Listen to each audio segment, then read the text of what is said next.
If you're a business owner, you don't need us to tell you that running a business is tough. Don't let QuickBooks and spreadsheets slow you down anymore. Now is the time to upgrade to NetSuite by Oracle, the world's #1 cloud business system. NetSuite gives you visibility and control over your financials, HR, inventory, e-commerce, and more. Join the over 24,000 companies using NetSuite right now. Schedule your free product tour right now at netsuite.com/Fox. netsuite.com/Fox.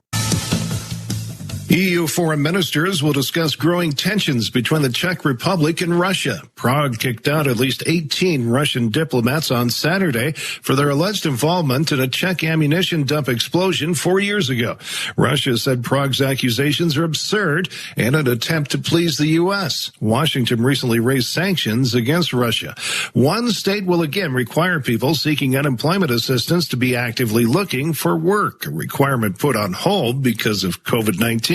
South Carolina officials last year stopped requiring residents applying for and receiving unemployment insurance and other benefits to look for work. That was due to COVID-19 and the related economic downturn. The state is now resuming its normal practices, and that means anybody still taking benefits from the state for joblessness must document their activities in seeking employment. According to the state's Department of Employment and Workforce, South Carolina has 85,000 jobs to fill and 116,000 people getting unemployment. Eben Brown, Fox News. Professional wrestling fans will be able to get an inside look at WWE stars and also learn more about some of wrestling's most wanted treasures with 2 shows on A&E. Let's get ready to WWE superstars Stone Cold Steve Austin, Macho Man Randy Savage, Rowdy Roddy Piper, and more are chronicled in a new biography series beginning tonight at 8 Eastern on A&E.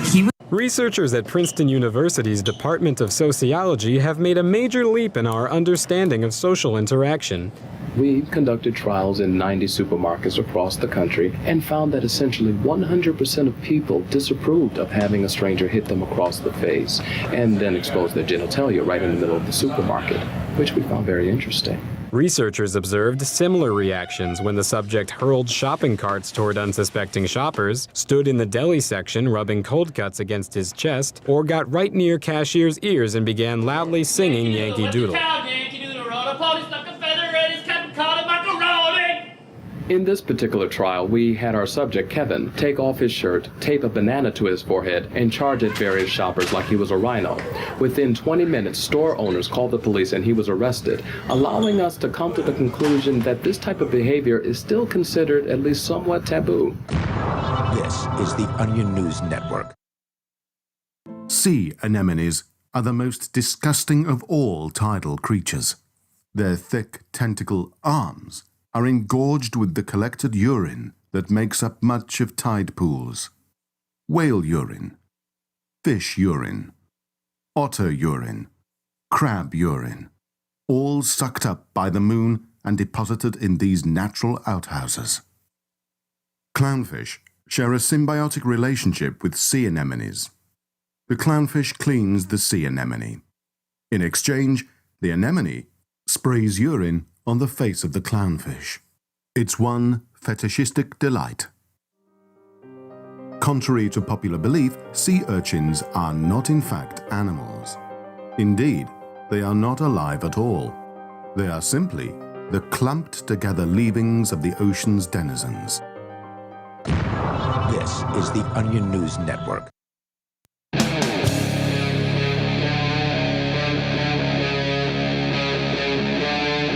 Free Talk Live. It is Free Talk Live, and you are free to call in and talk live here on the airwaves because, well, that's what we do on Free Talk Live. We make it easy for you to call in and talk about whatever you want to talk about. It's Mark with you. Eagles Mountaineer. The number, 603-283-6160. It's 603-283-6160. And the phone lines are open for you to call in and talk about whatever's on your mind.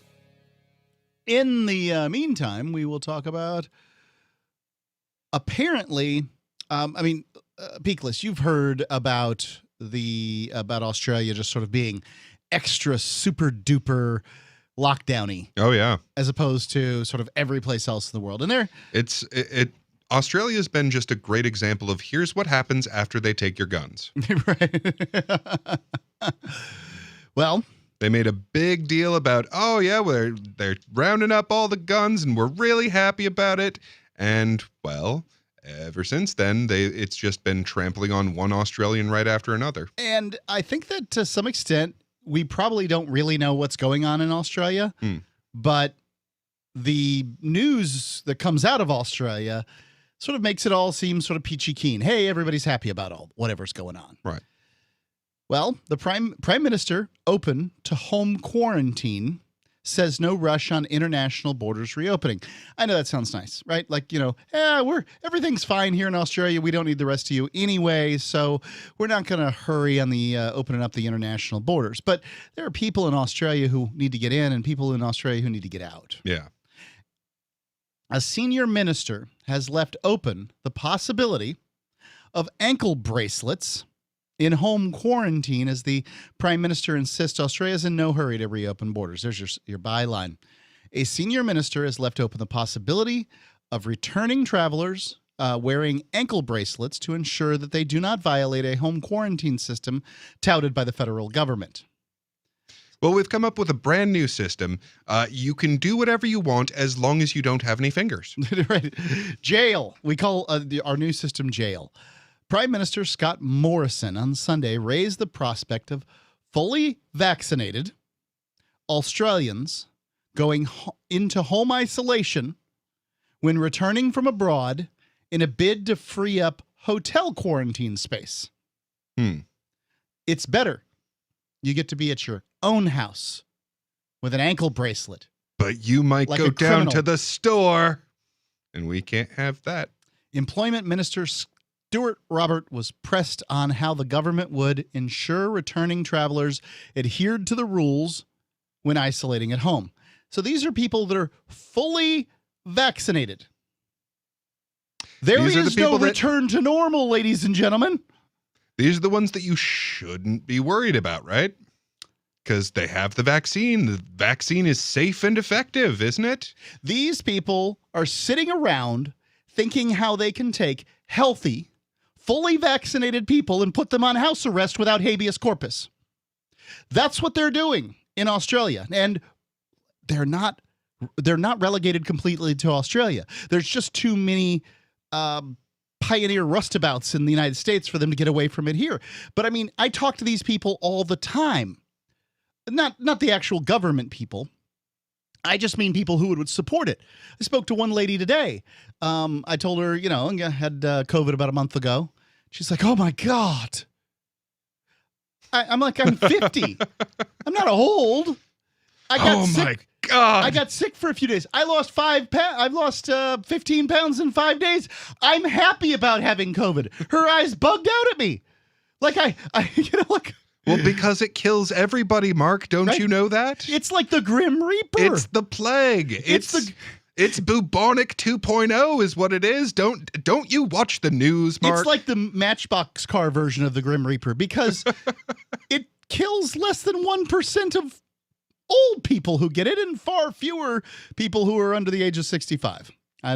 Sorry about all you young 65ers out there. What sort of ideas would there be for this? Regular visits? From whom? Inspections to make sure they're home? By whom? Ankle bracelets? Some sort of monitoring? How would you do it? ABC Insider's host David Spear asked. This is the Prime Minister here, Employment Minister. Here's just sort of a weird question. As we get closer and closer to literally everybody being a prisoner, are we going to lose the disincentive to crime? Because okay, well, if you don't do anything against the law, we will lock you up, put you on an ankle bracelet, make sure that you don't leave this small room. It's interesting, right? I mean, the question is if jail disincentivizes people from committing crime, and that's what the Republicans have told us for a very long time. Right. Well, what if Democrats lock everybody up? And then there's what would be the point of not committing crime any longer? You're already locked up. It's an interesting question. Mr. Robert did not rule out any of those prospects. He said, fully vaccinated Australians. I really like how this article continues to point out that we're talking about fully vaccinated Australians. Traveling abroad would be a logical first step as the country reopened. This isn't reopening. This is jail. That would be a logical first step for a country reopening. This is a penal colony acting like a penal colony from 200 years ago, acting like a penal colony today. Well, they're just trying to get in touch with their roots, you know? Yeah. Let's lock everybody up. But conceded challenges in home quarantine would need to be ironed out. All of that would need to be worked through before a policy prescription goes live, he said. We've got time. It's not like we care about people's freedom here It's in okay. Aussie-land. We're going to stay a closed country for a long time. I remember when they used to say, oh, yeah, the USSR, God, they're a closed country. How terrible is that? Yeah. So this guy's pointing out measures implemented as he spent 3 or 4 months in home quarantine last year. Like, I remember when we would talk about maybe we shouldn't go to every war we can possibly go to and get accused of being isolationist. Yeah. I remember when isolationism was a bad thing. What happened to that? Apparently, that's not okay in Australia. The police, he's pointing out what happened to him when he was in home quarantine last year in Australia. This is a Prime Minister of Australia, the Education Ministry. The police would turn up at random times at our house. Thank God this crap didn't happen in America. They would call. The Department of Health from various jurisdictions would call. They were some of the things put in place to deal with this exact issue.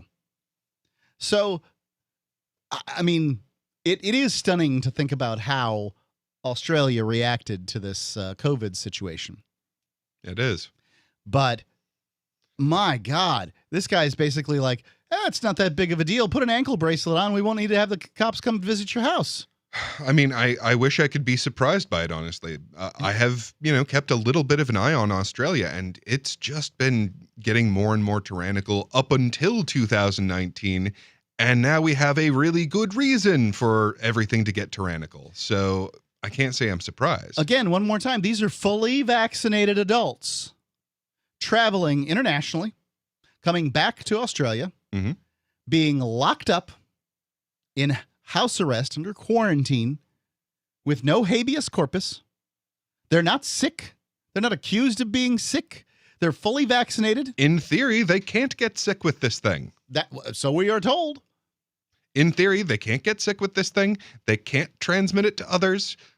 But not only do you have to stay in your home for 2 weeks, we just can't risk you going down to the corner store. And this isn't medical advice or anything like that, but hey, I mean, most people managed to make it without COVID happening even when they were going outside. Places like Florida and California, the lockdowns didn't matter. California locked down, Florida didn't.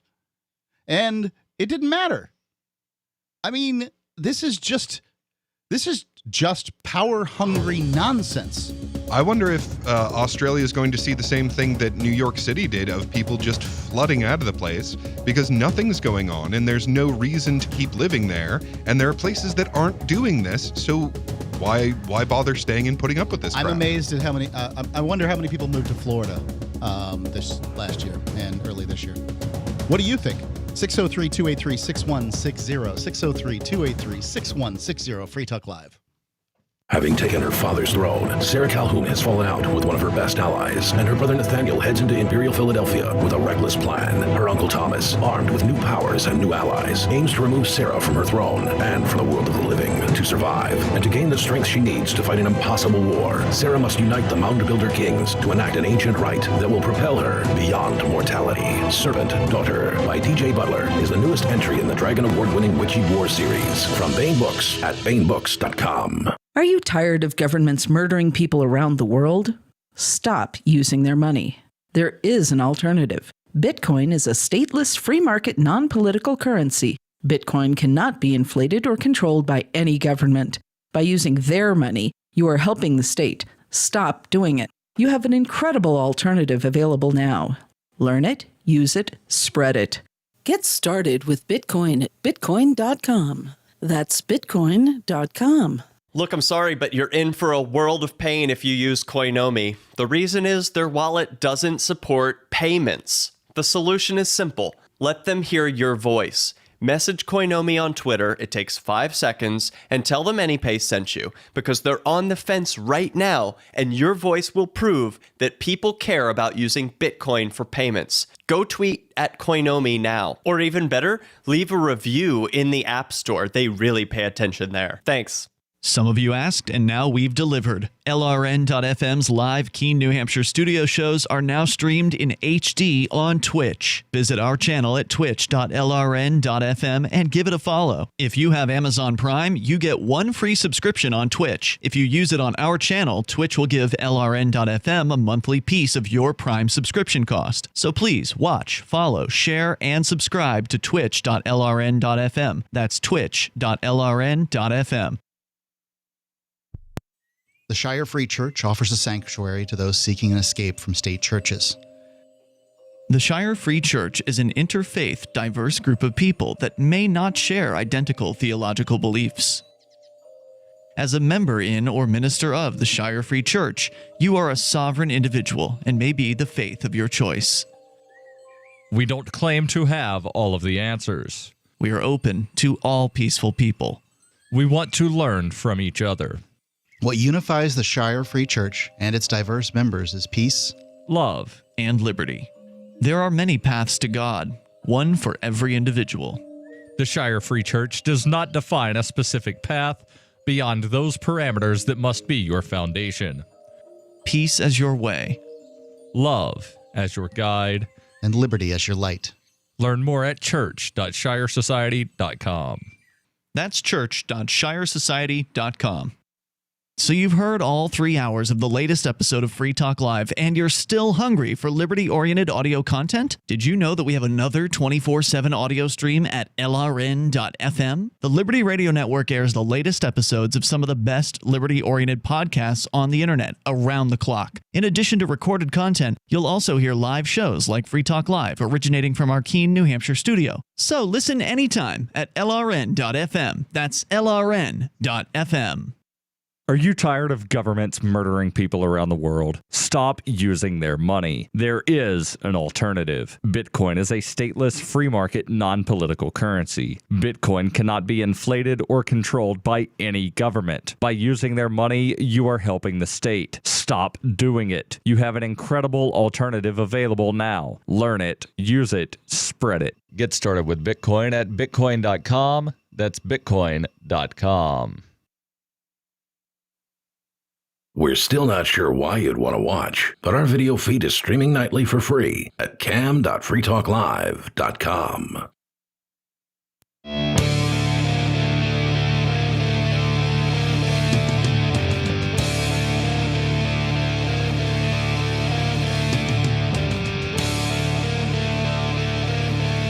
Free Talk Live, 603-283-6160. It's 603-283-6160. Mark with you. And Bigless Mountaineer. You can call in and talk about whatever's on your mind. Australia, as the world is relaxing its COVID restrictions, as the United States is now reaching its what appears to be 5th week under the excess death numbers. We haven't been there since, March 21st, 2020.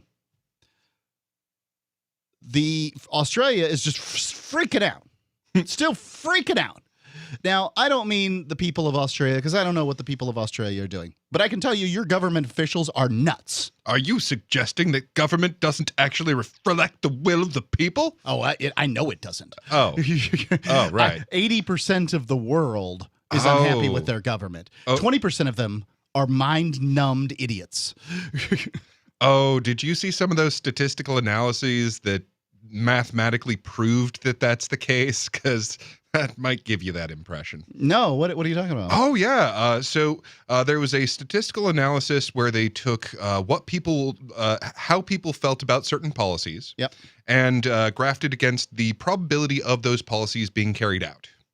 And they found out that... So this is the Princeton study that found out that the likelihood of a law passing was about 30% and had no correlation to the people wanting it. And ironically, this is one of the few studies that actually got repeated, because it's one of the big problems in academia is that they have all these studies and all of these things that never get repeated, so they don't know if they're actually factual. Because that's not science. You have to repeat it. For it to be Well, science. I mean, you don't get into the magazines and the newspapers for repeating studies. But this one actually got repeated by a number of different, because they looked at that and they're like, no, that can't be it. But yeah, they found that if everyone was completely 100% opposed to something, it had a 30% chance of getting passed. I can't remember. And if everyone was completely in favor of it, it had a 30% chance of getting passed. Yeah, right. So getting passed or not getting passed had no correlation to whether or not the people wanted it. I saw some study a couple of years ago that, and I can't remember whether it was wasps that came out above politicians and cockroaches that came out below, or was cockroaches above and wasps below. Whatever it was, I was surprised at the insect that came out above because it's like cockroaches are, although disgusting, relatively benign. I mean, they don't carry the diseases that, say, flies do. Wasps actually sting you. But politicians, these people are awful. They mess with your life all the time. They know nothing about what they do. They get paid off, and you know it. We all know it. So here's what we need to do. We need to have the wasps give everyone in our culture about 12 years of indoctrination to love them. Right. Remember how I spoke in the last segment about the person with whom I was talking to that, was talking about COVID and their eyes bugged out of their head when I said I was glad I got it. Now I don't have to get the vaccine. That's what you think. That's what I think. But this same person was talking about how they wanted to see this law or that law get passed. I'm like, it was a local ordinance. And I'm like, I've dealt with these people. Mm-hmm. I don't want to give them any more power. Not one whit. They don't know what they're talking about. They've abused their power at every turn. And you want to give more to, well, not them. I don't want to give them power. Well, who do you think you're giving power to when you pass a law? You're giving it to the politicians. And I really wish people would get this. Like, we all know the phrase, power corrupts. Yep. Absolute power corrupts absolutely. I really just wish everyone on earth would just spend 30 seconds to just meditate on that concept. Yes. Just really let it seep into your bones, because it is a fact. You can take the most noble, wonderful person in the entire world, give them a bunch of power, you will see the worst in them. It's the truth. It is the truth. And there have been studies that have proven it, studies that have been repeatedly. We know this to be true, is that when you take a good person and give them power, it will corrupt them. Right. But here's what's really, really important, ladies and gentlemen. That's if you happen to get a good person in office. Do you think that's happening? It looks like we have a system whereby getting the position proves that you don't have the traits that we want you to have when you get in that position. That's basically it. But not only does power corrupt, I think we all understand that. And we're all like, oh, what do we do if power corrupts? But more importantly, and this is really much more important, is that power attracts the corrupt. That's true. And that's true. And so, like, if you had a way, and we don't, of getting non-corrupted people in, they would be corrupted to some extent. But how much more are the corrupt that are attracted to the power? How much more corrupt are they? That's true. I mean, on the one hand, and it's your party, not the other one. I know you're sitting there and thinking about, those awful people on the other side. No! Those awful, not my party people. It's your party. The people you voted for the last time you voted. Those people are corrupt. Those positions attracted corrupt people whom you know little to nothing about, because what amounts to a state-run media says that they're better. Well, we got to get the Democrats in there. If you get born as one of the 1 to 5% of the population that they estimate is a psychopath, you simply are born without the neurological capacity for moral thinking, and you happen to want to commit mass murder, but you don't want to get put in jail or executed for it. Well, where else would you go? I think of a psychopath less about mass murder. They care nothing about mass murder, but they just care nothing about people. They don't care about how things, negatively affect people. But I've also sat in on government hearings where somebody was beseeching the government officials for something completely, in multiple instances, but completely ordinary and not a problem. And they're like, no. They're just, wanted, I've watched women cry in front of these people. Let me calculate if that gets me elected. No. Right. They don't, elections, in many cases, the lower down these politicians are, the more petty these tyrants are, the less likely the election is meaningful to them anyway, because the position pays very little, and they just like watching people suffer. It's amazing to see. Well, and that's the other problem with power. Not only does it corrupt you, but it's addictive. Yes. It's addictive as hell. Arnold Cigarettes Schwarzenegger and heroin got nothing on power. Arnold Schwarzenegger said this exact same thing, is that power is addictive. He was sitting in there for 8 years in one of the most powerful positions of the world, governor of California, trying to figure out how he could get more. The number, 603-283-6160. What do we do about corruption in politics? You got some ideas? 603-283-6160. I'm interested in hearing them. Free Talk Live.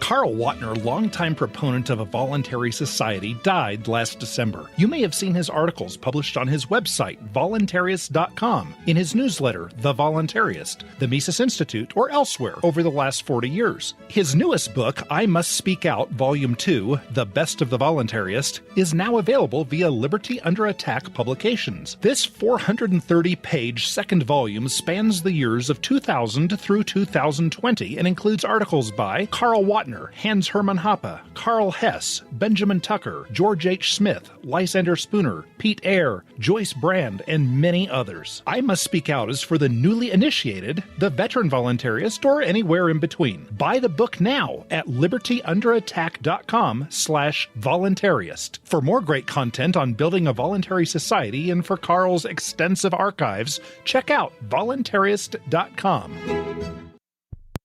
Why did you move to the Shire? I moved here to the Shire because there's other people around who take liberty just as seriously as I do. I moved to the Shire because I saw videos of people challenging authority and thought that I could get support myself. It called to me, do this, right now. I wanted to be around people like me who got it, and once I got here, I knew there was nowhere else that I wanted to be.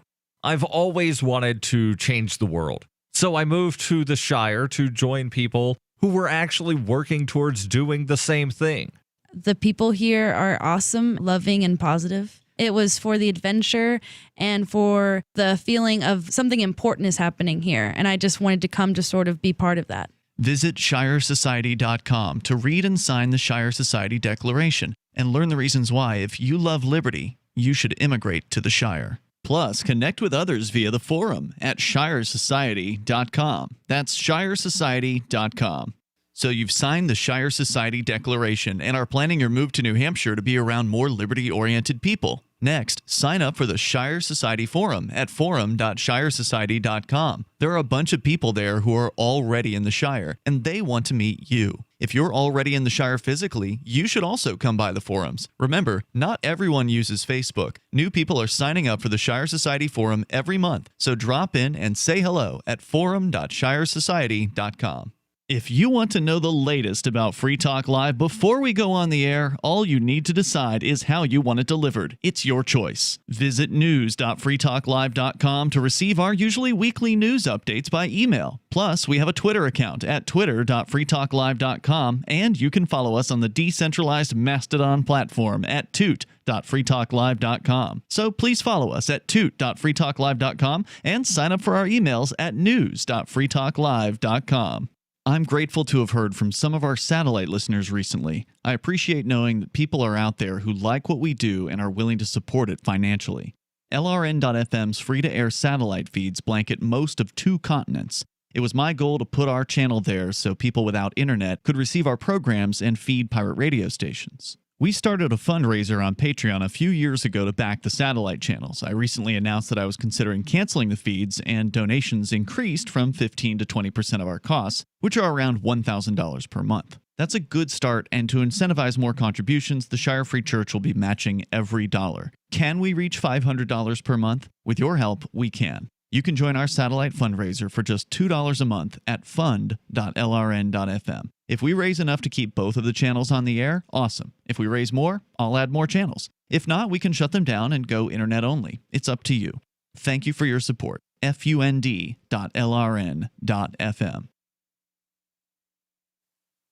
Yep, we still do email. Drop your email address in the entry box at freetalklive.com, and you'll be kept in the loop with Free Talk Live.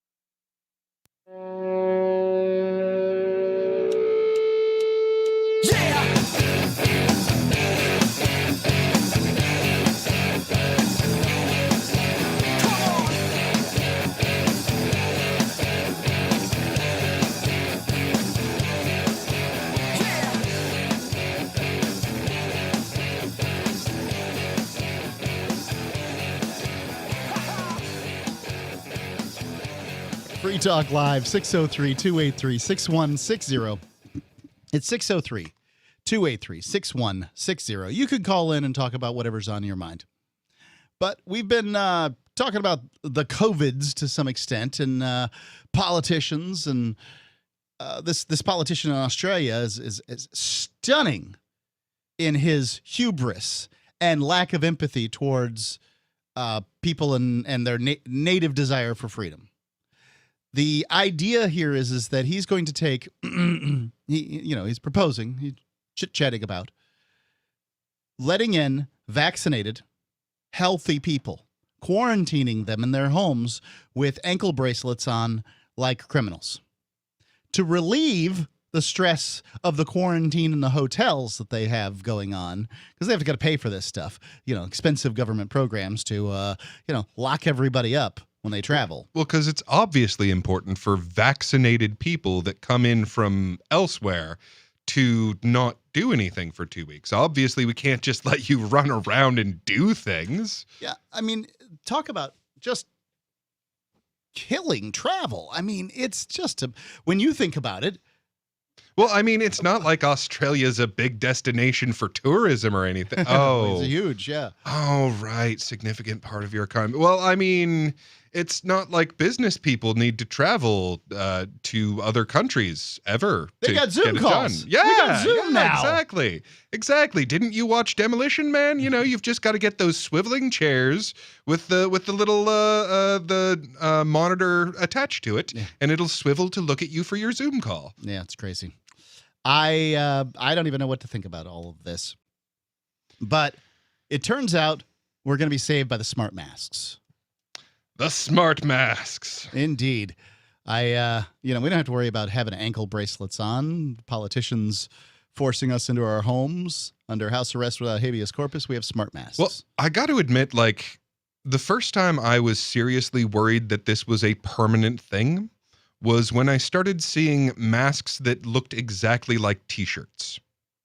I mean, everything that you would expect, pithy statements and designs and all of that. And I'm like, oh no, they've created an industry. These might be around for a while. And now they've come out with these fashionable smart masks. Well, let me, when it comes to masks, I want people to be able to, wear masks if that's what they choose. And I think that there's an advantage to masks. I want people to wear whatever they want to, on their face or otherwise. But I mean, these closed circuit cams that they're using to watch us all the time are probably befuddled a bit. Facial recognition can be confused by masks and these sorts of things. So to some extent, I support masks, but I certainly don't support forcing people to wear them. The mask mandate here in New Hampshire ran out day before yesterday on Friday, and the governor didn't renew it under extreme pressure. Did not renew it, and this is how it should be. You should be able to decide. I went to Chipotle today. Oh my God, these people have lost their minds. Chipotle requires you to order ahead on their app or in some manner, and then they can't. We just can't take orders here. Sorry. They're not taking orders.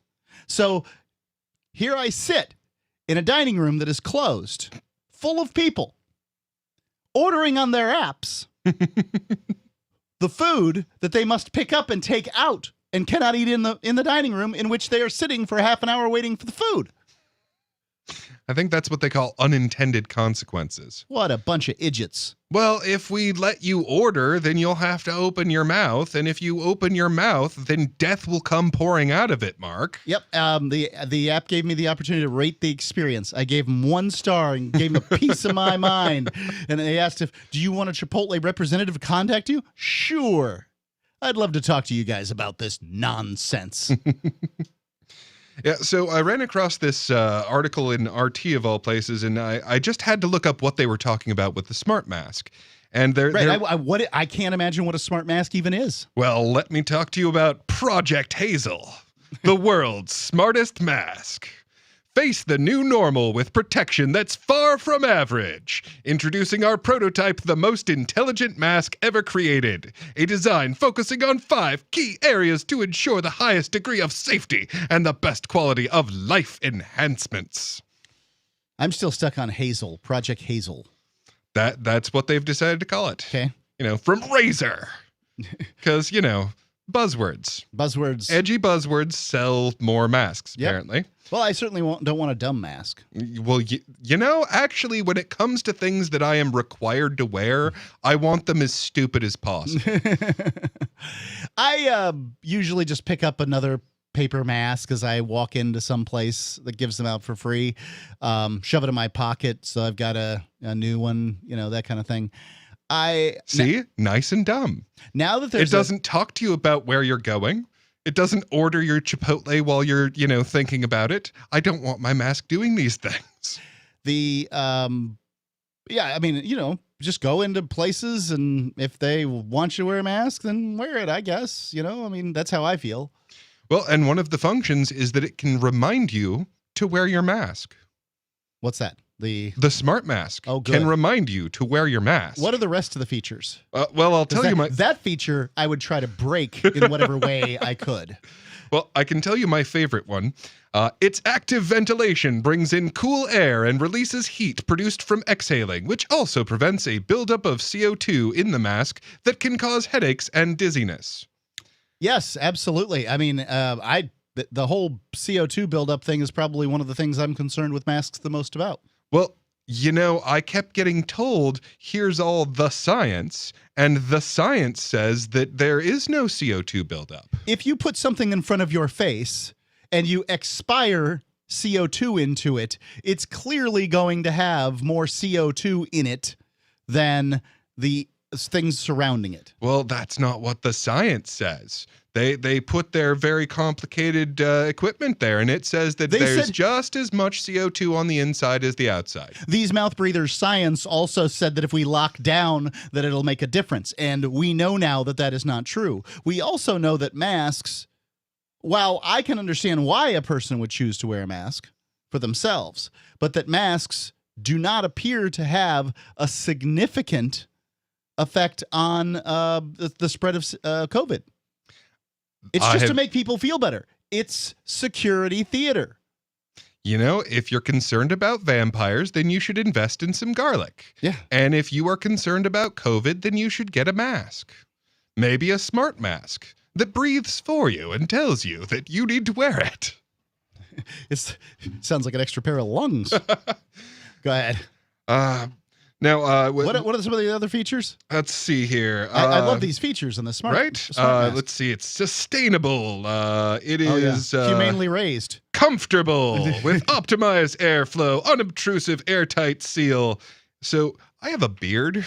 Yeah, and as far as I know, there is just no way around that as far as an airtight seal goes. Guys with beards wearing masks is just funny. Let's see. It's social with a low light mode. The smart masks. Yeah. What the hell is a low light mode? Well, the smart mask's interior lights, because a smart mask needs interior lights, Mark. I suppose it could be having like those UV lights to, kill viruses and bacteria and stuff. Exactly. Okay. And that low light mode will automatically detect when it's dark, so that you can express yourself clearly, regardless of lighting conditions. Holy crap! So it's like it's like those little glow sticks the dancers use at the raver events. And it's got voice amp technology. No longer will you have to struggle to hear people in a mask with the smart mask. What? 603-283-6160. 603-283-6160. From Talk Live.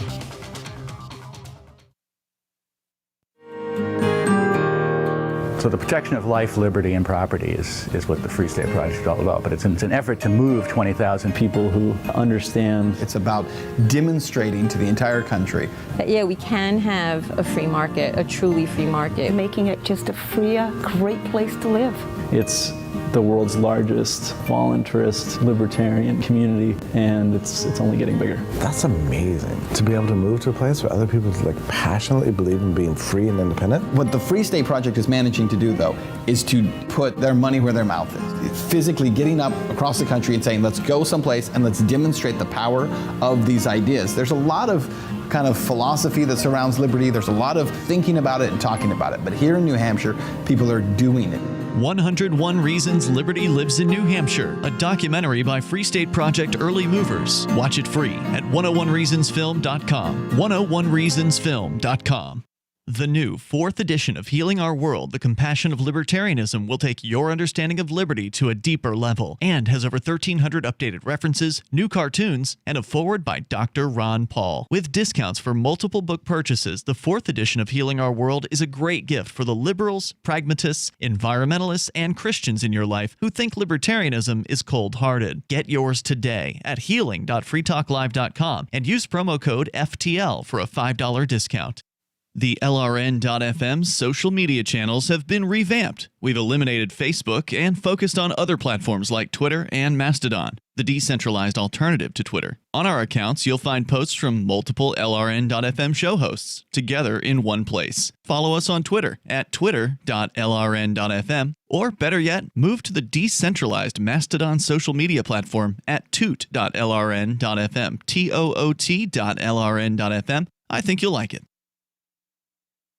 Do you ever say, I could care less, when you really mean the opposite? You mean to say, I couldn't care less. It's a common mistake. You are judged by how you speak, especially if you're looking for work, with so many more applicants than openings now. But even if you're not, avoiding common misstatements will help you make the most of the dozens of conversations and transactions that crowd your daily routine. So whatever you say, don't say whatever as a single word sentence. It's the most annoying expression in the American English language, according to a recent poll. And avoid cliches like the plague. Just kidding. But seriously, at the end of the day, you'll want to avoid this scenario, sounding like everyone else. For more tips, hit survivalspeech.com.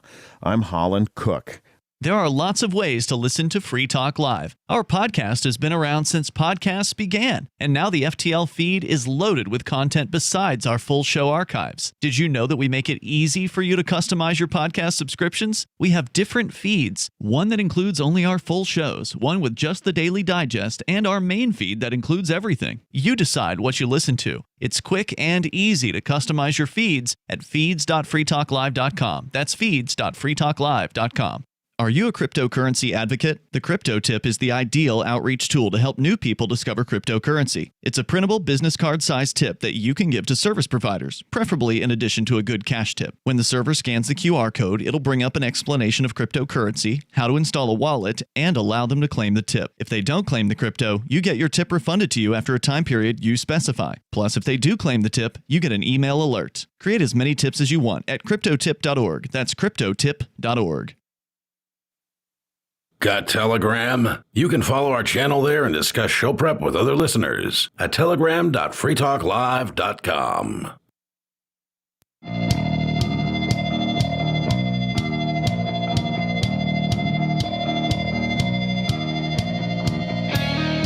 Free Talk Live, 603-283-6160. 603-283-6160. I wrote out some new copy for the Crypto 6. The fine folks here at Free Talk Live took Free Talk Live in hand when I had the COVIDs a couple of weeks ago, 3 weeks ago. I don't know when it was. Been some time. But I can tell you this. I dropped 15 pounds in 5 days, and I'm looking for another strain because I need to drop another 10 pounds. Well, I heard there's one in South Africa, so you might want to head on into South Africa, get me the COVIDs down there. Just go lick a couple of doorknobs, see what comes up. My tried and true method is French kissing the sailors down by the docks. Hey, there you go. That's right. On March the 16th of this year, a joint government task force raided the New Hampshire Bitcoin Embassy, the Mighty Moose Mart, the homes of Aria DeMezzo and Andy Renee Spinella, Colleen Fordham, a grandmother, and perhaps most relevant, the studios of Free Talk Live. The Crypto 6 were arrested and most were released, but Rich Paul, also known as Nobody, and Ian Freeman remain in custody. We've been in contact with attorneys that say that no crime even appears to have been committed. That didn't stop the joint thug task force from ripping out wires from the back of our broadcast stacks, taking FTL off the air and violating our and your First Amendment rights. Don't forget, you can call into Free Talk Live at 603-283-6160. So when they take us off the air, they take you off the air. You can go to thecrypto6.com and donate to the fight against these charges. But as importantly, contact media and tell them about this outrage. This case is likely to set precedent for the use of cryptocurrency into the future. Help our fight for liberty and financial freedom at thecrypto6.com. It's thecrypto6.com. They are looking for ideas on how we can push this message farther and wider. Until then, let's take our call from Dave and a quick Poughkeepsie. Tip of the hat to the people here for getting that working again, because for a while you couldn't call into Free Talk Live. Yeah, there were problems. There were definitely problems. This is the guy who sticks the wires in the back of the broadcast stack is in jail. Yeah. And so we had to try to figure out how to stick wires in the back of the broadcast stack. Let's go to Dave in Poughkeepsie. Dave, you're on Free Talk Live. Hi there. How you doing? Great. You guys have heard of the app called Snapchat, right? I have heard of Snapchat. I believe that what they do on Snapchat is you take a picture of something and then send it to somebody, and then it expires and goes away relatively quickly. Well, you can also do videos, and you can also you can also voice chat with people and that kind of a thing, right? Okay. You find a phone where you can also voice chat with people back and forth, send voice messages, that kind of thing. Here is what I have a problem with. Snapchat should have a thing on there where it tells you where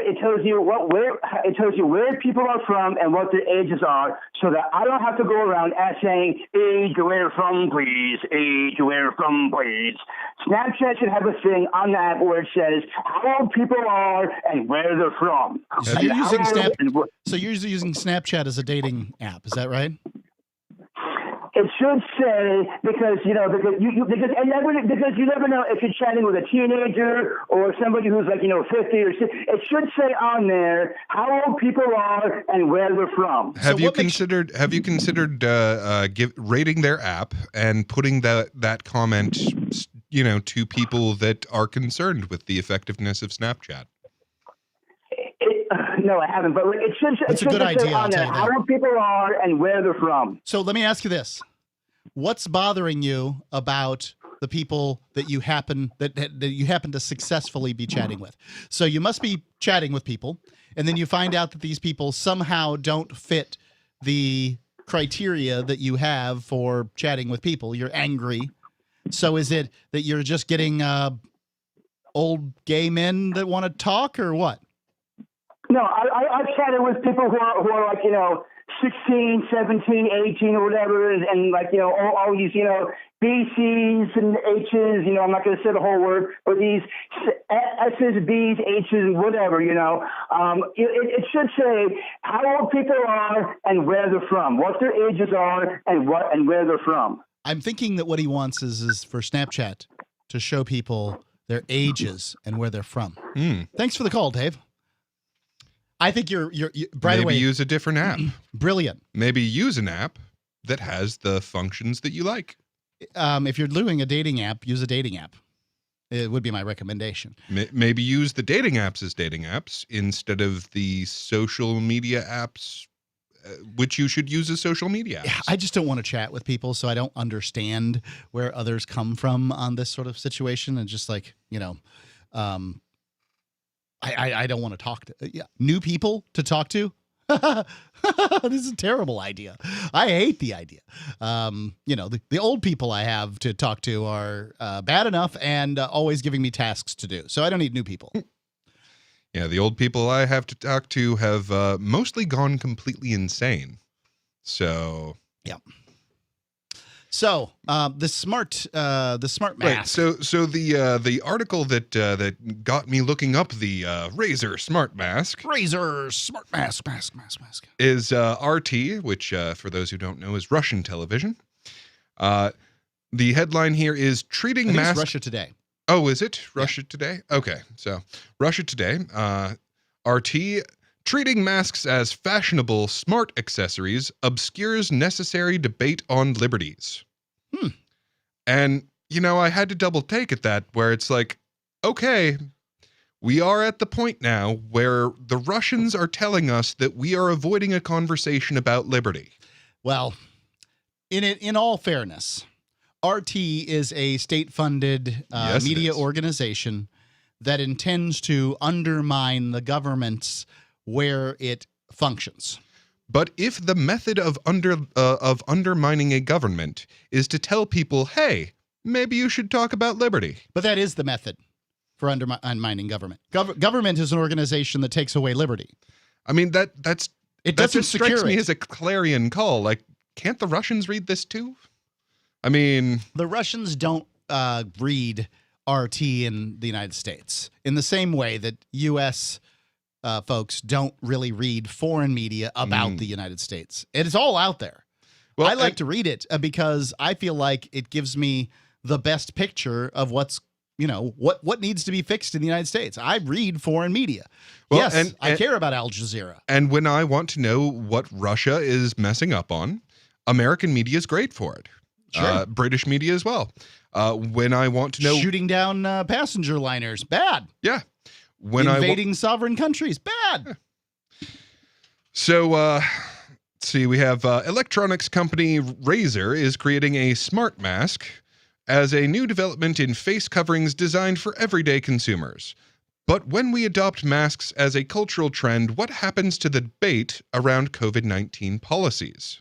Right, and if you're are you wearing the mask because you want to wear the mask, because you feel protected by the mask, or whatever the situation is having to do with the mask, or are you wearing it because you have to? And from what I've seen, it is a very vocal minority that have the absolute backing of the whole institution of the military-industrial complex, the people that call themselves government, the entire media infrastructure. they seem to be the ones, and it's a small minority, that are really gung-ho about this. Yeah. There's, some of us who will say, not a fan. And the vast majority of people are just, whatever. Yeah, for me, I think it's like smoking. You should be able to allow whatever you want to allow in your business. I don't have to wear a mask at home. I don't have to wear a mask in my car. The other places I go that aren't my home and a car are government buildings, which I expect the worst kind of tyranny from, and businesses, which I spend most of the time outside of those places in. So when it comes to a business, if a business owner says, I want my employees and my customers the best protected as possible, everybody has to put on a fresh pair of gloves and a new mask every time they walk in. That is their business, and that is how they want to run things. That's cool. But if a business owner is saying, well, I've got to have this mask mandate in order to open up, that's just wrong. Right. You should be able to run your business the way you want to run your business. It's your business. It's not the government's business. Otherwise, it'd be called otherwise it'd have been out of business a long time ago because those idiots can't run anything. Well, and that's exactly the sort of thing that you kind of expect. Like, okay, well, if you run your business where you have to do X, Y, and Z, that if you can keep doing that, then it reflects what people want you to be doing. I will say this. Governments can run organizations if those organizations are monopolies. Otherwise, they simply can't. I mean, be in competition with the marketplace, they're going to lose every time. Don't believe me? 603-283-6160. You're welcome to call in and hold my feet to the fire. 603-283-6160. Do you feel like your nation, state, or community no longer holds your values? Have you dreamt of a place where people agree that liberty is important and are free to pursue their projects so long as they respect the property of others? There are many people just like you that are discovering freeprivatecities.com. Their social media links are at the upper right of the page at freeprivatecities.com. All skill levels will be needed when the first of the Free Private Cities opens. It's sooner than you think. Stop arguing and build. freeprivatecities.com.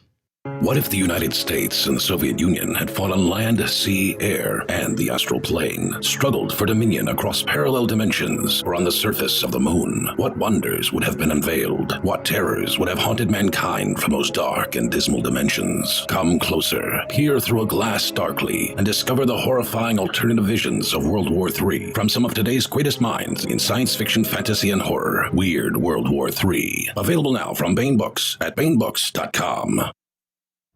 You know that at some point in your life, an emergency is going to happen. You just don't know when. You could call the government, and maybe they'll help. Or they might shoot your dog. Why call potentially psychopathic strangers when you could ask your friends, family, or neighbors for help? Cell 411 makes decentralized emergency response possible, and it's free. Visit getcell411.com or download Cell 411 from your favorite app store. Getcell411.com. What if you want to hear the latest episode of Free Talk Live, but all you have is your phone, you forgot to download our archive, and you have no data connection? You can call our Listen line at 641-793-0191. That's a long-distance number, so you may incur charges. If not, listen as long as you want. 641-793-0191. The Free Talk Live Listen line, 641-793-0191. You're listening to the live edition of Free Talk Live. Hour number 2 is next after the news here on the Liberty Radio Network at LRN.FM. Speculation on what the limit on refugees will be. I'm Joe Chiro, Fox News. The White House still has not indicated what the new cap will be, but President Biden says it will be raised from the current cap of 15,000. On CBS's Face the Nation, U.S. Ambassador to the United Nations Linda Thomas-Greenfield was asked whether the previously proposed goal of 62,500 will be put in place. I can say without any doubt that every resource that we have available to us will be put into reaching that goal and possibly even going beyond. President Biden had first proposed that goal of 62,500 refugees back in February. A hunt continues in Austin, Texas for a man suspected of shooting and killing 3 people, a man and 2 women. Interim Police Chief Joe Chacon says they believe 41-year-old Stephen Broderick is armed and dangerous. We are concerned that he might possibly take a hostage and be himself sheltered somewhere waiting for us to leave. Chacon says they haven't determined a motive yet for the shooting, which happened at an apartment on the city's northwest side. Authorities in Wisconsin say they've arrested a suspect they've been searching for in an early morning shooting that left 3 people dead. 3 others were injured in that shooting, which happened at a tavern in the village of Summers. White House Chief Medical Advisor Dr. Anthony Fauci says he expects a decision by the CDC no later than Friday on whether distribution of the Johnson & Johnson vaccine can continue. I believe we'll get back with it, and it might be some restrictions. Not sure what that will be, whether they'll be age or sex, or whether they'll just come back with a warning of some sort. Fauci on ABC's This Week. Distribution was paused last week after 6 women who received the shot developed blood clots and 1 died. America is listening to Fox News.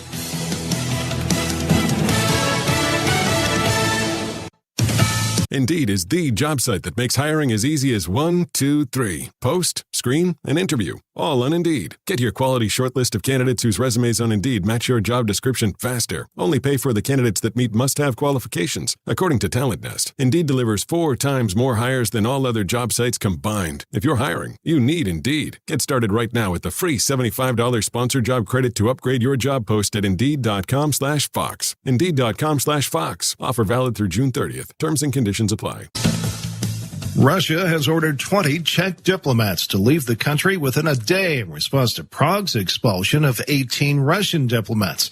The Czech government has alleged the Russian embassy staffers were spies for a military intelligence agency that was involved in a fatal ammunition depot explosion in 2014. An imprisoned Russian opposition leader is reportedly close to death. Fox's Trey Yanks reports from Jerusalem.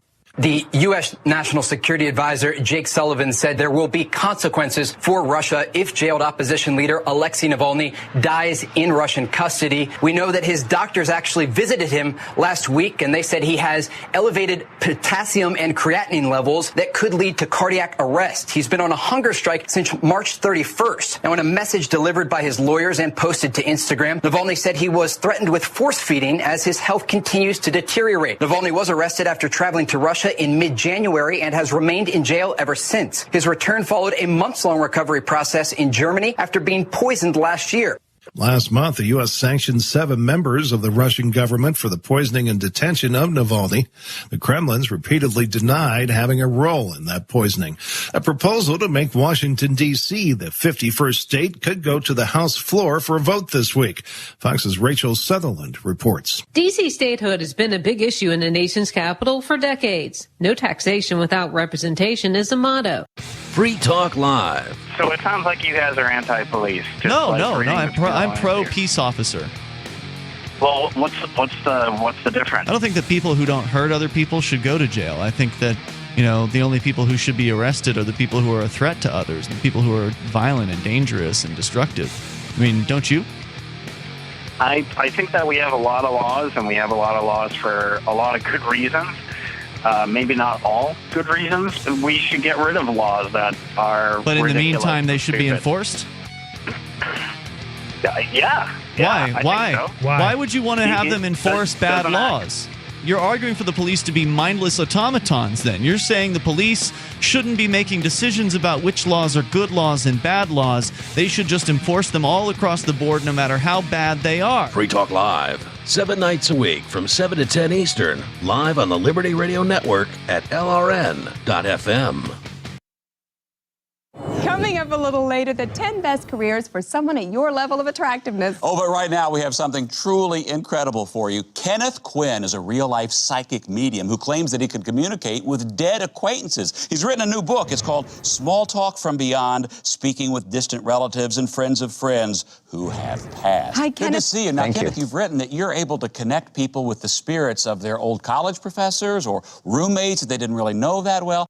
When did you realize that you had this gift? Well, it was the day after my cousin's friend's wife's funeral.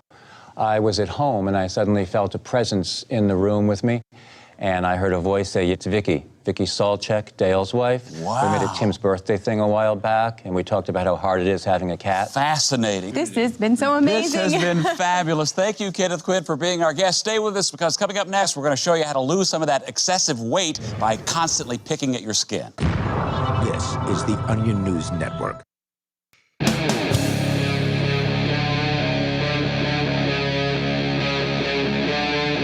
Free Talk Live. It is Free Talk Live, and you are free to call in and talk live here on the airwaves, because that's what we do on Free Talk Live. That's why we're here 7 nights a week from 7 p.m. to 10 p.m. Eastern Time, so that you can talk on the airwaves. That's our whole goal. The number, 603-283-6160. That's 603-283-6160. You can call in and talk about whatever's on your mind. Let's just go ahead and go straight to the calls. We've got Ryan calling in from Chattanooga, Tennessee. Ryan, you're on Free Talk Live. Hey, good evening. What's going on? Well, we can't have a COVID vaccine conversation without talking about this Johnson & Johnson debacle. Yes. So I'm going to try to cram Which in debacle? about a year's worth of research into 30 seconds here. So Bill Gates, one of the world's most powerful men, is on record saying, in his idea, the best way to combat climate change is to reduce the world's population by 40%. Okay. And then we get Moderna and Pfizer using this mRNA vaccine that's never been tested on people. The technology has never been discovered or used on anything before. And the CEO of Moderna comes out and goes on every network across the nation bragging about how he's produced this magic vaccine in 4 days. And this vaccine actually goes in and changes your whole genetic makeup of your entire body. Okay. And the FDA gives it a... I don't know that that's... so when I have looked this up, it sends messages. I don't know if it changes the genetic makeup of your body. I'm not a scientist, so I cannot either corroborate nor deny what you say. So what I understand is that one of the vaccines is something that changes the receptor sites of your cells so that they no longer accept this particular spike protein. Okay. And, I don't know whether they do that by sending a message or whatever. I've had lots of conversations with lots of different people who don't bother calling in at 603-283-6160 and to, about all this. And I don't want more conversations about it, because I'm bored of talking about it, especially in my off time. But what I'm hearing you say is that this vaccine was trotted out rather quickly. Yeah, and basically on their first try. Hey, we got a vaccine that's never been produced in less than 5 years, and we're going to roll this thing out in 4 days, and basically got it done on the very first try. Yeah, which either they're telling the truth or they're not. It's never been used before. Yeah, and either they're telling the truth or they're not. Now, if they're telling the truth about this, well, then we shouldn't be using it. And if they're not telling the truth about this, then they had this thing ready from the get-go. And the truth is right, that which deaths means they would have had to have been given the strain years and years in advance. Right. Well, if they went about it in the traditional vaccine form, I don't know. I mean, this thing they call a vaccine is something entirely different. I've been calling it experimental gene therapy and have yet to get a better term to describe it. So this basically, maybe now they can, right? Maybe now it takes 4 days to trot out a new vaccine. I don't know. Should be interesting to see how this works out for people. I've had COVID now, so I'm not looking to go and get a vaccine. I don't see why I would. Can't think of any particular reason that this benefits me. Now, if it comes down to international travel and I need it, then I'll get it. But until then, I have no intention. The purpose of my call is, so then 8 months later, Johnson & Johnson rolls out their vaccine, which uses traditional technology of developing vaccines, which is to give you basically a near-death COVID strain to allow your body to develop antibodies. And now the government and Fauci and the FDA are taking it off the market because after 7 million doses have been administered, 6 people have developed blood clots. 6 women. Yeah, I've also seen a story about that one causing like 2 weeks of menstrual flow because it increased menstrual flow. All the problems appear to be associated with women. I think they should just give that vaccine out to men. Or is that just not fair? One of these women called in to the Mark Levin radio show. Okay. One of these 6 women. Really? Okay. And she said, Mark, I went to the doctor. They were not worried about it. They gave her a blood thinner that starts with a Z and said, here, take these and you'll be fine. Don't worry about it. And she was absolutely had zero concern about it whatsoever. But why are they taking the Johnson? You have twice as much of a chance of getting struck by lightning as you do getting a blood clot. It does seem very from strange. One of these Johnson & Johnson vaccines. It could be some kind of political hit, like somebody at Moderna or Pfizer, and I don't know. Don't like, they don't want the competition, and so they are like, tell the government to take this off the market. And there are, I can't remember which one it is. I think it's the Pfizer that's been taken off the market in some other country. So this stuff just goes on and on and on and on. No, that was AstraZeneca for supposedly doing blood clots as well. Okay. Yep. Not familiar with them all. They have no clue what the long-term effects of these Pfizer and Moderna mRNA vaccines. It hasn't even a year later. It still has not been approved by the FDA. Well, it couldn't be. I think it takes 7 years or something. Emergency use authorization. Yeah, it takes like 7 years or something. Which for those of you keeping track at home of all of the possible treatments to this that were swept under the rug and outright banned. That's probably why they did that, is because if you have any alternative, then you can't get the emergency use authorization for this so-called vaccine. Oh, so it could be right. The reason. Oh, interesting. Thank you for the call, Ryan. Do appreciate it here on Free Talk Live. The number 603-283-6160. 603-283-6160. I mean, we've been eaten up with COVID stories for the last year. We got to see a CNN producer of some sort basically say, if it bleeds, it leads. If it's, we love COVID, people are dying, it's awesome. I mean, at this point, we are many weeks into what appears to be not enough deaths to be significant anymore. Like it's just over. Yeah, there was I forget what exactly it was, but there was some congressman was questioning Fauci. Yeah. And, making a real good show of like, okay, what exactly is what is the number that we need to aim to, and then we can start getting our freedoms back? Yeah, what does normality look like? Right. At what point?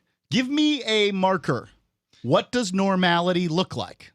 Because if it's about deaths, and up until this point, for the last year, it has definitely been about deaths. If it's about deaths, I think that things were over in March. Here it is, mid-April, and we're about 7 weeks into what appears to be, I don't know for sure. We don't have the numbers aren't that far ahead, but what appears to be, this is over. Yep. I don't know. And yet there is absolutely no indication that they're going to draw a line and say, okay, once we go here. Exactly. So here's the question, politicians. When would you like to give up your newfound power? Right. That's the way you need to phrase this. When do you want to stop being relevant in people's lives? And that's why they got in there, is they want very much to be relevant in your life. And it sure helps that you have all of these pharmaceutical companies giving you an enormous amount of money to get elected. Tip O'Neill described politics as Hollywood for ugly people. I think that's his quote anyway.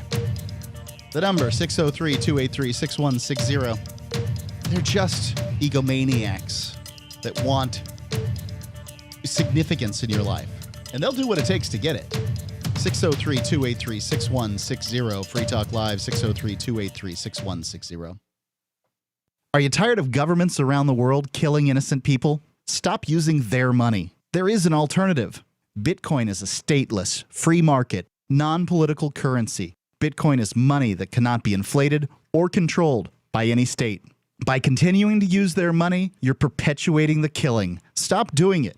You have an incredible alternative available to you now. Learn it, use it, spread it. Get started with Bitcoin at Bitcoin.com. It's Bitcoin.com. Want to accept Bitcoin at your online store? There's a good chance you already have what you need: a WordPress using WooCommerce and a Bitcoin address. Now all you need to start taking Bitcoin payments on your website is the AnyPay app on your Android or iPhone. Just paste your Bitcoin address into AnyPay, then connect it to your website with our one-click plugin for WordPress. Now your website takes Bitcoin, start to finish, in 15 minutes or less with no complicated steps. Download AnyPay from the App Store today. Tired of cancel culture? Sick of mega tech corporations holding an axe over your head? Join the LRN.FM Matrix chat server. It's self-hosted, so no one else can tell us what to do or say. Don't like the existing channels? You can make your own. You can even connect into some of our channels from other Matrix servers. It's federated. For the full LRN.FM Matrix experience, though, you should join our server via the step-by-step instructions at chat.lrn.fm. Chat.lrn.fm. Do you feel like your nation, state, or community no longer holds your values? Have you dreamt of a place where people agree that liberty is important and are free to pursue their projects so long as they respect the property of others? There are many people just like you that are discovering freeprivatecities.com. Their social media links are at the upper right of the page at freeprivatecities.com. All skill levels will be needed when the first of the Free Private Cities opens. It's sooner than you think. Stop arguing and build. freeprivatecities.com. Is spreading the message of liberty, cryptocurrency, and peace around the globe worth $2 per month to you? As you may already know, in addition to our internet feed, LRN.FM broadcasts on free-to-air satellite across North and Central America, as well as Sub-Saharan Africa. And we've been available on satellite for free 24/7 since 2010. The LRN.FM free-to-air satellite signal is reaching some of the most oppressive regimes in the world, and there's no doubt our ideas are making an impact. You can learn more about the channel's impact by watching the 3-minute video at fund.lrn.fm. If you'd like to help free minds globally with our ideas of liberty, cryptocurrency, and peace, you can donate as little as $2 per month via fund.lrn.fm. You can help us continue and expand our satellite broadcast to multiple continents. Visit fund.lrn.fm today, and thank you for your help. Don't forget to share the link on social media. That's fund.lrn.fm. Some of you asked, and now we've delivered. LRN.FM's live Keene, New Hampshire studio shows are now streamed in HD on Twitch. Visit our channel at twitch.lrn.fm and give it a follow. If you have Amazon Prime, you get 1 free subscription on Twitch. If you use it on our channel, Twitch will give LRN.FM a monthly piece of your Prime subscription cost. So please watch, follow, share, and subscribe to twitch.lrn.fm. That's twitch.lrn.fm. Everyone's always talking about buy Bitcoin, buy Bitcoin. Yeah, well, I'm sorry. That's boring as hell. How about earning some Bitcoin? Getting paid with it. That's the way. It is money after all. If you want to earn Bitcoin at your business, AnyPay is the way to do it. Your customers will love it. Everyone in town will talk about your store being the Bitcoin store, and it's just fun. Get our free app and start earning Bitcoin at your business. AnyPayX.com. Do you appreciate what we do? Help us advertise, market, and promote for just $5 a month at amp.freetalklive.com.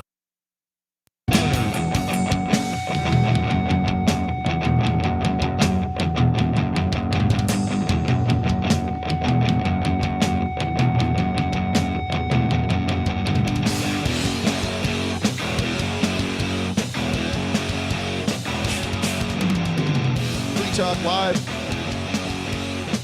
Call in, talk about whatever you want. The number is 603-283-6160. 603-283-6160. It's Mark with you. And Peakless Mountaineer. And I want to tell you about Bitcoin.com.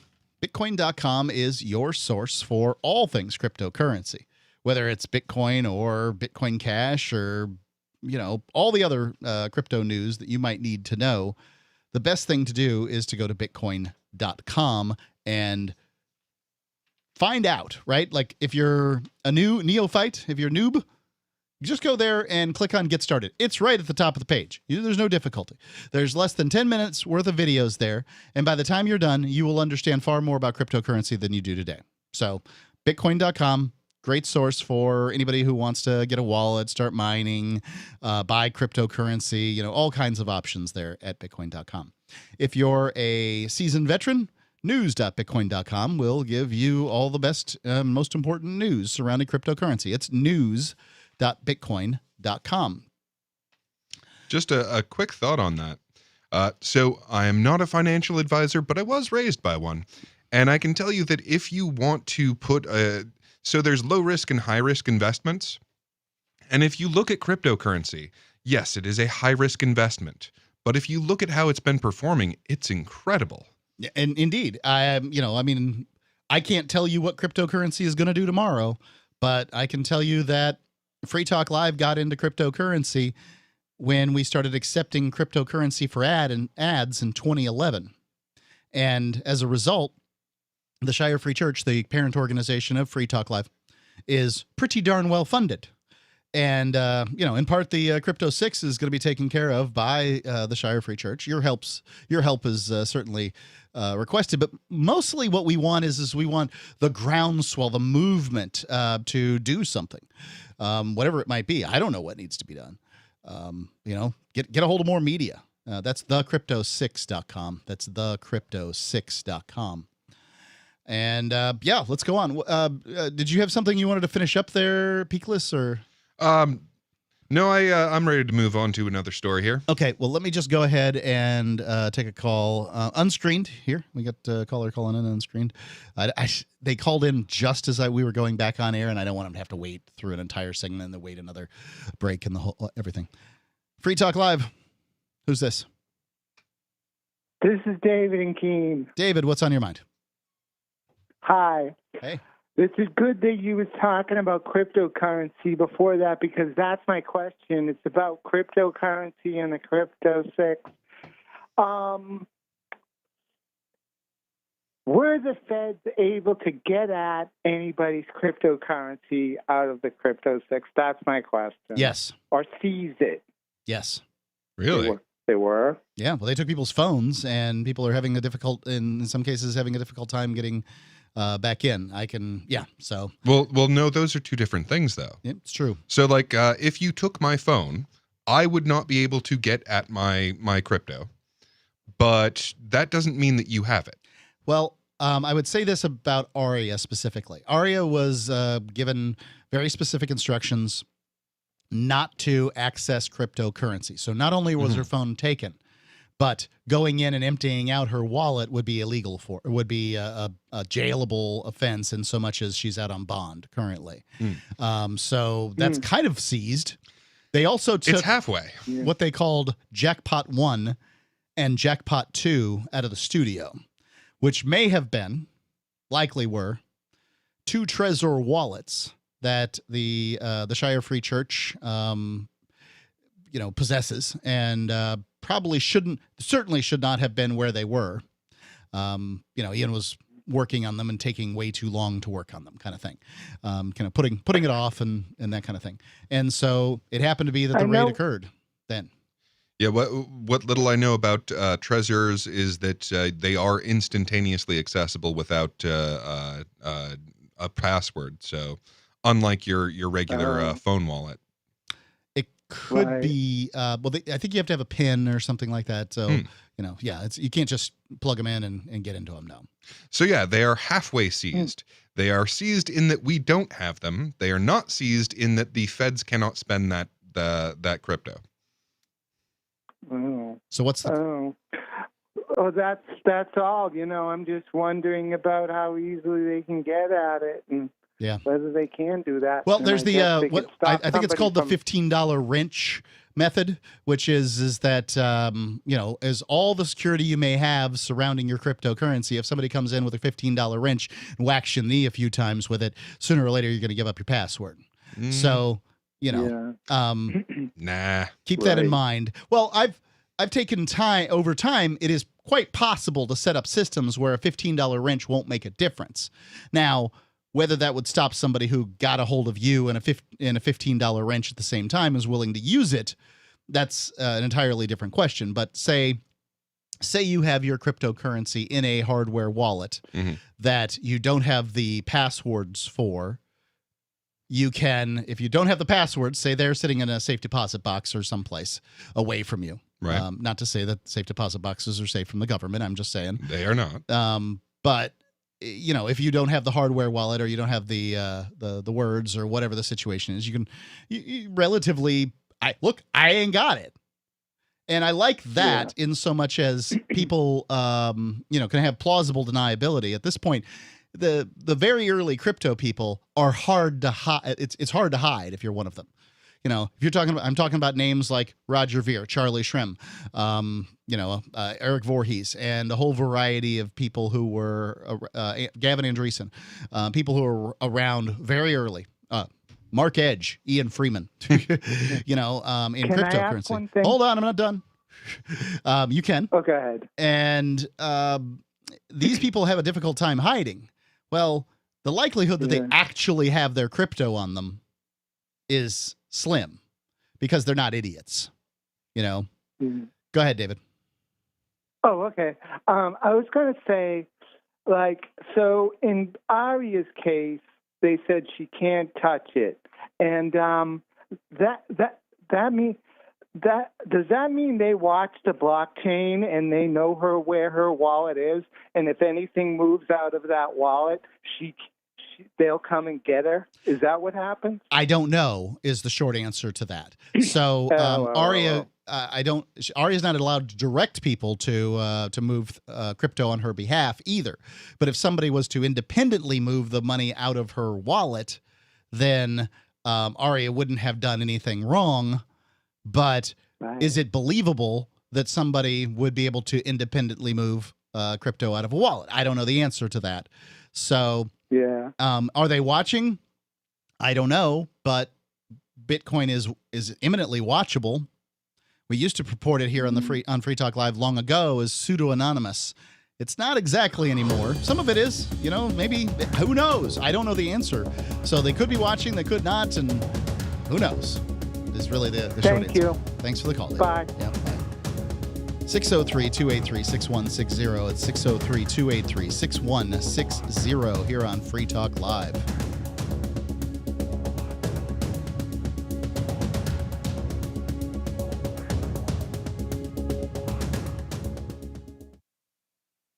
Hey, you are going to love the movie Victimless Crime Spree. It's hilarious, heartwarming, and carries a ton of inspiring freedom messages. Feeling down about the lack of liberty in your life? You need to put on this film with some friends and have a good laugh. It's a true story about me and my friends in New Hampshire living free, singing, dancing, and getting arrested. Of course, it's all on video, and the bad guys, the cops, judges, bailiffs, and sheriffs, they all play their part like it's out of a movie or something. You would think we scripted the whole thing, but it's real life. Go ahead and have a watch, and if it's been a while, have another look. I guarantee you'll notice things now that you didn't notice before. And the best part is that you're going to walk away feeling a renewed sense of your own power. You are the master of your destiny, and you will be free in your lifetime. Victimless Crime Spree. On Free Talk Live, we're bringing people to the ideas of liberty every day. From wrestling superstars like Glenn Jacobs. You guys really are having an impact, I believe. Like I said, a lot of where I am now is due to listening to Free Talk Live. You changed my mind on some very important issues years ago. To random people tuning in on the radio. I was kind of stuck stuck in the left-right paradigm. I heard your show by chance on a Saturday night. From there, I went on, joined the Free State Project, and become an amplifier. So, I mean, that's really the reason why I amp is because I know that if it wasn't for you guys being on as many stations as you are, I never would have found the ideas of liberty. Your amp will directly change more lives by getting Free Talk Live in front of people looking for talk radio online and on the air. When you amp Free Talk Live, you get perks like access to the AMP-only Facebook group and AMP podcast. Visit amp.freetalklive.com. Are you tired of your taxes funding endless occupations around the world? Antiwar.com is run by people who understand that wars abroad become wars at home, wars on our freedoms. Antiwar.com is dedicated to bringing you the latest in news, views, interviews, and reviews from the top movers and shakers in the anti-occupation movement. Antiwar.com has it all, from thorough foreign policy analysis to interviews with whistleblowers who used to run the military-industrial complex. Anti-war, pro-free market. That's antiwar.com. So you've heard all 3 hours of the latest episode of Free Talk Live, and you're still hungry for liberty-oriented audio content? Did you know that we have another 24/7 audio stream at LRN.FM? The Liberty Radio Network airs the latest episodes of some of the best liberty-oriented podcasts on the internet around the clock. In addition to recorded content, you'll also hear live shows like Free Talk Live, originating from our Keene, New Hampshire studio. So listen anytime at LRN.FM. That's LRN.FM. I'm grateful to have heard from some of our satellite listeners recently. I appreciate knowing that people are out there who like what we do and are willing to support it financially. LRN.FM's free-to-air satellite feeds blanket most of 2 continents. It was my goal to put our channel there so people without internet could receive our programs and feed pirate radio stations. We started a fundraiser on Patreon a few years ago to back the satellite channels. I recently announced that I was considering canceling the feeds, and donations increased from 15 to 20% of our costs, which are around $1,000 per month. That's a good start, and to incentivize more contributions, the Shire Free Church will be matching every dollar. Can we reach $500 per month? With your help, we can. You can join our satellite fundraiser for just $2 a month at fund.lrn.fm. If we raise enough to keep both of the channels on the air, awesome. If we raise more, I'll add more channels. If not, we can shut them down and go internet only. It's up to you. Thank you for your support. fund.lrn.fm. Our Matrix server is about as free as internet chat can be. Join the existing rooms or create your own at chat.freetalklive.com.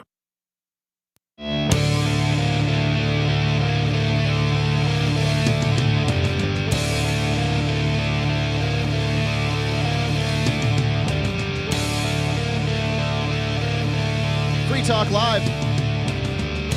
Call in, talk about whatever's on your mind.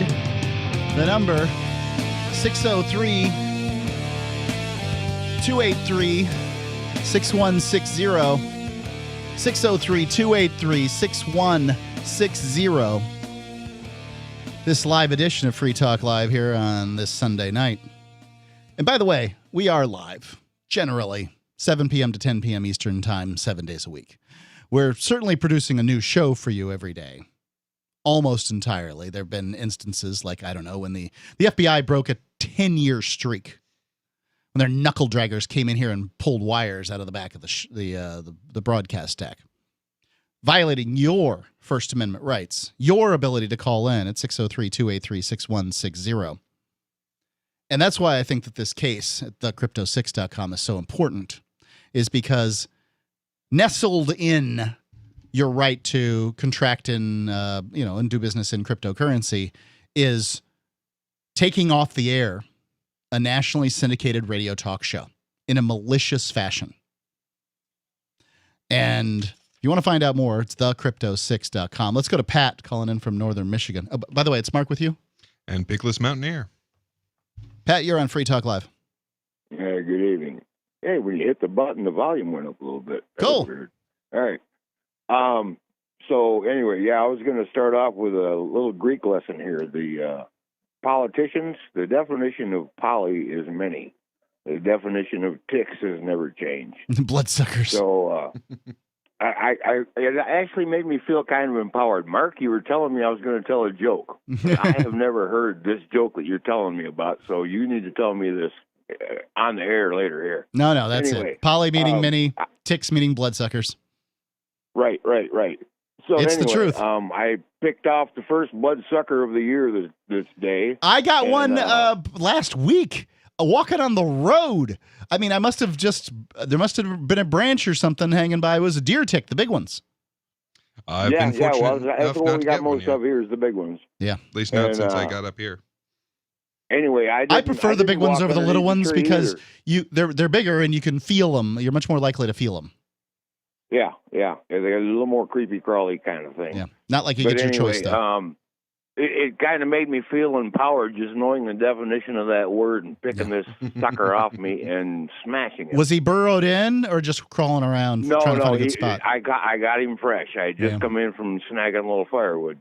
Yeah, you never know. You just never know what's gonna where you're gonna get one of them and whether or not it's gonna give you the Lyme disease.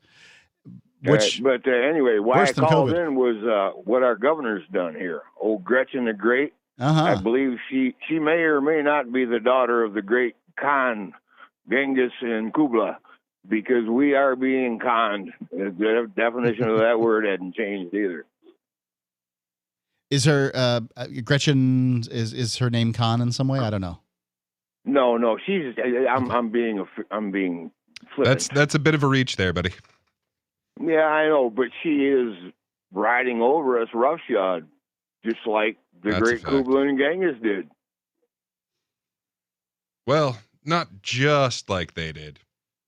I mean, Well, not quite. No, she wouldn't have the balls to warm her meat under the saddle. well, and I mean, since you bring it up, the thing about Genghis Khan that made him so successful is he'd move into an area and he would turn all of the people in that area against the ruling class that they had. So all of the slave and servant castes, he'd say, hey, you have two options. You can either help me kill these guys, and then you get, a piece of the pie, and you can basically rule your own thing and give me a tax, or we can kill you.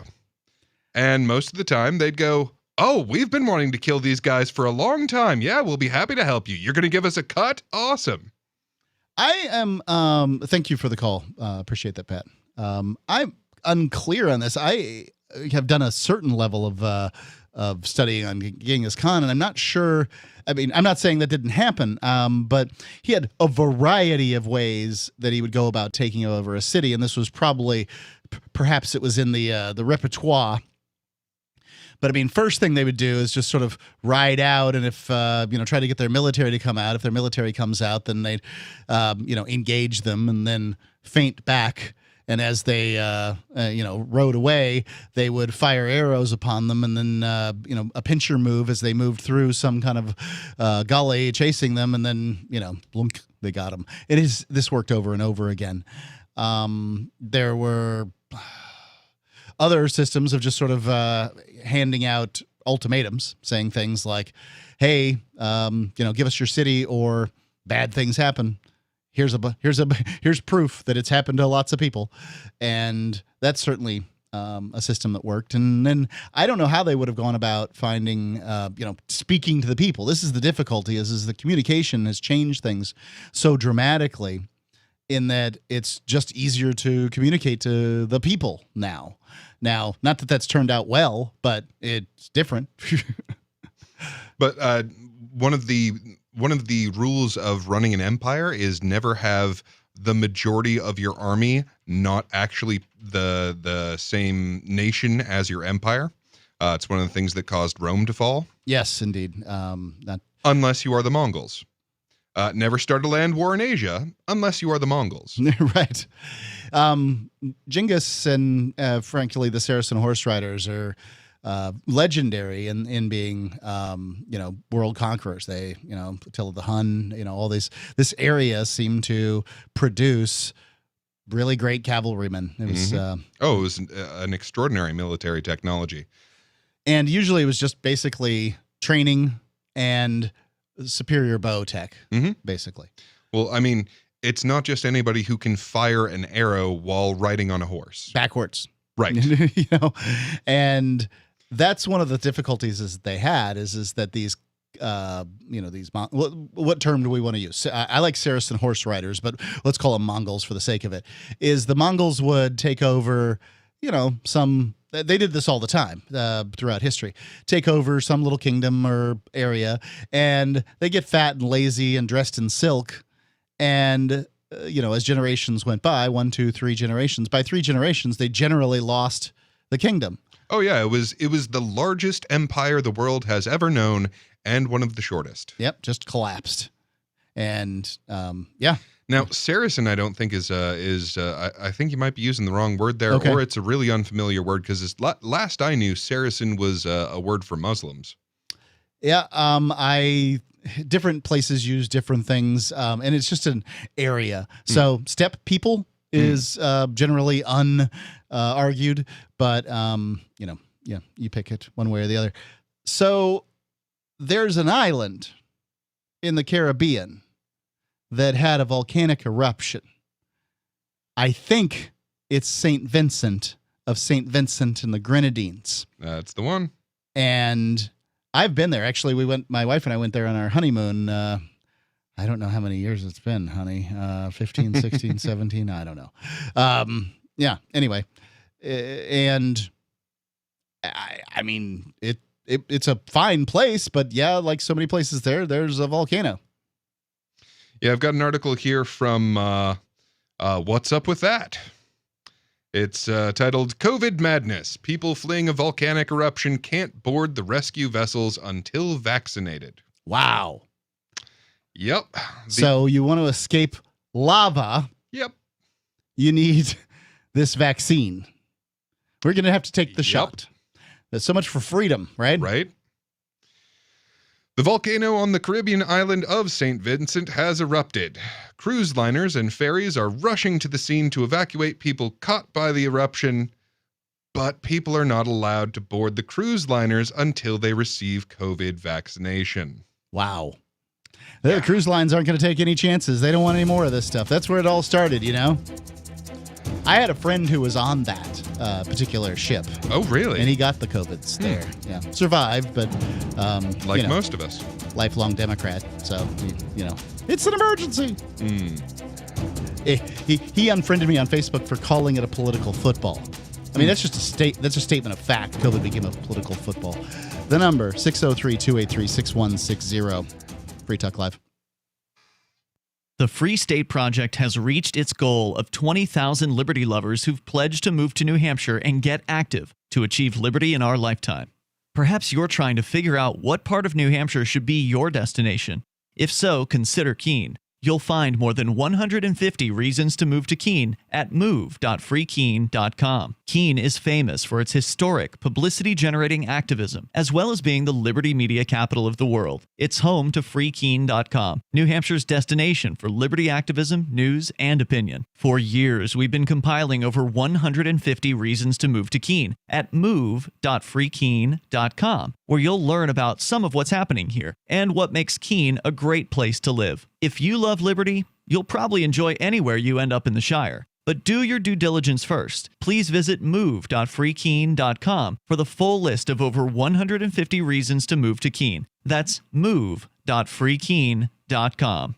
Bitcoin.com has launched a trading platform at local.bitcoin.com, allowing you to buy or sell Bitcoin Cash via dozens of payment methods like PayPal, Venmo, bank deposit, remittances, or meeting in person with cash. There are no ID requirements to sign up for and use the site, and all communications between buyers and sellers are encrypted. Finally, a global trading platform that respects your privacy. Visit local.bitcoin.com to get started trading Bitcoin Cash. local.bitcoin.com. If you want to know the latest about Free Talk Live before we go on the air, all you need to decide is how you want it delivered. It's your choice. Visit news.freetalklive.com to receive our usually weekly news updates by email. Plus, we have a Twitter account at twitter.freetalklive.com, and you can follow us on the decentralized Mastodon platform at toot.freetalklive.com. So please follow us at toot.freetalklive.com and sign up for our emails at news.freetalklive.com. This is Michael Dean from the Freedom Fiends. I've run websites since 1996 and have used over a dozen web hosts in that time. AgristHosting.com is the only one that hasn't broken my heart. Agrist Hosting's uptime and service is stellar. And their DDoS mitigation is the best I've seen. That's important because if you tell the truth in this world, you'll ruffle feathers. And some people will try dirty tricks to silence your voice. No matter what the haters hit us with, Agorist Hosting keeps our websites online. If you have a mission-critical commercial presence or a world-changing activism site, you cannot tolerate any skullduggery. So go with agoristhosting.com. Have a WordPress or blog site, but you're not satisfied with performance or uptime? Or just want raw hosting? Want to pay with Bitcoin? Agorist Hosting specializes in high-performance hosting with personalized service. Go to agoristhosting.com and click on the button that says Get Hosted. That's agoristhosting.com. The LRN.FM's social media channels have been revamped. We've eliminated Facebook and focused on other platforms like Twitter and Mastodon, the decentralized alternative to Twitter. On our accounts, you'll find posts from multiple LRN.FM show hosts together in one place. Follow us on Twitter at twitter.lrn.fm, or better yet, move to the decentralized Mastodon social media platform at toot.lrn.fm, toot.lrn.fm. I think you'll like it. I'm a little obsessed with My Magic Mud. Several years ago, I met Jessica Armand, the founder and CEO of My Magic Mud, and I didn't even know my teeth were coffee stained. A week's worth of use convinced me, and now I use it every 3 or 4 days. It's clinically proven to whiten teeth, and I think it cleans better too. My Magic Mud's available at most local health food stores, Sprouts, Natural Grocers, CVS, Walmart's Natural Beauty Aisle, but I can get it for you for 20% off with coupon code FTL20 at mymagicmud.com. FTL20 mymagicmud.com. You can stick it to the man and big tech. Join our FTL social mastodon at social.freetalklive.com.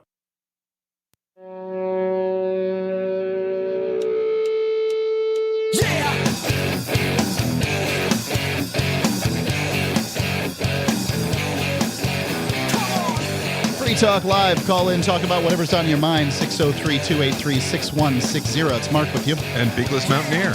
In the last segment, we were talking about the Mongol Empire, Genghis Khan, and how basically it fell apart in 3 generations. Mm-hmm.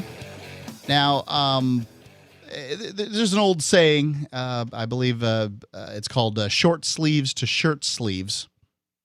The one I heard is shirt sleeves to shirt sleeves in 3 generations. Yeah. I've heard that. I thought it was short sleeves, and the reason is that people who work for a living wear short sleeves.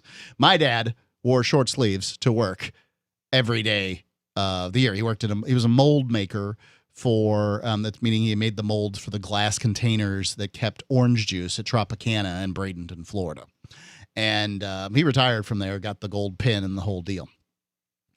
And I remember seeing as young man and a kid, seeing the burns on his forearms from, hot pieces of metal that popped off while he was doing all the stuff that he had to do to make glass bottles for your orange juice. And, these are the kind of people that built America, right? And then the next generation comes along and does something with it, is the idea. Mm-hmm. And I've heard this many times. Pat in Michigan recently called in about it.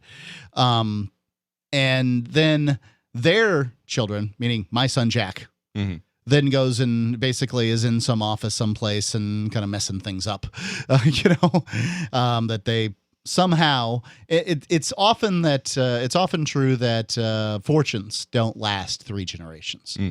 They do, but they tend not to, especially in America. And one of the exceptions to that tendency is if you can get the government involved and say, okay, well, now that I have conquered this land massive area, I am instituting a monarchy so that my next generation will still keep having, and their generation after that will still keep having the benefits of what I have done. Because, what usually happens, someone works really hard, passes on more than they got from their parents. And, if you're at a certain point, what you pass on is a degree of luxury. Yeah. And the next generation, well, you had it easy. So you didn't have to work very hard to do it. And you just kind of got used to this cushy lifestyle, and you didn't develop the characteristics and personality traits of being able to, put your nose to the grindstone. And, well, you end up sort of frittering away the fortune that was left to you. Yeah, and it happens all the time. We're not that species. We're not a species that is good at wealth preservation. Well, and honestly, that is how things should be. Yeah, there should be there's a churn. strong argument. Yeah, there needs to, in anything resembling a free market, there's going to be a churn of what the 1% is, of what people and what families actually occupy that top slot is supposed to change. Right, and it's the wastefulness of the generations that didn't work for it that often, in many cases, cause this churn, this change, this rollover. Obladai, Genghis's son, we were talking about the Khans here, Obladai Khan, I guess is what his name was.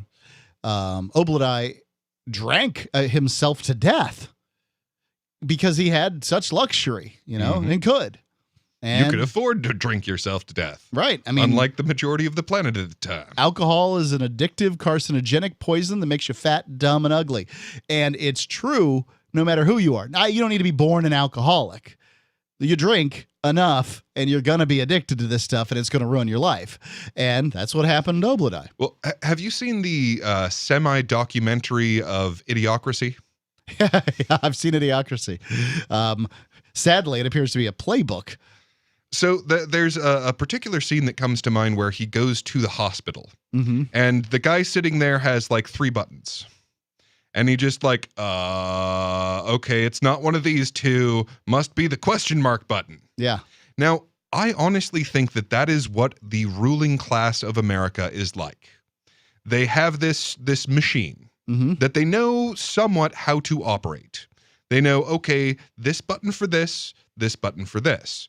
But they've been put in a situation where with the internet, with our ability to communicate with each other, and certainly with the development of cryptocurrency, they can't actually update their mechanism of control. So it's like either it is violent, non-violent, or what do we do with it? Right. Maybe that's how the government's machine works. I don't know. Let's go to Mark calling in from Tennessee. Mark, you're on Free Talk Live. Mark, can you hear me now? Mark had some phone issues earlier, so I don't know. Hey, Mark. Hey, guys. How you doing tonight? What's on your mind? I can. Can you hear me? Yep. Ooh, sounds like we've got a few second delay there. Just go ahead and say what you're going to say, Can Mark. you hear me now? Yes, I can hear you. It's just Okay, there appears to be a delay. Okay, sorry about that. So, yeah. Okay, sorry about that. The reason I'm calling is because obviously we've all been interested in what's been going on with the FBI thing and all that. And I know it's been talked to death and all that. I just wanted to encourage people. There was an Event 201 program last year, and Section 4 was about stopping the signal. And I believe that what happened to LRN was their attempt to stop the signal, and especially when it comes to liberty. And so it is my belief that what we've been doing here for over a year of, basically being an internet affiliate of yours for LRN was that we want to encourage other people to do what we do. And that was take your audio signal and in some cases your video signal and restream it. We floatcast on float.app with our channel at Studio 8424 LRN. And we're proud of that. And because of what happened, we want other people to do that. We want other people to do what we did and grab the audio signal and potentially the video signal that you guys produce and put it on their key and make it happen, because I want this to explode. I want to show the people that wanted to turn you guys off that the signal will not be squelched, that it will increase, and that people need to know that liberty matters in so many ways. And if we stop, if they were to succeed to stop this signal, it would be a very bad day. And so I'm very proud that that LRN and that FTL is back up and running. And I'm just happy to be an affiliate. But I also want people to know this is their shot. If they could just do one thing for liberty, it would be to run an affiliate, an internet affiliate, just like we do on Float. And they could do it anywhere they want on their own website and just be an affiliate of LRN. And I just wanted to say that. Thank you for the call, Mark. I really appreciate that. And I don't know everything about all this this online stuff, but I will say this: is I do know that if you broadcast on Twitch, which is got to be the biggest streaming platform out there, if you broadcast your gaming or whatever, you can easily syndicate a broadcast on your channel when you're not doing your thing. So when you're doing your thing on Twitch, by all means do it. But when you're not, you can put LRN up there, LRN.FM, and it's twitch.lrn.fm if you need to go find our channel in particular. We should be relatively easy to search, but we are at twitch.lrn.fm.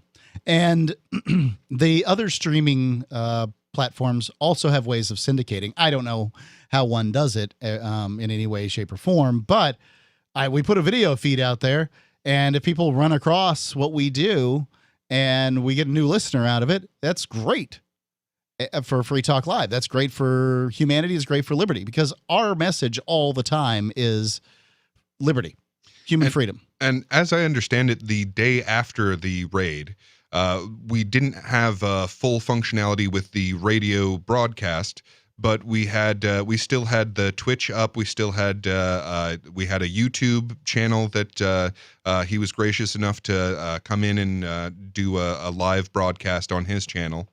And that was the day of the raid. That was the day of. Our YouTube was down for days, and a gentleman who has Breaking the Flaw, I believe, Joa, who's on here on Free Talk Live, they broadcast on their channel until we could get things going. So basically, we were taken off the air for one day, and then the radio broadcast really was pretty bad for 6 days.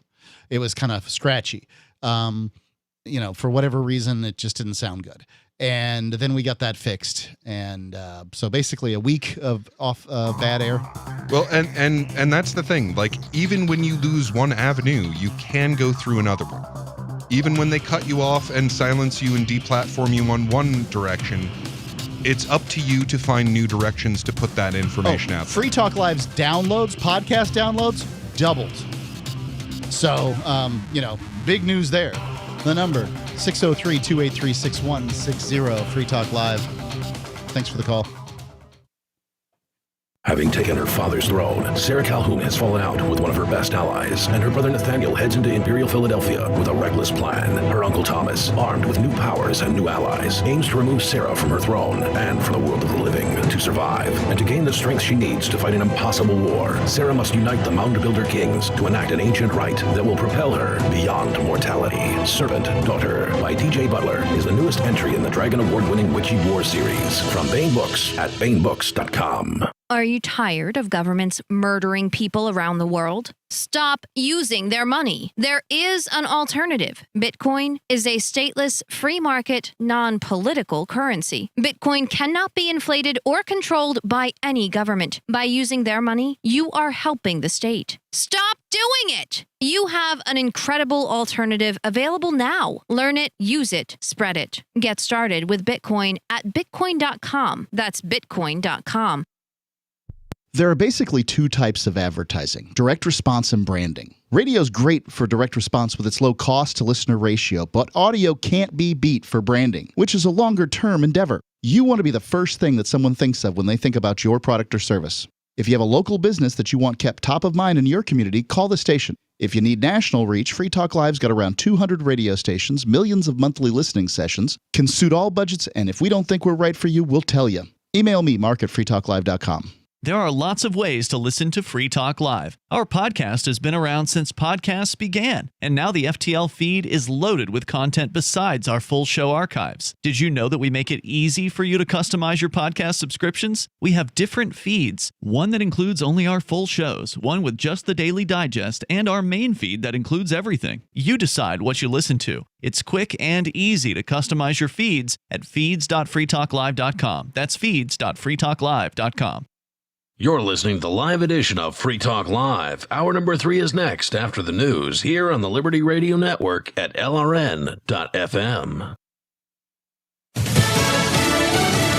The Congresswoman facing backlash over her comments. I'm Joe Chiaro, Fox News. The trial of former Minneapolis police officer Derek Chauvin is coming to a close this week. California Democratic Representative Maxine Waters is facing strong backlash for telling protesters to get more confrontational if Chauvin isn't convicted of murdering George Floyd. Fox's Mike Tobin is in Brooklyn Center, Minnesota. Now, we caught up with Representative Waters. She said she is not inciting violence. Aren't you trying to entice more violence by telling them? I'm a non-violent person. I don't believe in violence. Protests in Brooklyn Center were peaceful last night. No clashes with police, no mass arrests. There was one protester who was arrested in Minneapolis. Also in Minneapolis, a couple of guardsmen were injured. According to the Minnesota National Guard, someone pulled up in a light-colored SUV and took potshots at the guardsmen who were standing a sentry along with some police. Protests began in Brooklyn Center after 20-year-old Dante Wright was killed by police. There's been more pressure on the White House to deal with the immigrant surge at the southern border, and it appears to be continuing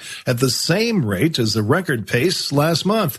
Fox's Rich Edson is in La Jolla, Texas. Customs and Border Protection says they're apprehending nearly 500 unaccompanied children a day down here, with more than 20,000 in U.S. government custody. Most are handled by the Department of Health and Human Services. HHS then moves them to longer-term shelters, military bases, convention centers, or family members across the United States. President Biden now admits the situation is a crisis. Authorities in Austin, Texas, searching for a 41-year-old man in connection with the fatal shooting of 3 people. Officers fear he might try to take a hostage. Police in Wisconsin arresting a suspect in an early morning shooting in the village of Summers that left 3 people dead and 3 injured. America is listening to Fox News. Did you know that Cleopatra dated 3 different emperors? You would if you watched the series Women Who Made History on Curiosity Stream. Launched by the creator of Discovery Channel, Curiosity Stream is the opposite of mindless TV. This is nonfiction entertainment created by award-winning filmmakers, available on any device. Satisfy your curiosity for less than $2 a month at curiositystream.com/Fox. That's curiositystream.com/Fox.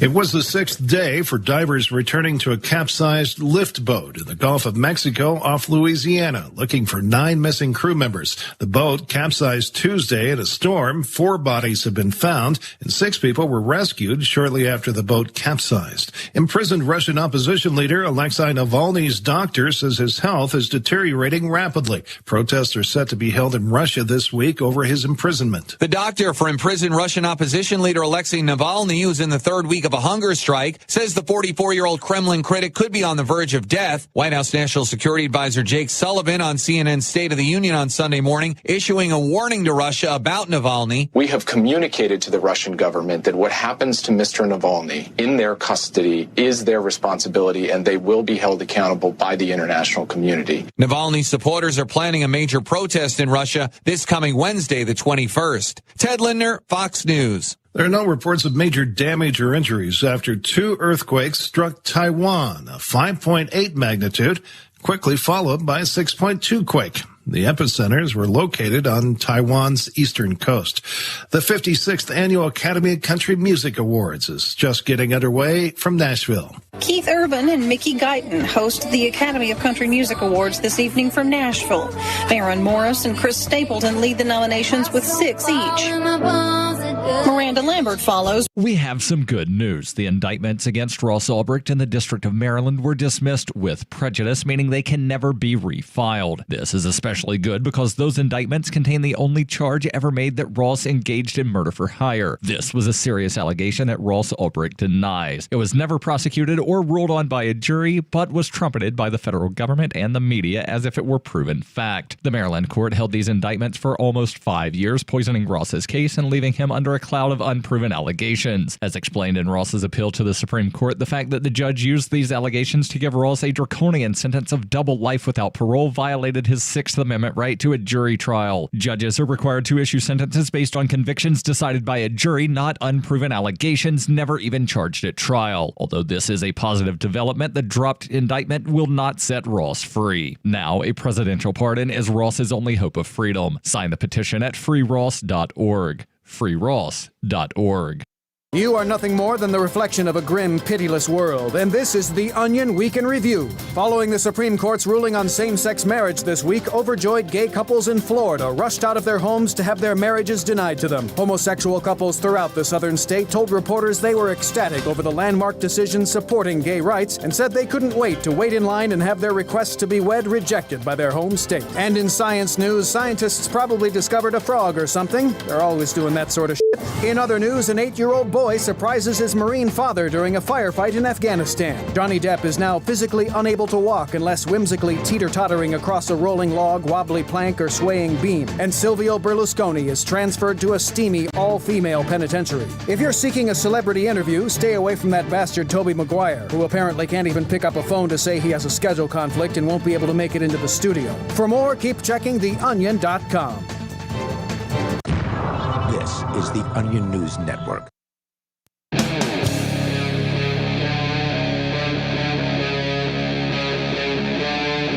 Free Talk Live.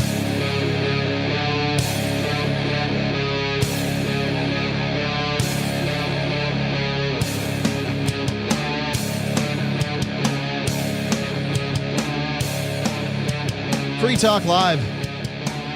You can call in and talk about whatever's on your mind. It's Mark with you. And Beakless Mountaineer. Want to thank Izzy, who's a gold amplifier, for supporting the show.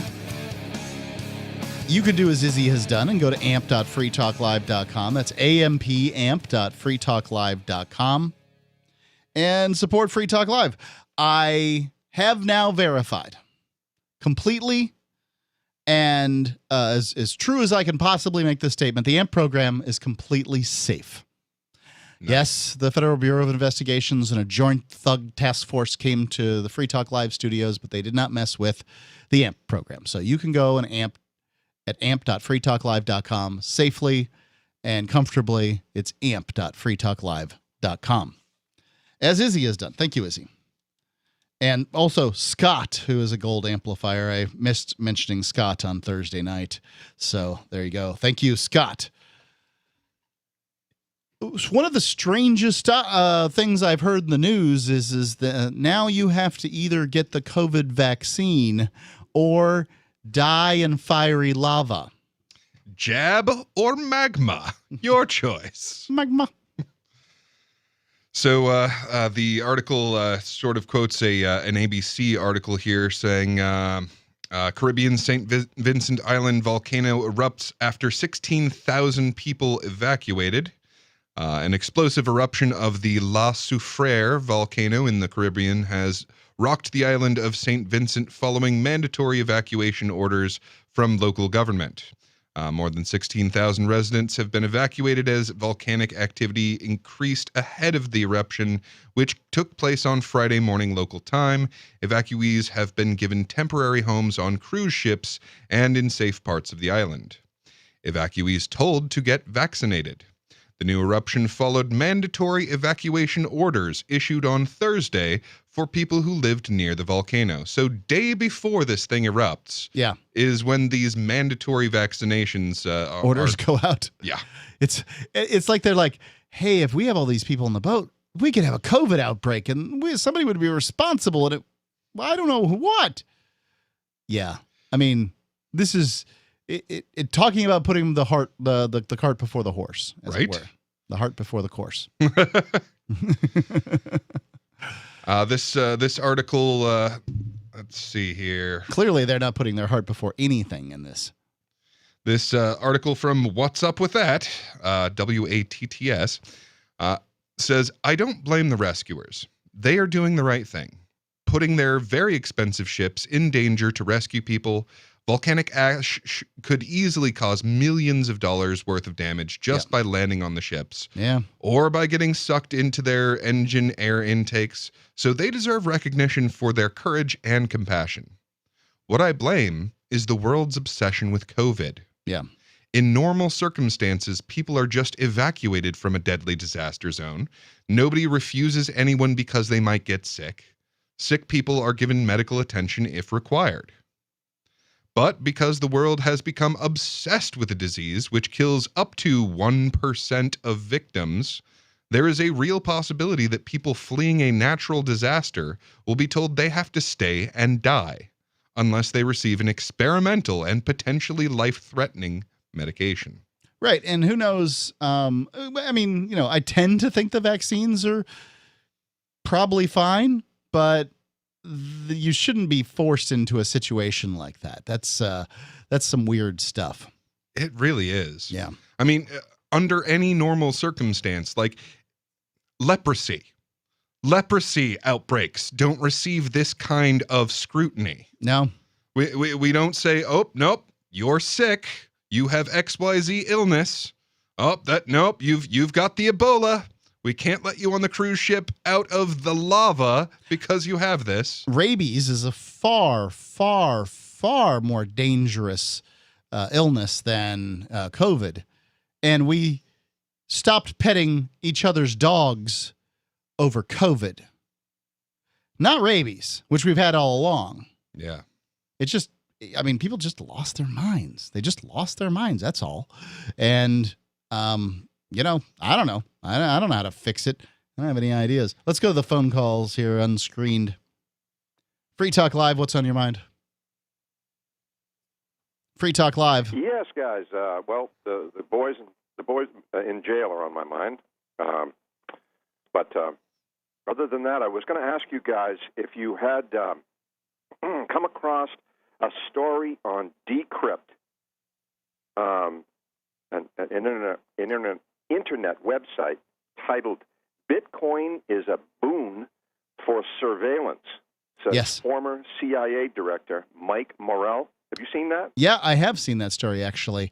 And Bitcoin is, you know, now that it's become so popular, I don't think they ever imagined this happening in the beginning is that, but now there's a lot of computers that are at work trying to do what they call forensics on the blockchain. And by the blockchain they're talking about is the Bitcoin blockchain, and trying to find out, you know, who's got what, you know, crypto and that kind of thing. Only a computer can figure out. Because don't forget, when they say there's 21 million Bitcoins, each Bitcoin contains 10 million Satoshis. 100 million. I think it's 10.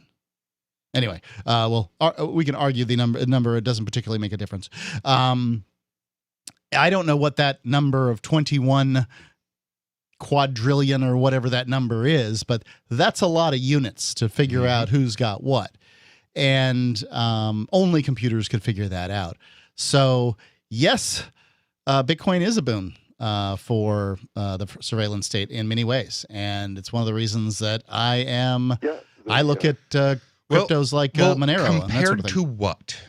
So, and it's definitely worth pointing out that Monero, Zcash, these are cryptocurrencies that are actually anonymous as opposed to semi-pseudonymous. But compared to what? So the normal way of paying for things, you have to have a bank account. It's true. Okay, so once you've got the bank account, okay, you've got your social security number, you've got your driver's license, all of that information is in there. Yeah, they're far less.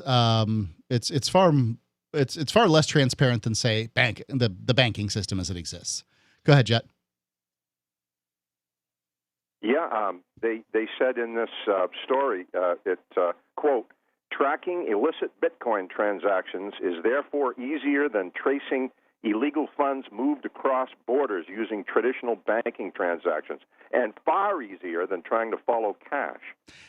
One source in the report was quoted saying that if all criminals used blockchain, we could wipe out illicit financial activity.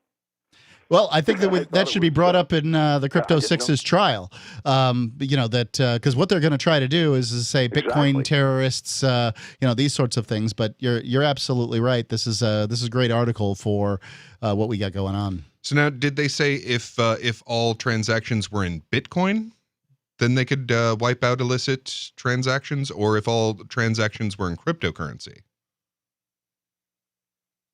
It says Bitcoin.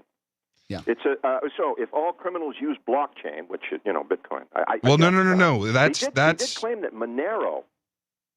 That's a big difference. So blockchain is one part of cryptocurrency. It's a type of tech. Right. It is one part of the tech that runs a cryptocurrency. And it's very, very important. Everyone out there, you have to make a distinction between these things. There's electronic currencies, there's blockchain, there's cryptocurrencies, there's Bitcoin. They're trying to lump all these together as if they're one thing. Yeah. They're not. Yep. Caller? Well, they particularly, they single out, I encourage you to read that. It's decrypt.co is the website. And, yeah, I did see it. Yeah, just search Bitcoin is a boon for surveillance, says Mike Morrell, who's acting CIA director for Obama and George Bush. Thank you. Appreciate the call. Free Talk Live, 603-283-6160. 603-283-6160. Got the article here from decrypt.co. Bitcoin is a boon for surveillance, says former CIA director. Free Talk Live.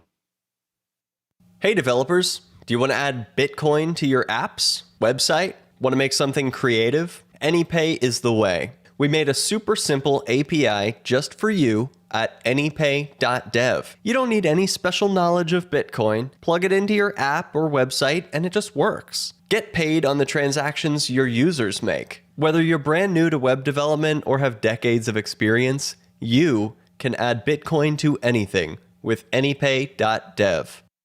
What if you want to hear the latest episode of Free Talk Live, but all you have is your phone, you forgot to download our archive, and you have no data connection? You can call our Listen line at 641-793-0191. That's a long-distance number, so you may incur charges. If not, listen as long as you want. 641-793-0191. The Free Talk Live Listen line, 641-793-0191. Do you feel like your nation, state, or community no longer holds your values? Have you dreamt of a place where people agree that liberty is important and are free to pursue their projects so long as they respect the property of others? There are many people just like you that are discovering freeprivatecities.com. Their social media links are at the upper right of the page at freeprivatecities.com. All skill levels will be needed when the first of the Free Private Cities opens. It's sooner than you think. Stop arguing and build. freeprivatecities.com. What if the United States and the Soviet Union had fought on land, sea, air, and the astral plane, struggled for dominion across parallel dimensions or on the surface of the moon? What wonders would have been unveiled? What terrors would have haunted mankind from those dark and dismal dimensions? Come closer, peer through a glass darkly, and discover the horrifying alternative visions of World War III from some of today's greatest minds in science fiction, fantasy, and horror. Weird World War III. Available now from Baen Books at baenbooks.com. Join liberty-minded voluntarists, anarchists, and libertarians from June 28th through July 4th for ForkFest 2021 at Rogers Campground in the beautiful White Mountains of New Hampshire. ForkFest happens the week after the Porcupine Freedom Festival, and ForkFest is decentralized, which means no one is in charge. That also means there's no ticket cost. Just reserve your camping, RV site, or motel room with Rogers Campground for June 28th through July 4th. Where better to celebrate Independence Day than around other freedom-loving activists in the Shire? You can relax and enjoy the camaraderie of like-minded people, or you can create whatever experience or event you'd like others to have. If you're planning an event for ForkFest, be sure to let others know in advance. You can connect with fellow ForkFesters via the unofficial Telegram chat or the ForkFest forum. Links to those are on the unofficial website, forkfest.party. Mark your calendar for June 28th through July 4th, 2021. We'll see you at forkfest.party. Tired of cancel culture? Sick of mega tech corporations holding an axe over your head? Join the LRN.FM Matrix chat server. It's self-hosted, so no one else can tell us what to do or say. Don't like the existing channels? You can make your own. You can even connect into some of our channels from other Matrix servers. It's federated. For the full LRN.FM Matrix experience, though, you should join our server via the step-by-step instructions at chat.lrn.fm. chat.lrn.fm. Looking for a great real estate investment? Consider New Hampshire, which is ground zero for the Liberty Movement. Your first call should be to Mark Worden from Porcupine Real Estate. He's more than just a real estate agent. He's your New Hampshire concierge. Where are the best places to live? Do you want farm, city, the burbs, or forest? Do you want a duplex or multifamily building so that renters pay your mortgage? There are homes in all price ranges in New Hampshire, and Mark can help with financing too. Invest in Liberty and property. Mark Worden can help. PorcupineRealEstate.com. Don't miss a moment of Free Talk Live. Get our archives daily via our podcast at feeds.freetalklive.com.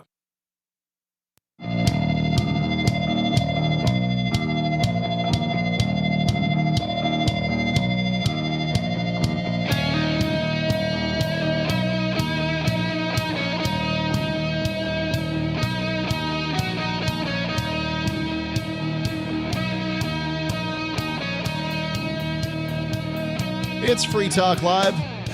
You are free to call in and talk live here on the airwaves. That's what we do here on Free Talk Live. The number is 603-283-6160. It's Mark with you. And Peakless Mountaineer.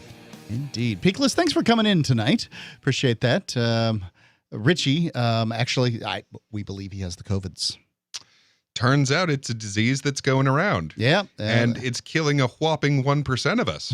Well, that's if you include people over the age of 65. I don't know that we have anybody over the age of 65 on Free Talk Live. Oh, there is that. Yeah. So, I mean, we haven't... I've joked off the air, maybe even on the air, that I'm going to go out and look for another strain of COVID so that I can lose some more weight. I lost 15 pounds in 5 days. I need maybe drop another 10. It'd be nice. Well, I've heard from The Onion that if you just pick at yourself long enough, that's another weight loss method. At yourself? Yes, just, pick at your skin, continuously. It's disgusting. Free Talk Live. One way to lose weight. Yeah. Free Talk Live, 603-283-6160. Let's go to Robert calling in from South Carolina. Robert, you're on Free Talk Live. Robert, this ain't Robert. This is Fred. How did that happen? This is Pat from Northern Michigan. That's really weird. That is weird. I was going to test the trolls. They busted me. What happened? I called you guys like 5 times when this virus first hit, right? Uh-huh. And I got through as Fred from Hillman. Yeah. A couple times. And then there was some internet troll. And I remember I called in and I told you the stories about the Billy Goat Gruff. Yeah. We got to keep them damn trolls under the bridge. But anyway, 3 times I got busted by some inner tube underwear living in his grandma's basement boy. And it just tickled my Elmo. What do you mean busted? I thank you, boys. I do love you. What? Keep the peace. Thank you. What's he mean by busted? I'm guessing that someone who he called in under this Fred pseudonym. Pseudonym, yeah. And they recognized his voice and went, "You're not Fred. You're whomever." Robert. Okay. I don't know what's going on. Let's just go to this call here. Maybe this is Robert. Free Talk Live. Yes, I just wanted to mention to you that, if you do deal in a virtual currency, I'm sure they probably keep a special eye out for you because they have a special question on the 1040 U.S. tax return. And it says here, at any time during 2020, did you receive, sell, send, exchange, or otherwise acquire any financial interest in any virtual currency? A yes or no? So if you were to check yes on that, I'm sure they would pay special attention to your tax return to make sure that they get all the details. Don't you think? Well, virtual currency is really a contentious description. So as far as I know, the basic definition of what cryptocurrencies count as is not virtual currency, but as a commodity, much like eggs, gold, milk. Right. Well, it functions like a commodity. So if you were to buy a bar of gold on January 1st and sell it on December the 31st, and you made $1,000 in that year, then you owe short-term capital gains, as I understand it, according to what they say. Right. So that's a commodity. Right. Now, a virtual currency, what about Google Pay, Apple Pay, any of these things? PayPal. I mean, haven't people had virtual currencies? Isn't everybody supposed to answer that question as a yes? And if so, then what does that mean? Right. I mean, and I'm not a lawyer. So when they ask me to fill out these forms and I don't know what their terms mean, and I answer the question wrong, am I now committing fraud and I'm in looking at 10 years in the pokey? This is the problem with this system. In Germany, Robert, if they want you to pay a tax, they just have you pay the VAT. You don't have to answer their invasive questions that they throw you in jail for afterwards. That's value-added tax. Yeah. Did I say VAT tax? You said VAT. Yeah. A VAT is a VAT tax is a value-added tax. I know, but a VAT tax is repeating yourself. Redundant. Yes. Is what I'm saying. Yeah. Yeah. Anyway. Well, in Germany, it's the Mehrwertsteuer, and the Mehrwertsteuer has to be paid on any kind of commodities, but not services or things like that. Can you translate Mehrwertsteuer? What's it mean? Mehrwertsteuer. Mehr means more, Wert means value, and Steuer means tax. Okay, so value-added tax. I believe it's pretty much equivalent to our sales tax. In other words, I don't believe it applies to newspapers and lawyers and physicians and things like that. But on the other hand, I'm not so sure about that. I mean, just virtual currency, I think they're trying to I think that could mean all the kinds of currencies about which you were speaking, but I'm really not sure, and I certainly wouldn't want to get into big trouble with them. You know what I mean? Oh no, they're awful people. You're absolutely right. This is why, if you are planning on filling out your tax returns, my advice is don't. Get someone who knows what they're doing, or at least pretends to know what they're doing. That way you can say, hey, it wasn't me, it was H&R Block or whoever. Yeah, I'm with you. It's scary stuff. I mean, they're asking you about virtual currencies. Well, what's a virtual currency? Well, maybe it's that thing China has. And don't forget, this is really, really, really, really, really important. Back in the 90s, when Microsoft had its groundbreaking, case on intellectual property, and they lost, and Bill Gates got, they grilled him and all that stuff. They were abundantly clear in the opinion from the court, is that code is speech, and Bitcoin is code. Cryptocurrencies are code. They're code that the government doesn't control. And that means that they're just speech. Mm-hmm. So are we talking about tax on speech? It's very much a tax on speech. Because I thought we had free speech. Well, I'd like to think that. But I keep getting all this evidence to the contrary. Indeed. The number, 603-283-6160, 603-283-6160. Now I'm just doing on-screen calls. Free Talk Live. What's on your mind? Who's this? Speak now or forever hold your peace. I think there's something wrong with the phones. I don't know. That definitely appears to be the case. Yep. Well, if I can't hear you now, I won't be able to hear you otherwise. So try it again. The phone lines don't work the same way they did prior to the FBI coming in. And I can tell you, Aria has chased this down like she's chased down womanhood. And tried to make it, work. And yeah, remember what I was talking about a second ago about evidence to the contrary as freedom of speech? Yeah. Because here we are. I mean, what could you want in a freedom of speech outlet? We let any old body call in, talk about whatever they want to talk about. The FBI agents can call in anytime they want at 603-283-6160 and say whatever it is they want. Apparently, they'd rather just send in knuckle draggers to pull the wires out of the back of our phone codecs here. And the results have been, less than stellar for us, I got to say. And of course, there's my favorite impingement on freedom of speech. Well, we're not going to tell Google and Facebook to take your post down, but we are going to threaten them that if they don't censor enough, we're going to remove our protections. The number, 603-283-6160. Free Talk Live, 603-283-6160. Don't forget to check out thecrypto6.com about the FBI raid here on Free Talk Live.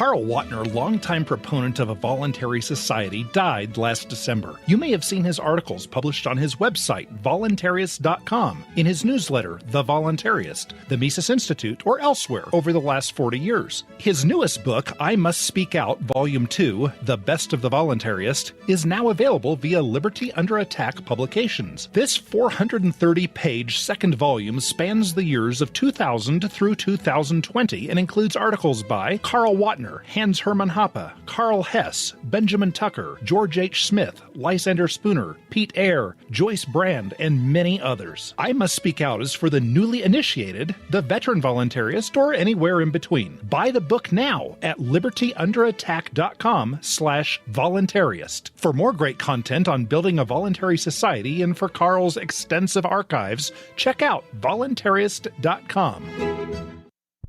A prison reform group issued a disturbing new study this week calling conditions in women's correctional facilities deplorably unsexy. The report contends that women's prisons are bleak, dangerous environments with shockingly few soapy showers and erotically charged pillow fights. According to the Prison Justice Initiative, quote, "It's a shame that in today's society we still have jails that don't encourage kittenish girl-on-girl exploration. Prison shouldn't be a hotbed of gang violence and drugs. It should be a steamy Shangri-La where caged nymphets discover the sexuality away from the leering eyes of male society." The investigation revealed living conditions that many are calling cruel and degrading, but not in a fun or kinky way. The study's author argues that incarceration should be about more than just punishment. The purpose of prison isn't just to lock people in a box and forget about them. It's to provide opportunities for naughty girls to play nice with each other.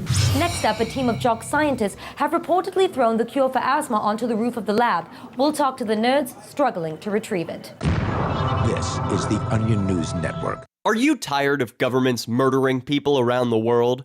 Stop using their money. There is an alternative. Bitcoin is a stateless, free market, non-political currency. Bitcoin cannot be inflated or controlled by any government. By using their money, you are helping the state. You have an incredible alternative available now. Learn it, use it, spread it. Get started with Bitcoin at bitcoin.com. That's bitcoin.com. Some of you asked, and now we've delivered. LRN.FM's live Keene, New Hampshire studio shows are now streamed in HD on Twitch. Visit our channel at twitch.lrn.fm and give it a follow. If you have Amazon Prime, you get one free subscription on Twitch. If you use it on our channel, Twitch will give LRN.FM a monthly piece of your Prime subscription cost. So please watch, follow, share, and subscribe to twitch.lrn.fm. That's twitch.lrn.fm.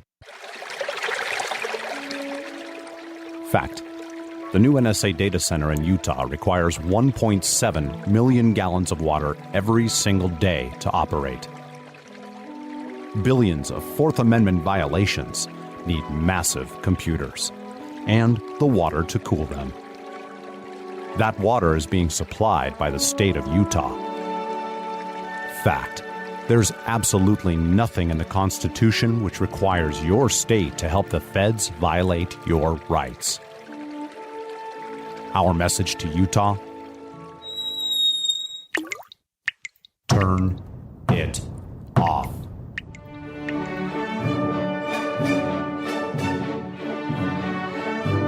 No water equals no NSA data center. Visit offnow.org.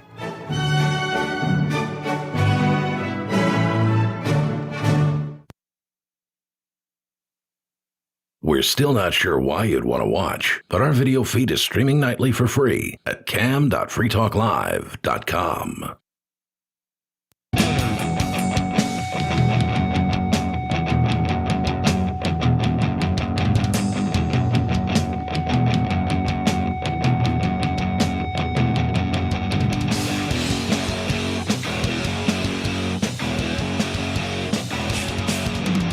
Free Talk Live. I'd say call in, but our lines are occupied. It's Mark with you. And Beakless Mountaineer. I'll give you the number when after we go through these calls. Forkfest. For those of you who want to go to Forkfest, which is basically 4th of July weekend, Independence Day weekend. I just got my my campground reservation for that. Yep, it'll I'm be fun. very excited. And that's basically all you have to do is go to Rogers Campground's website. You can find all of this at forkfest.party. That's the website, forkfest.party. And you'll find out all the information. We will be there. No problem. We're going to be there. Forkfest.party. Let's go to the phones. I got, let's see, Robert in Vermont. Robert, you're on Free Talk Live. Hey, did we get through? I think you're through. All right. Yeah, You made I had it. a hard time trying to get in, but Hey, Robert, Hey, that so- accent of yours, where is that? Pardon me? Where, the accent of yours, where are you from originally? well, I was originally born in New Hampshire, in Concord. So this is what they call a Western New England accent? I guess so. Yeah, I think that's what I was thinking. Go ahead. Yeah. Hey, so you guys were talking about Bitcoin earlier, and I know a lot of people out there are big fans of Bitcoin, but I've been a fan of Dogecoin for a long time. Dogecoin's had a good week. Don't do it. Don't do it. I mean, like a cold shower, fast in, fast out. Yeah. It's not worth holding on to, but there's definitely people making money off it. Yeah, the Dogecoin's been a pump and dump scheme that's pumped and dumped probably 10 times over the last 7 years or something like that. Do what you wish, but I'd say fast in, fast out, like a cold shower. Yeah. Mm-hmm. Yeah. Okay. And then I also like Bitcoin Cash too. See, now that's actually worth holding on to. So I don't know, man. I mean, I've been hearing more and more that what they call second gen cryptos are, although they have some real advantages over Bitcoin, that the tech is just, it isn't as exciting as third gen, and it isn't first gen. So, from an investment standpoint, yes, Well, I'll say Bitcoin Cash is the most useful currency. Cryptocurrency that I can use here in Keene, New Hampshire. I'll end it by saying I think we're going to see Dogecoin go to $10 by the end of the year. I'll keep an eye out for it. I have never owned a Dogecoin. No one's even sent me one. I have no interest in these things, and I won't promote it. So maybe people just won't even they don't do anything with it. I might Thanks for the accept call, it Robert. for goods and services once. Yeah, but not twice. Now, for since he brings it up, for investment purposes, there are two things that I like to look at for any kind of cryptocurrency whatsoever. Number one, is there somebody who can just make more of it? Right. Which Dogecoin? Yes, you can. Yes, there is. Yep.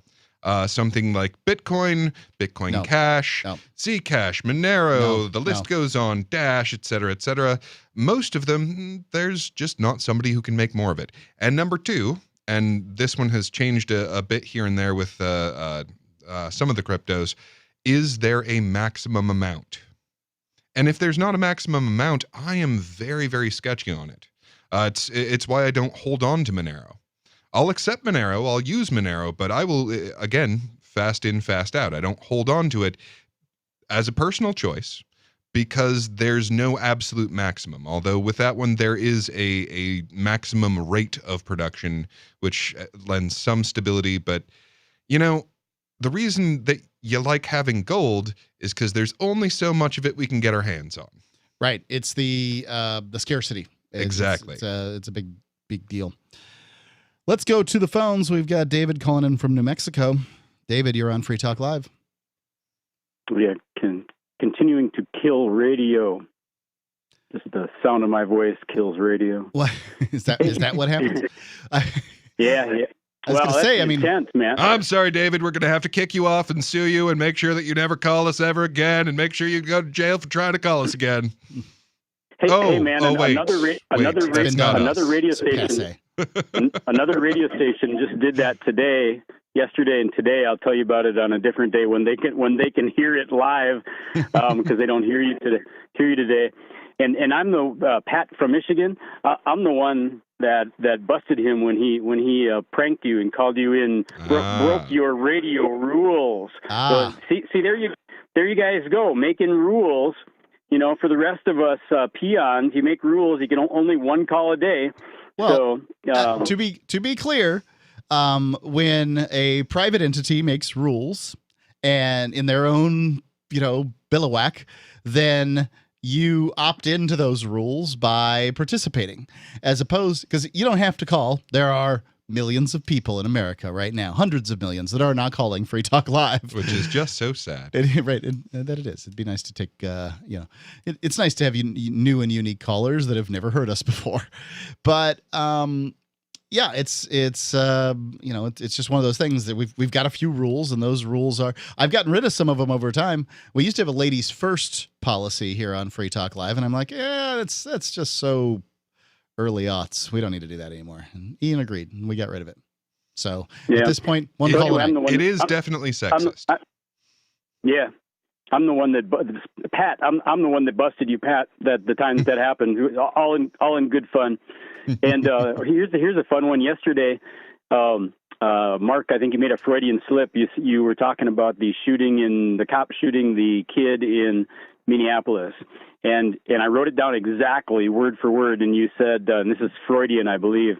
You said the police trainer who pulled her gun yelled taser, taser, and shot him dead. So was that Freud or not Freud? I don't know anything about the sexual proclivities of the police trainer that accidentally shot that 20-year-old in Minneapolis. So, best to her. I think it is unfair to compare her to a whore, because whores engage in strictly voluntary activity.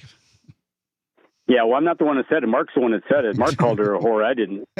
So, but back to Killing Radio. So, I was complaining about the KENN program that the acronym for their program, the Four Corners Car Talk, FCCT, which sounds like a word you can't say on radio if you were to say it out.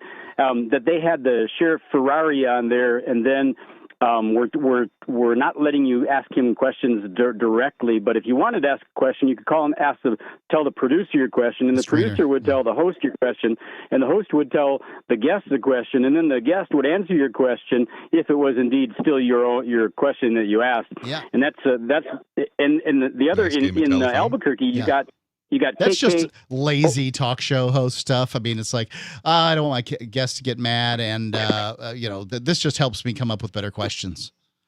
Yeah, but in Albuquerque, you got another dude, TJ Trout, does it even more.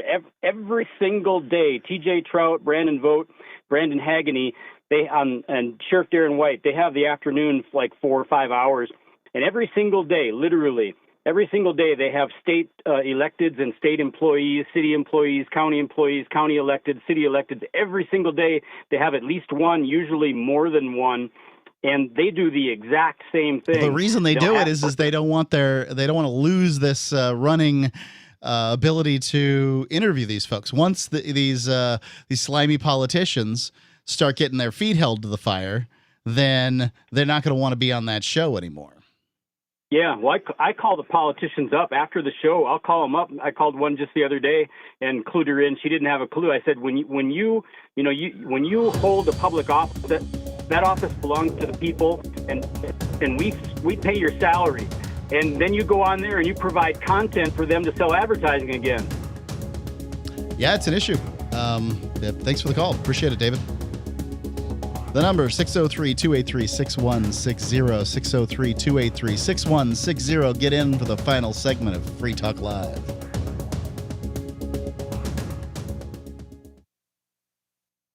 Why did you move to the Shire? I moved here to the Shire because there's other people around who take liberty just as seriously as I do. I moved to the Shire because I saw videos of people challenging authority and thought that I could get support myself. It called to me, like, do this right now. I wanted to be around people like me who got it.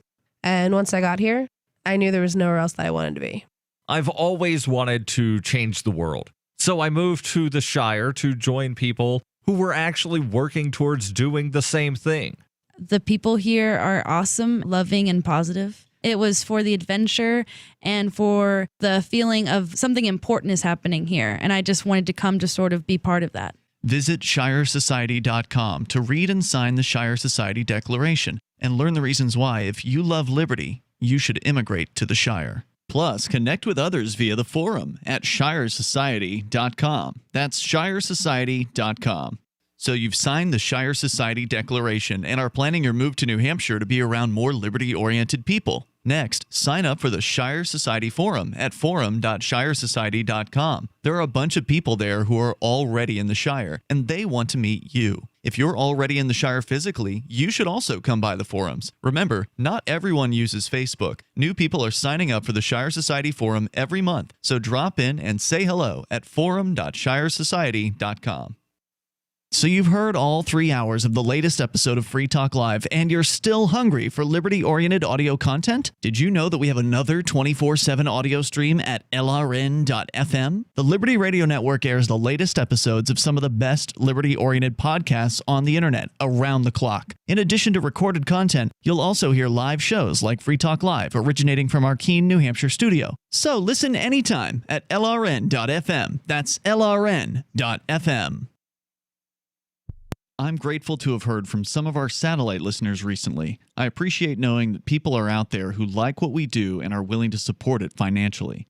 LRN.FM's free-to-air satellite feeds blanket most of 2 continents. It was my goal to put our channel there so people without internet could receive our programs and feed pirate radio stations. We started a fundraiser on Patreon a few years ago to back the satellite channels. I recently announced that I was considering canceling the feeds, and donations increased from 15 to 20% of our costs, which are around $1,000 per month. That's a good start, and to incentivize more contributions, the Shire Free Church will be matching every dollar. Can we reach $500 per month? With your help, we can. You can join our satellite fundraiser for just $2 a month at fund.lrn.fm. If we raise enough to keep both of the channels on the air, awesome. If we raise more, I'll add more channels. If not, we can shut them down and go internet only. It's up to you. Thank you for your support. fund.lrn.fm. If you want to know the latest about Free Talk Live before we go on the air, all you need to decide is how you want it delivered. It's your choice. Visit news.freetalklive.com to receive our usually weekly news updates by email. Plus, we have a Twitter account at twitter.freetalklive.com, and you can follow us on the decentralized Mastodon platform at toot.freetalklive.com. So please follow us at toot.freetalklive.com and sign up for our emails at news.freetalklive.com. The new 4th edition of Healing Our World, The Compassion of Libertarianism, will take your understanding of liberty to a deeper level and has over 1,300 updated references, new cartoons, and a foreword by Dr. Ron Paul. With discounts for multiple book purchases, the 4th edition of Healing Our World is a great gift for the liberals, pragmatists, environmentalists, and Christians in your life who think libertarianism is cold-hearted. Get yours today at healing.freetalklive.com and use promo code FTL for a $5 discount. Yep, we still do email. Drop your email address in the entry box at freetalklive.com, and you'll be kept in the loop with Free Talk Live.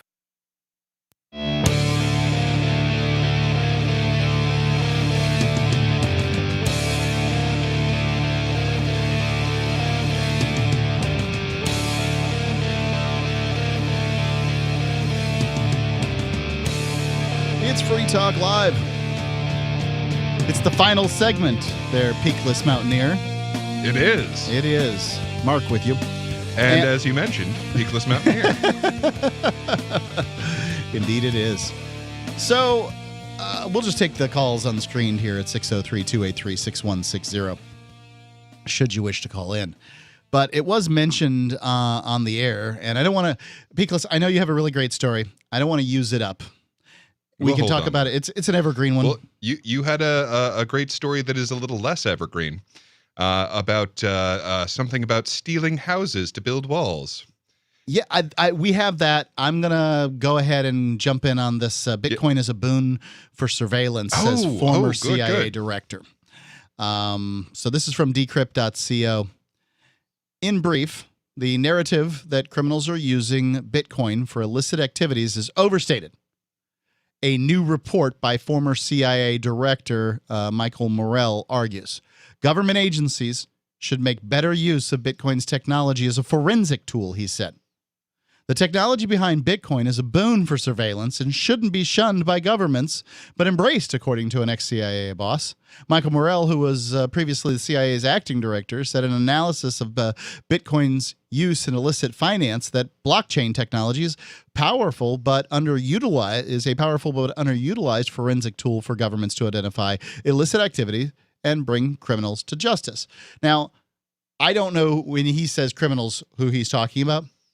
Well, because given that he's a CIA guy, I presume that what he means by criminals is people who do things that are against the statutes of the given area. Right. And for me, a criminal is somebody who harms someone else. Mhm. And I think that a lot of people, use that as their functioning definition, and then they hear this and they think, so I don't know. Well, no. That's an important thing to point out, is that most people put these in the same category. Right. And the way that they think is, if it's illegal, then it's immoral. And if it's immoral, then it's illegal. Indeed. And that's lazy thinking. And you haven't been paying attention to these people for some time, if that's what you think. So I wanted to point out, he says that it's underutilized, and this does tie into what I was saying about idiocracy, where you have these people that inherit a control mechanism that they know how to operate, but they don't know how it works. So when something like cryptocurrency comes along, they can't really update it. I mean, when you had the thugs rummaging through this place, they were looking for physical Bitcoins. Some were, certainly. Some were, certainly not all, but that is a great example of how far behind they are on this. Yeah. Where because you know how to operate this technology, but you don't actually know how it works, you can't update it when you are facing something new. It also shows just how bad their planning and management is if some of them were looking for physical Bitcoins and thought they could pull them out of the wires of the back of a broadcast stack, mind you. Mm-hmm. And others were looking for virtual currency hardware wallets or whatever. Mm-hmm. Then it shows how bad they are at all of this.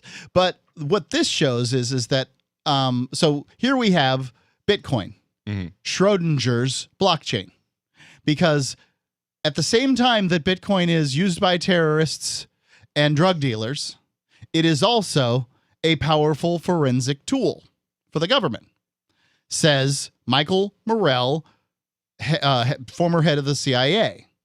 Now, what I get about this is that when you have this wallet address, if they can connect that to a person, then they have an absolute record of every single thing that person has done with this wallet address. Mm-hmm. And you can use that to go, okay, well, we know that this person is doing things we don't like, so let's investigate these other wallets that are moving to and from this person that we know that this wallet address goes to. Yep. There's certainly a great deal of forensic work that they can do, and there's a great deal of things that people can do to obfuscate their crypto usage. There's a great wallet out there called Samurai Wallet for Bitcoin that allows you to mix at a low cost, and that means to sort of take your Bitcoin and shuffle it up with other people's and then pull your crypto back out. And it's it's a pretty cool tech, but nonetheless, you got to know what you're doing, and not all. And as the former CIA director says here, is that it is overstated, the use of Bitcoin by criminals and criminal organizations. Oh, by far.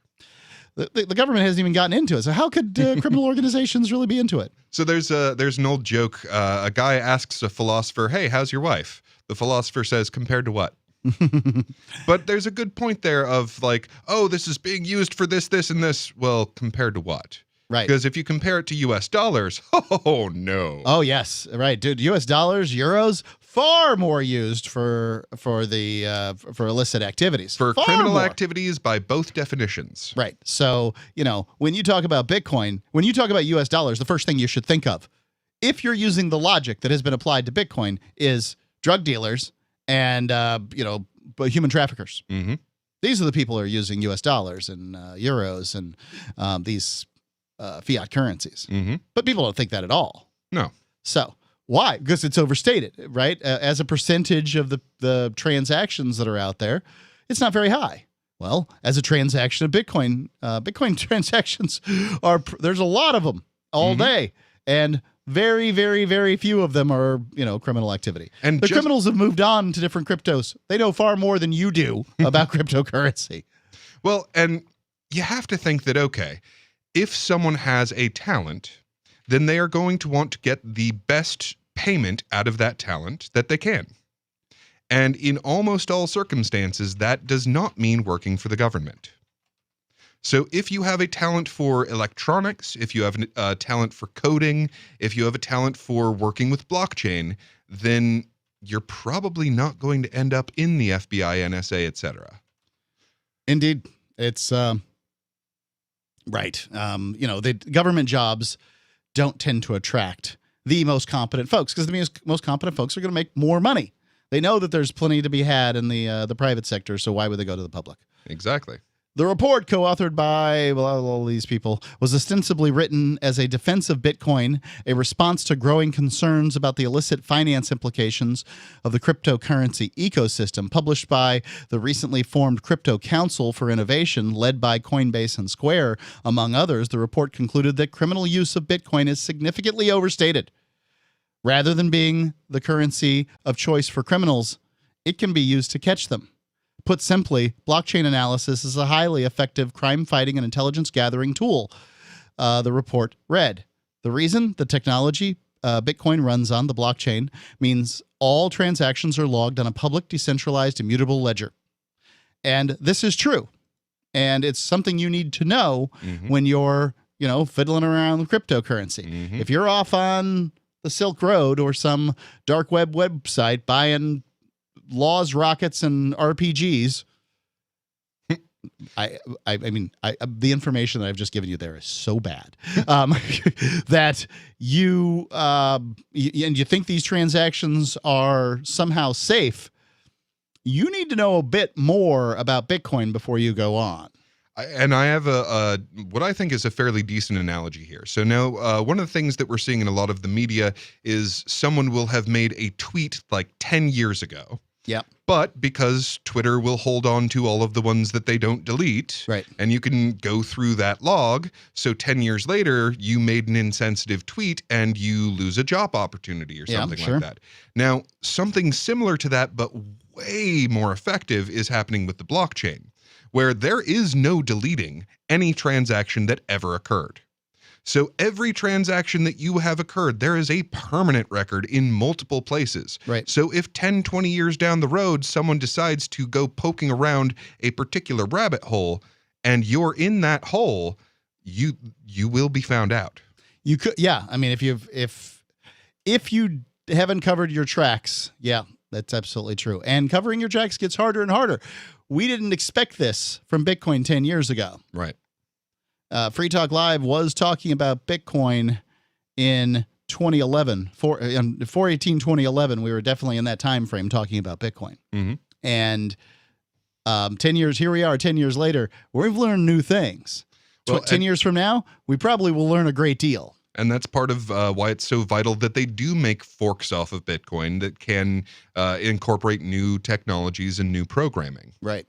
And yeah, so I mean, if you're looking for currencies to be skulking about on the internet with, I would be looking at Monero as opposed to Bitcoin or Zcash. Yeah, I don't know that much about Zcash. I mean, best I can, everything I've heard is Monero's the pinnacle. But what do I know?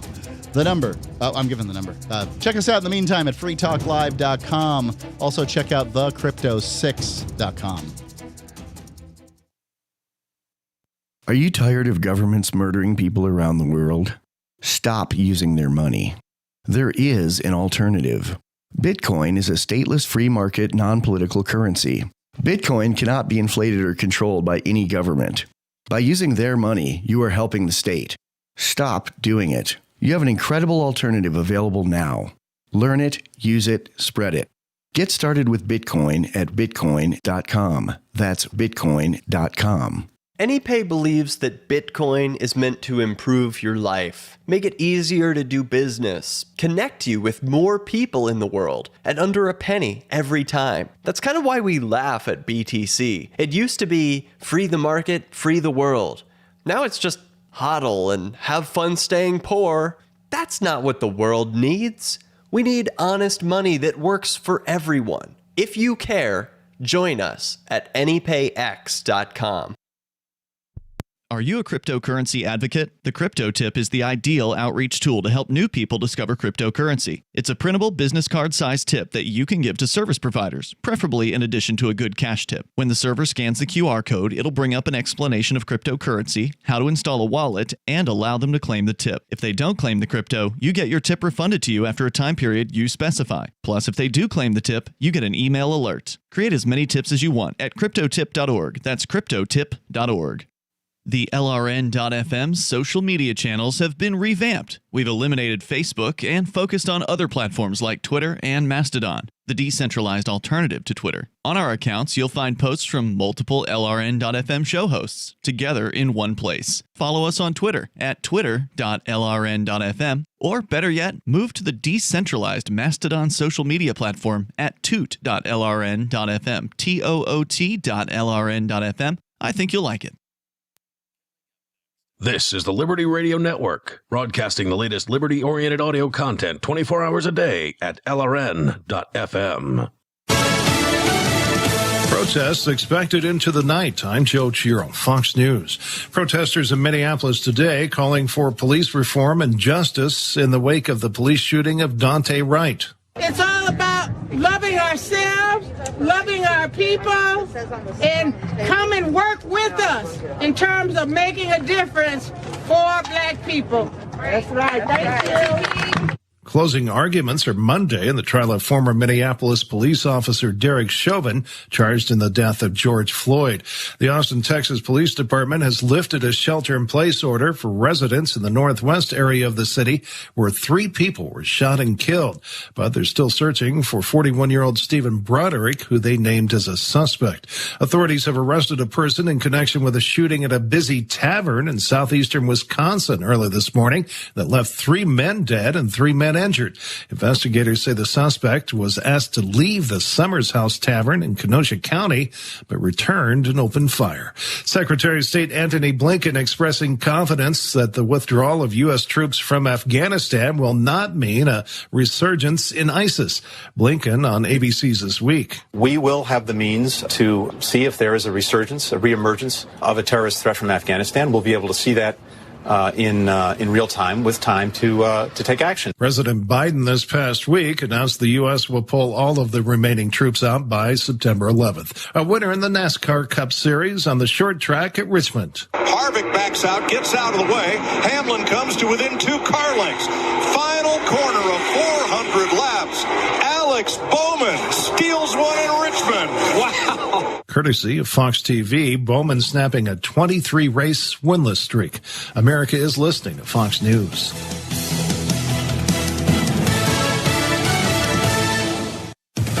If you're a business owner, you don't need us to tell you that running a business is tough. Don't let QuickBooks and spreadsheets slow you down anymore. Now is the time to upgrade to NetSuite by Oracle, the world's #1 cloud business system. NetSuite gives you visibility and control over your financials, HR, inventory, e-commerce, and more. Join the over 24,000 companies using NetSuite right now. Schedule your free product tour right now at netsuite.com/Fox. netsuite.com/Fox.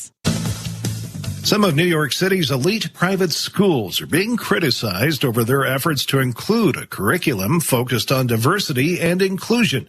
Fox's Alex Hogan reports. A math teacher at Grace Church School here in Manhattan, was reportedly told to stay home after releasing an essay about the school's anti-racism policies. Paul Rossi writing in part, imagine being a young person in this environment. Would you risk voicing your doubts, especially if you had never heard a single teacher question question it. He's also coming to the defense of a father at a separate school. Andrew Gutman wrote a 1,700-word letter. He says after 7 years of sending his daughter there, he's withdrawing her from the institution over the new changes. Lastly, at Dalton, another prestigious New York private school, the headmaster is stepping down. The school made headlines after some staff members wrote an 8-page letter calling for more diversity approaches. Some of the schools have responded, saying the policies teach students about events in the world around them, such as the recent protests.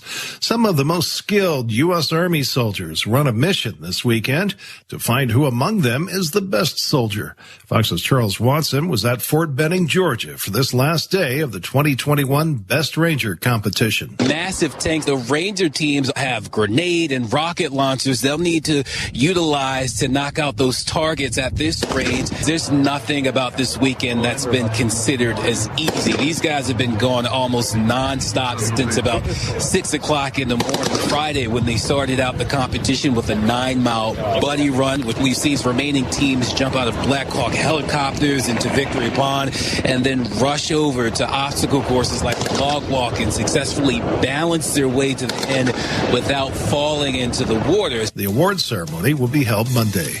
I'm Joe Chiro, Fox News. Is QuickBooks slowing your business down? Do you have challenges managing inventory, project profitability, or just getting paid fast enough? Get your business to a better place and graduate to NetSuite today. Stop paying for multiple systems that don't give you the information you need when you need it.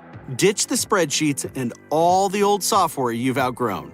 Now is the time to upgrade to NetSuite by Oracle, the world's #1 cloud business system. NetSuite gives you visibility and control over your financials, HR. The latest edition of The Tom Woods Show is next on the Liberty Radio Network at LRN.FM. Get more at TomWoodsRadio.com. The Tom Woods Show, episode 1878. Prepare to set fire to the index card of allowable opinion. Your daily dose of liberty education starts here. The Tom Woods Show. Hey everybody, Tom Woods here. I am delighted to welcome back to the show Jay Bhattacharya, who's a professor of medicine at Stanford University and one of the 3 illustrious drafters of the heroic anti-lockdown Great Barrington Declaration, which we've talked about numerous times on this program. And I just knew I would have a whole bunch of listener questions for Professor Bhattacharya, so I solicited them inside the Tom Woods Show Elite, membership in which can be accessed via supportinglisteners.com. Jay, welcome back to the show. Oh, nice to be back. I just have to put it to you just bluntly this way. How has the past year changed you?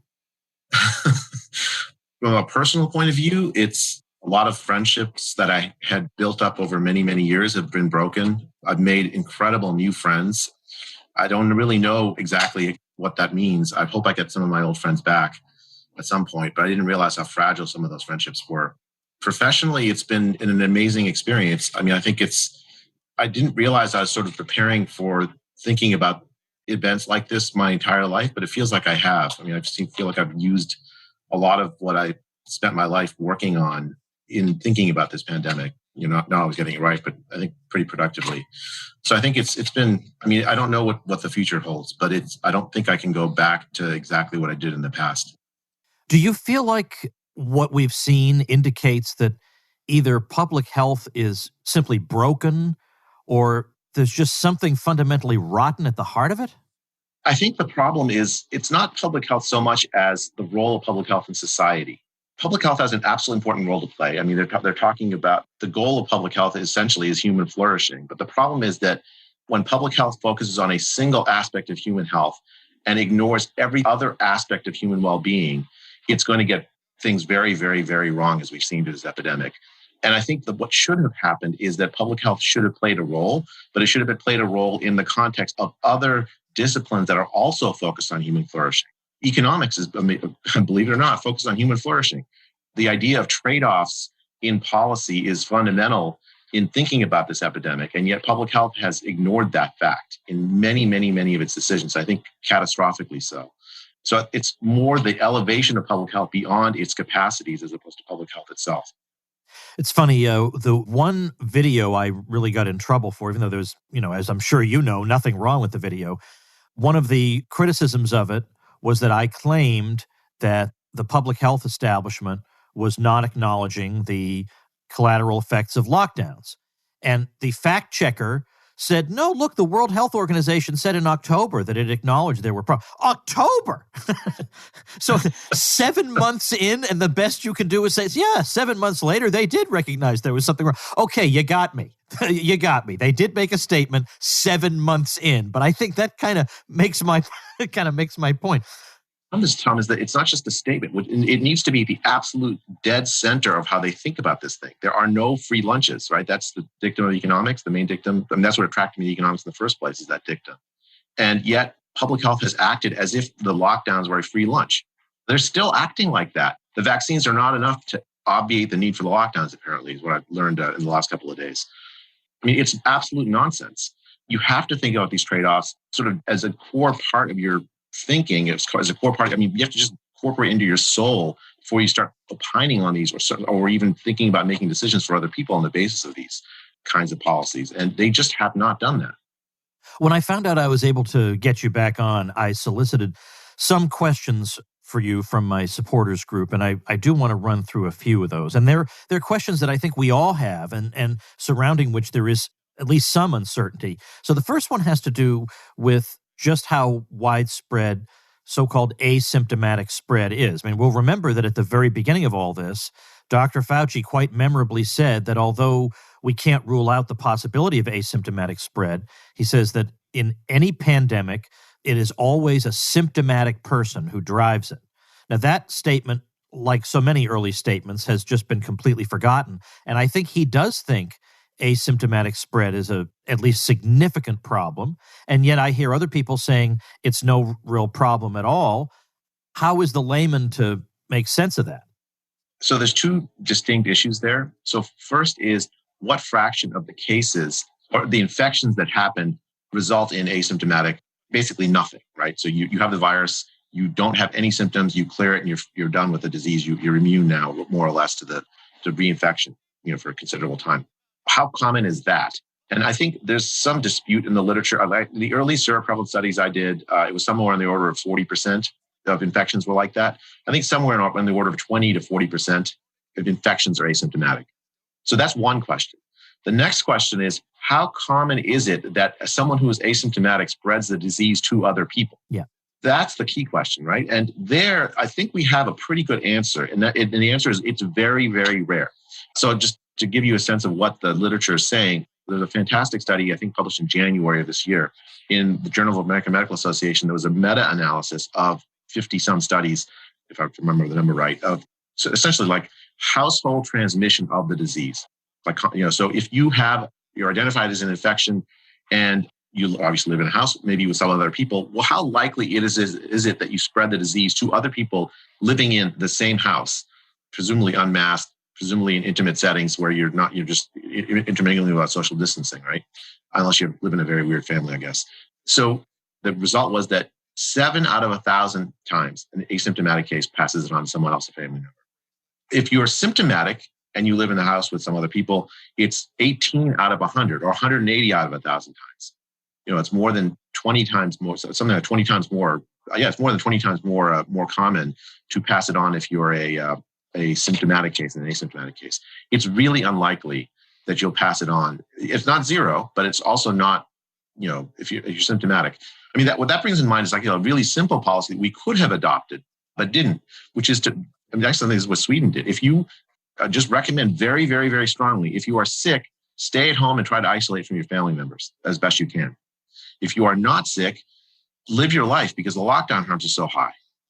The disease spread even with the lockdowns, right? We had this notion of the lockdown stopping the disease from spreading as if we are capable of ending all normal human interactions for a year and some.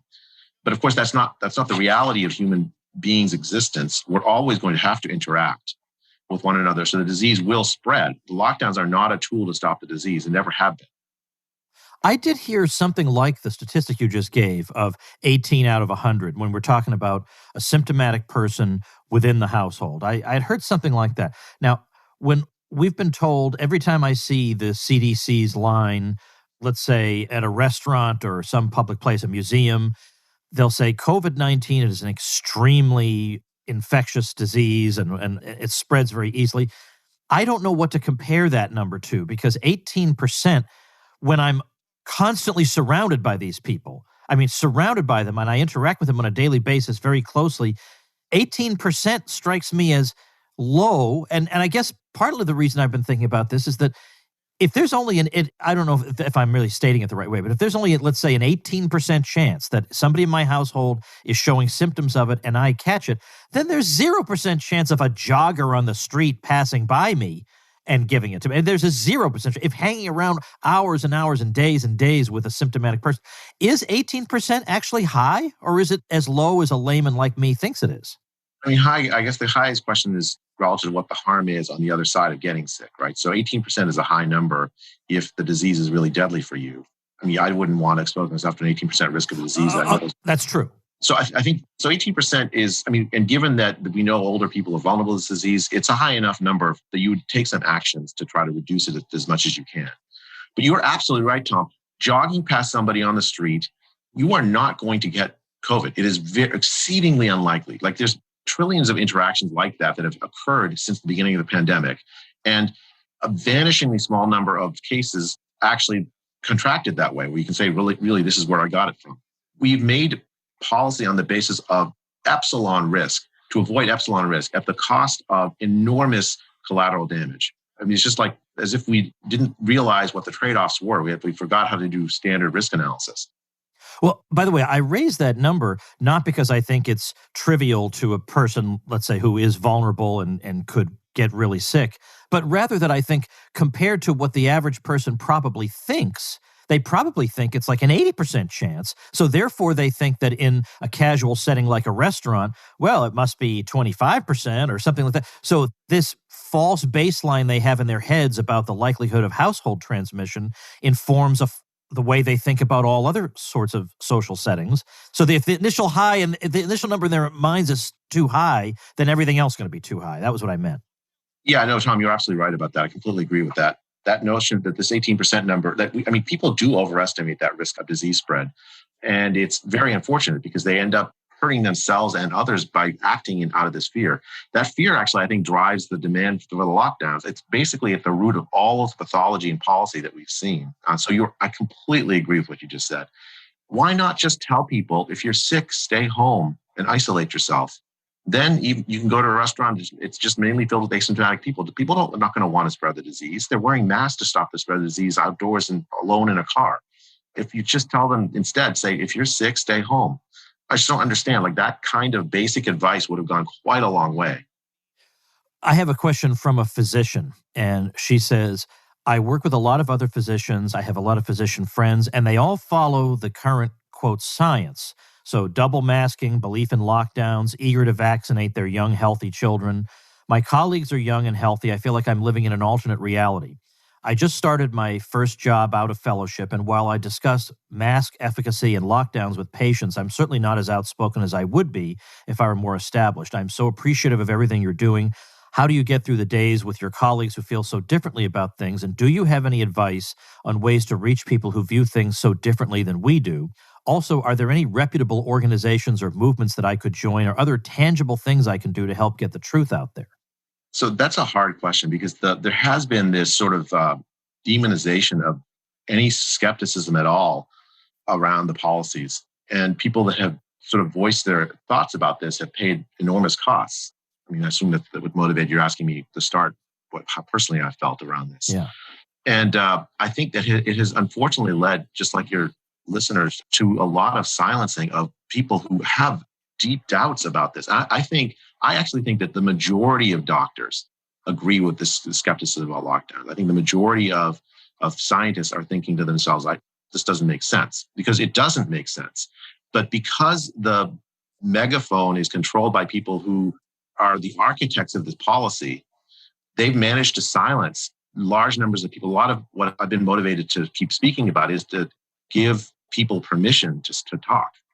But for someone who's just starting on their career, I've gotten lots of emails, Tom, from people who have spoken up young people in settings just like your listener, and they've gotten reprisals.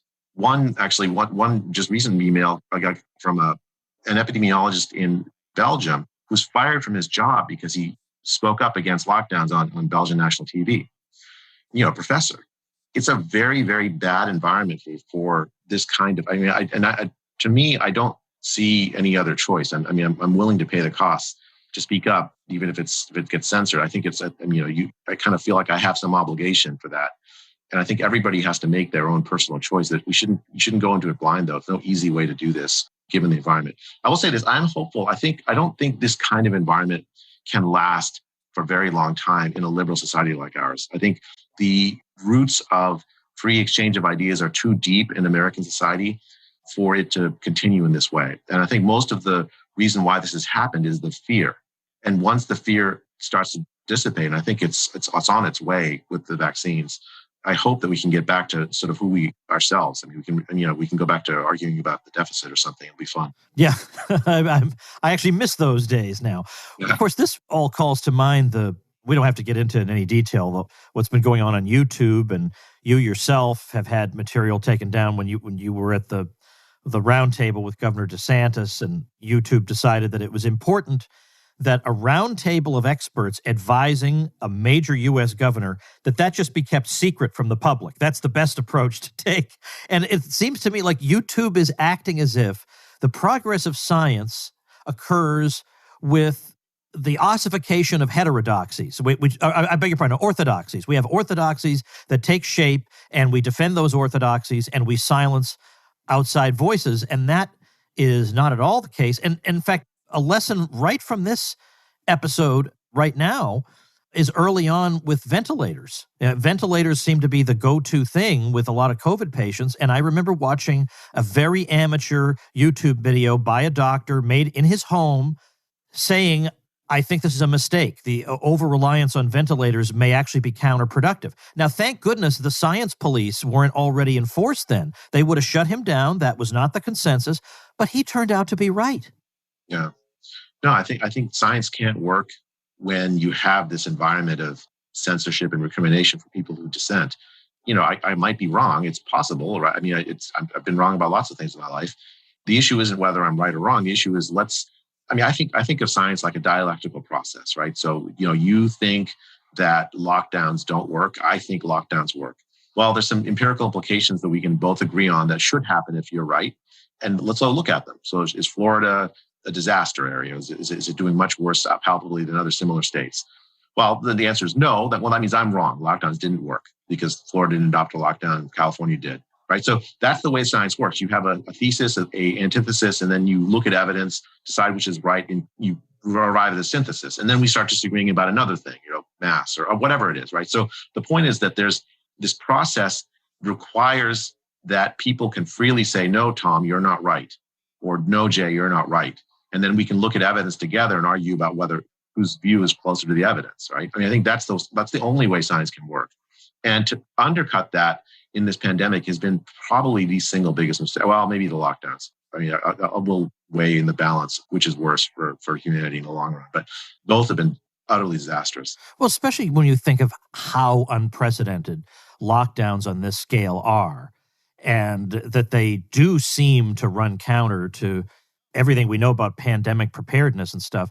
You would think that it can't be the case that they are automatically assumed to be correct and effective. How would we know that? We've never tried anything like this before. So of all things that we would want robust discussion of, you would think a radical break with the past like this with far-reaching implications, we're just going to automatically assume that that's the right thing to do, automatically, without even looking at it? That's the shocking part to me.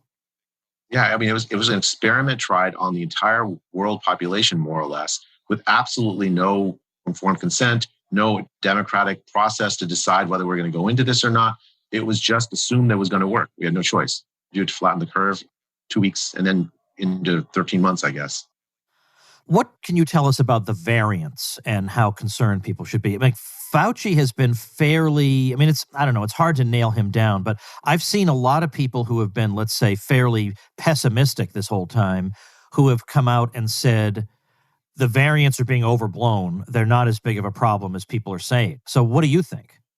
I agree with that. I mean, if you look at the literature, there's two key things I've been looking at in the literature about the variants.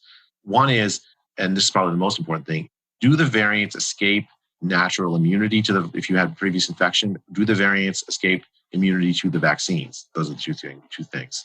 And the answer is no in both cases. I guess the third thing is are the variants more deadly? And the answer is it doesn't appear to be palpably more deadly. And it certainly doesn't change the age gradient of who's most vulnerable to the disease. The variants have that same age gradient. This thing, the virus mutates, it's been mutating since the day it was released into the population.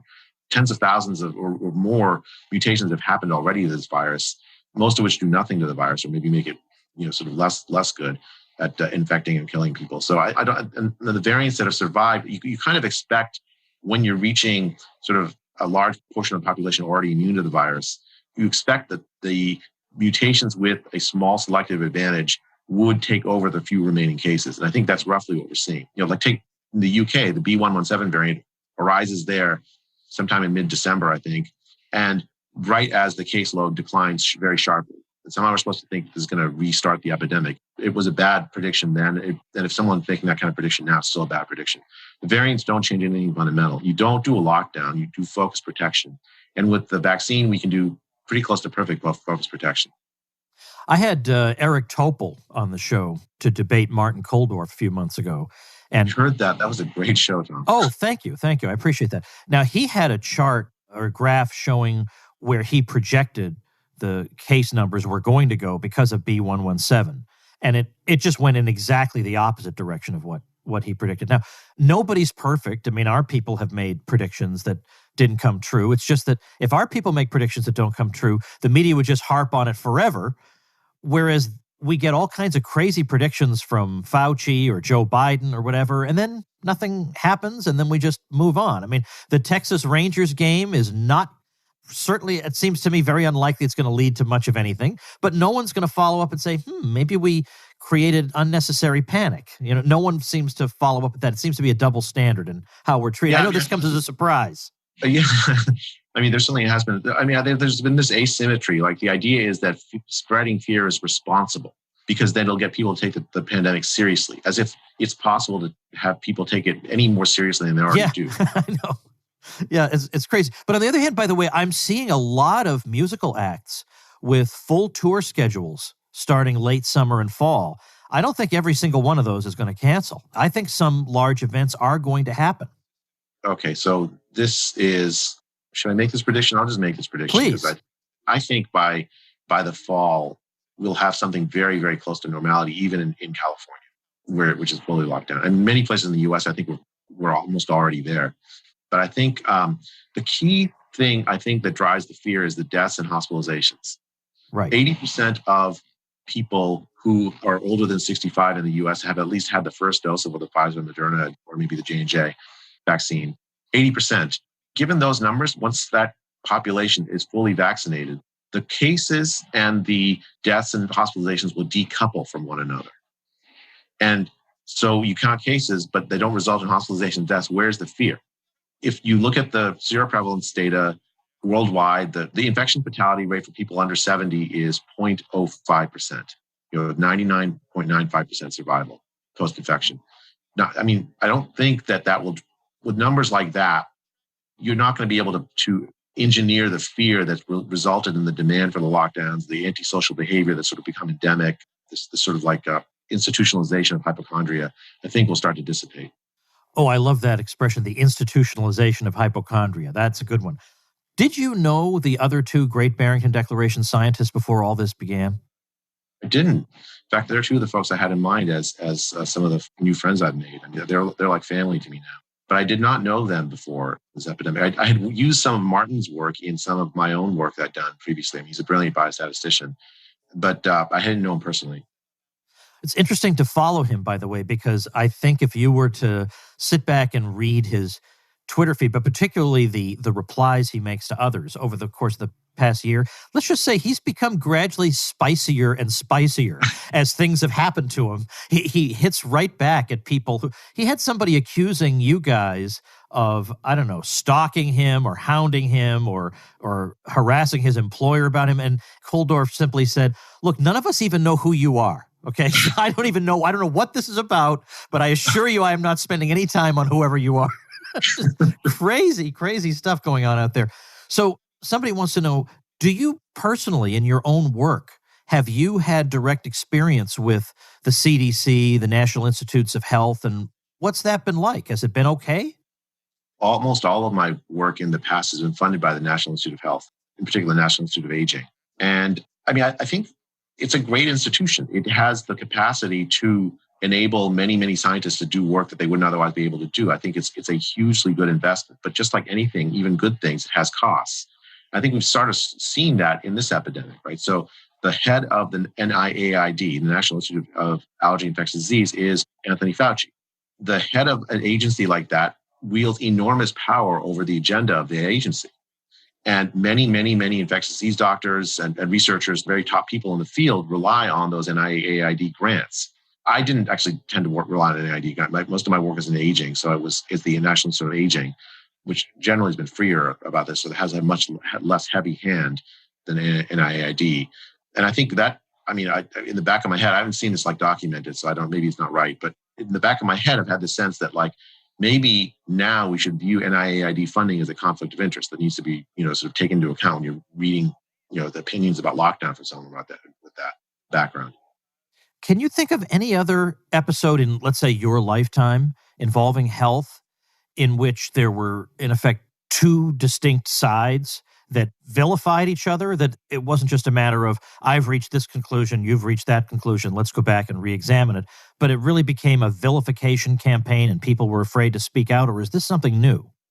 I mean, Martin Kulldorff says this is the end of the Age of Enlightenment, 300 years, right? The Age of Enlightenment started with this vilification episode of Galileo, right? Or is that 300 years ago? I should know my history better.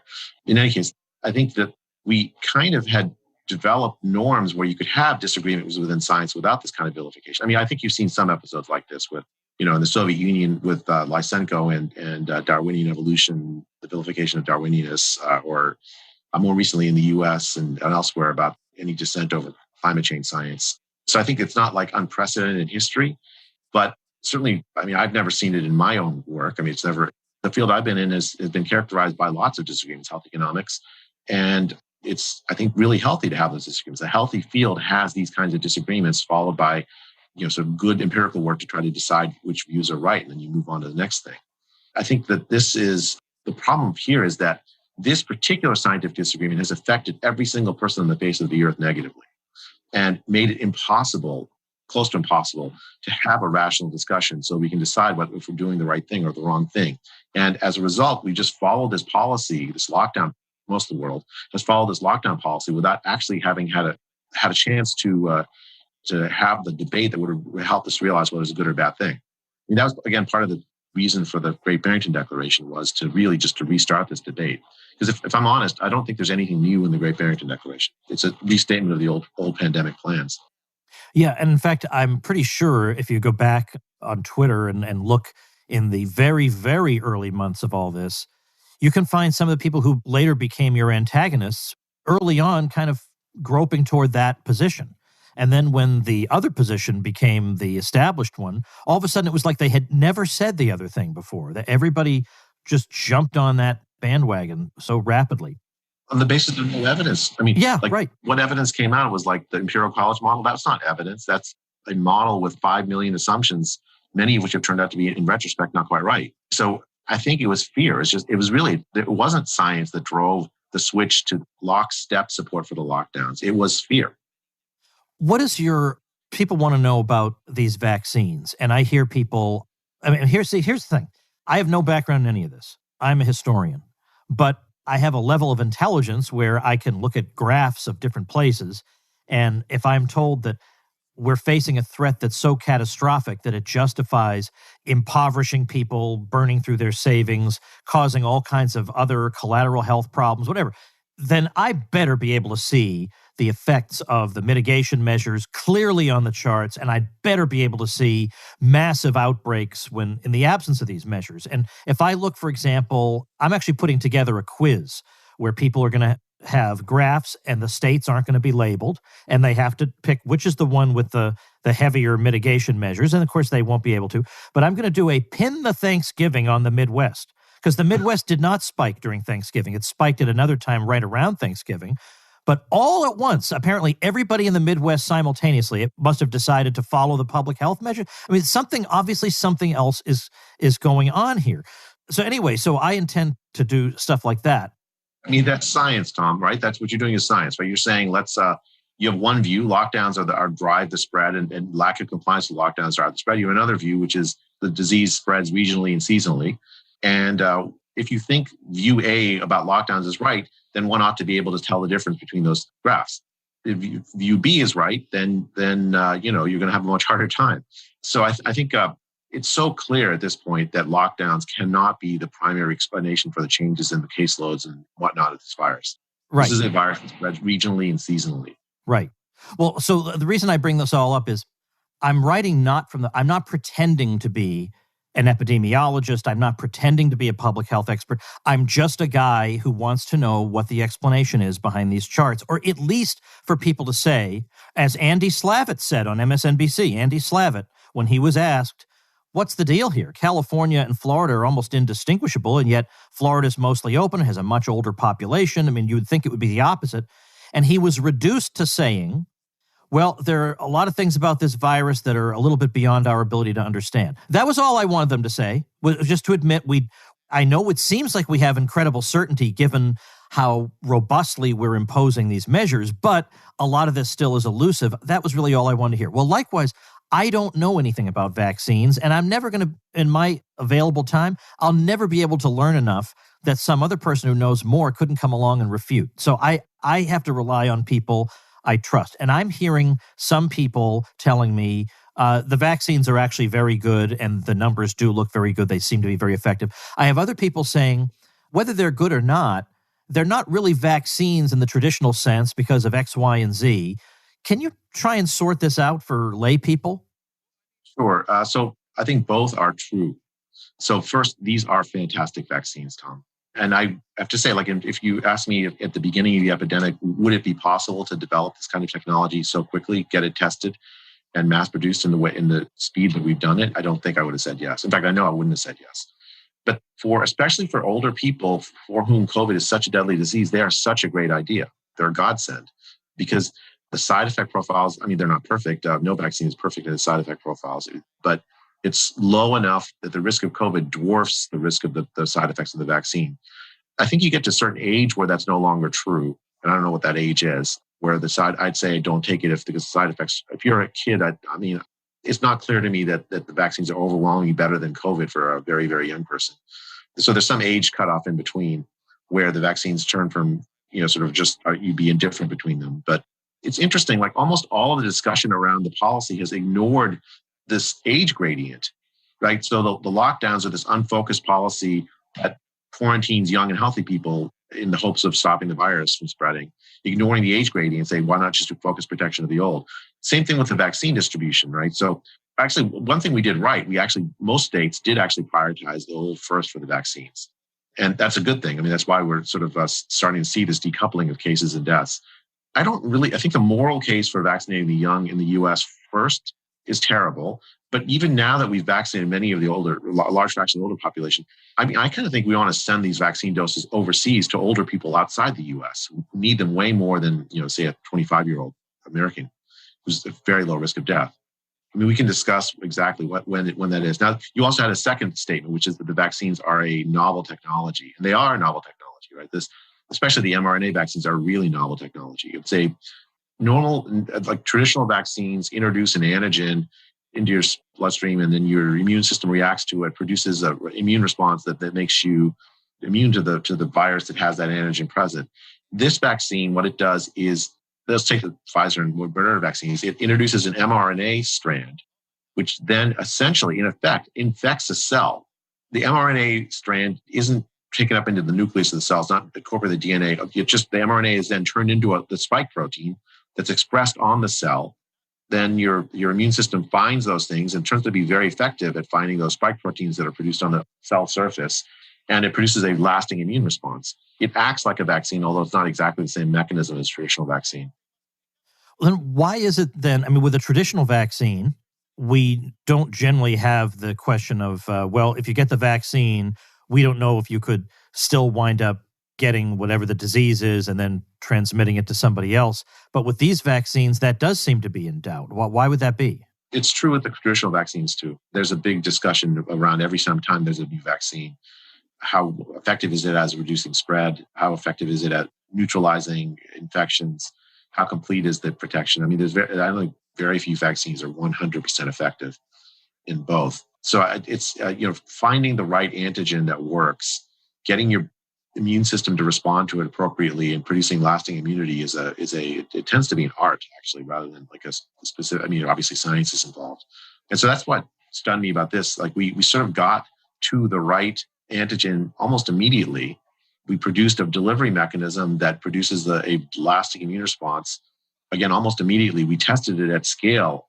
I mean, within months, and then deployed it within a year. It's an actually remarkable achievement.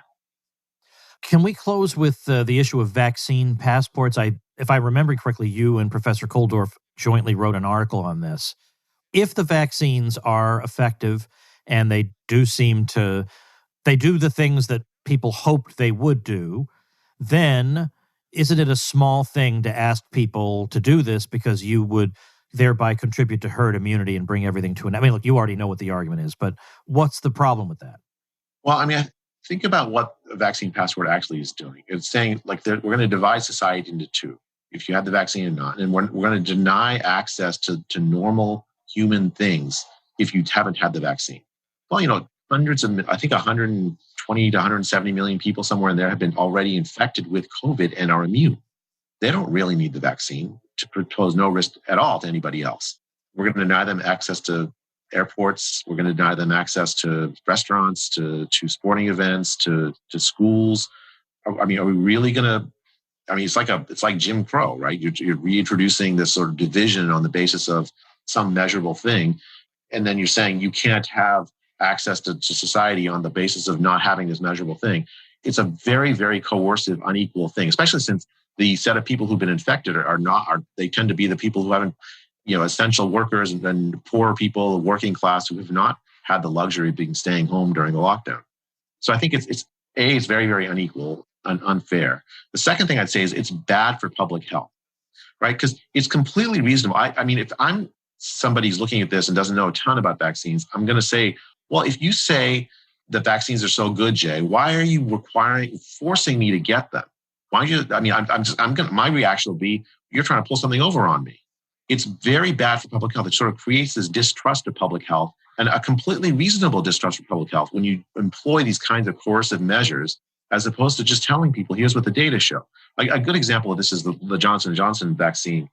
You have this system that finds 6 cases of CVST, this thrombosis event, in millions of people that have had it. The 6 all are under the age of 50, right?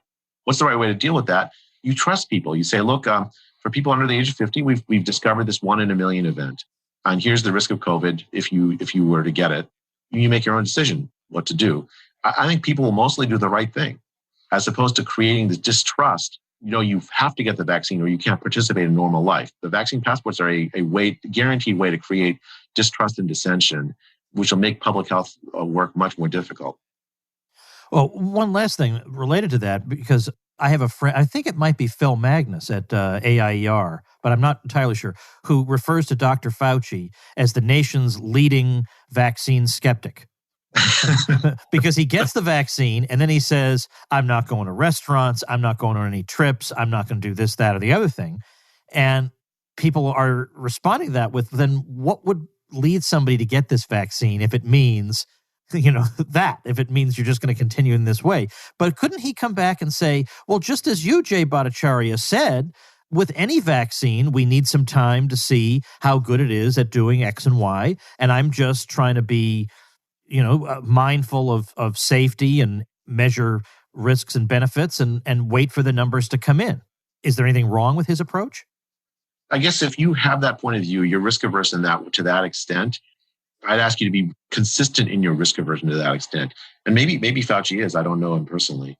As someone who has the position he has, where people are looking to him for leadership around this, and given what the most likely outcome is from this vaccine, given the data that we've had up to now, it is absolutely safe to interact with other people after you've had especially the second dose and waited a week. I mean, there's absolutely almost vanishingly small likelihood that you're going to get COVID from it. And if you do get COVID again, it's almost certainly to be a very mild infection, not a severe outcome. That's what tens of millions of people have been vaccinated, and that's what we've seen.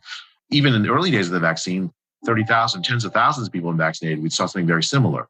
So I think he is reacting to vanishingly small risks and changing his life in ways. Fine, I don't have any argument with someone. If he views that risk as particularly salient, fine, it's up to him. I'm not boss of him. But the problem is that he is a role model for hundreds of millions of people. And to act that way creates skepticism of the vaccine. Phil Magnus is absolutely right. He is the number one vaccine skeptic in the United States. He's done more for the anti-vax movement than anyone else that I know of. Wow. That's a heck of a thing to say. I guess I want to close with this, and I don't want you to say anything one way or the other, whether you know if this is going to happen or not, but it seems to me that somebody needs to persuade Scott Atlas to write a book about his White House experience, telling everything, naming names, and also talking about whose approach worked and whose didn't. He's got the name recognition, the credibility. He's got the reputation that needs to be restored. If he's not working on that book, then the world makes no sense to me. I'm just going to leave that there. Tom, can I give you news to show your audience? He's writing it. Oh, is he really? He's really writing it. It's going to be fantastic. Oh, I'm so happy. That is so great. Oh, that's so great. Jeez, I would love to be the publisher that snagged that deal. That is so great. Well, anyway, listen, I don't want to take any more of your time, but I appreciate, as I say, I had a bunch of listener questions. I just wanted to check in with you because after that YouTube fiasco, I just could, I had a video taken down, but it was on somebody else's channel. Then I had, it's not really a video. I put all my podcast episodes on YouTube, so it's just the audio with a still shot. And that one had this fellow Ivor Cummins on, and they took that down, I think, in large part because I think they may have tagged his name, so they review everything that comes up with his name. And I guess what bothers me, but I know I should just let it, roll off me, and it's no big deal, and it happens to everybody. But, honestly, I think of myself as a serious thinker, and you're highly credentialed in this particular area. So I don't like being treated like some wacko. And that's, in effect, how I feel when this happens. Tom, it's exactly what it is. It's an effort to essentially, they can't really stop the ideas from getting out. What is it? It's an editorial decision to say, look, you're wrong. It's so wrong that we're going to not let you be on our channel. And it's to tar you with this brush of some saying crazy things, right? The problem is that they have not made the argument. They have not made actually the argument that we're saying crazy things, that we're wrong. If we're wrong, show us. And then I'll change my mind if you show me, and if you show me the evidence, I promise you I will. That's sort of I'm built that way, and it's part of my training, right? I know you are too, Tom. It's the same way, right? If YouTube showed you the evidence that this wasn't right, and you agreed with the evidence, you'd say this wasn't right. We got that wrong. Instead, they skip a step. They jump to, you are not allowed to speak on our channel because you're so dangerous. It is absolutely. It's a non sequitur. Instead of actually arguing with you, they're going to try to thrust you in this way. That's really the problem. It's not that they can stop you from people from hearing you. It's that sort of skipping of the step of the intellectual argument that would allow them to say you're wrong. So, and I think this YouTube censorship thing is, the funny thing is the videos they censored were actually news channels covering the event.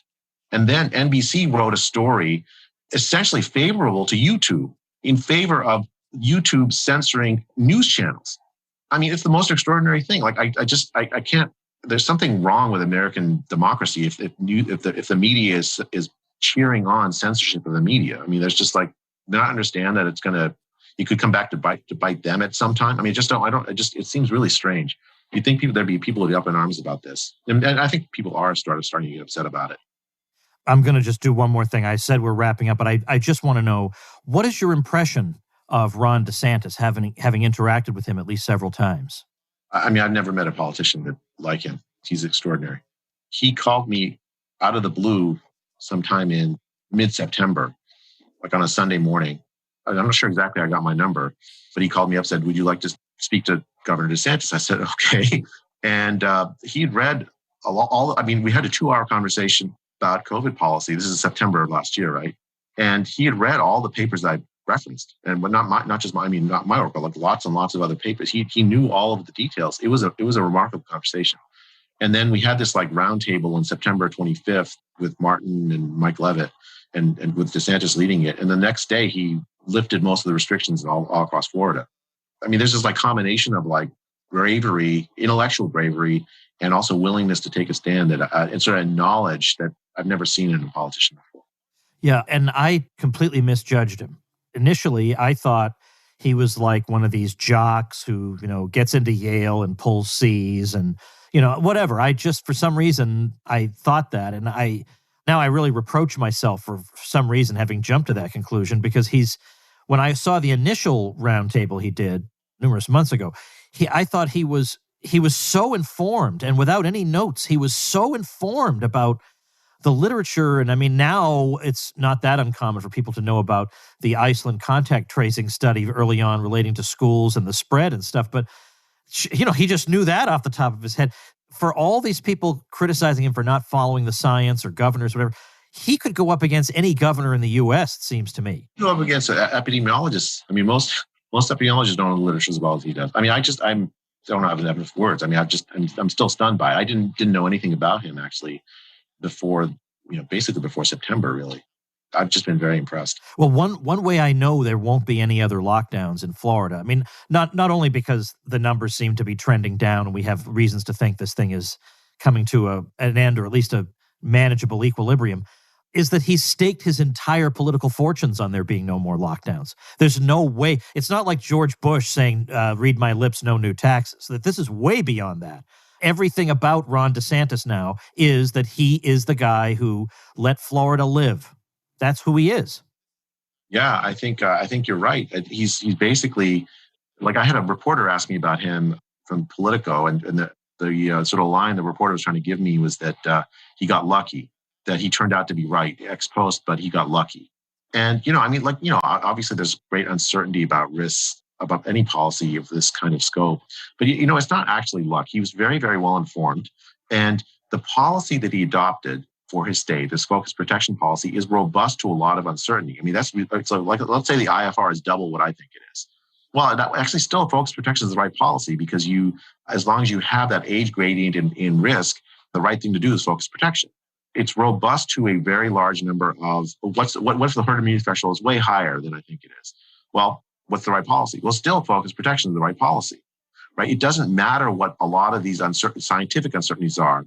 By adopting a policy that's robust to scientific uncertainty, he's sort of inoculated himself against, in a sense, being wrong, because he's adopted a policy that will be right over a very broad range of the sort of scientific parameters. Whereas the lockdown folks, they're only right for a narrow set of scientific parameters, and those scientific parameters turn out to be not right.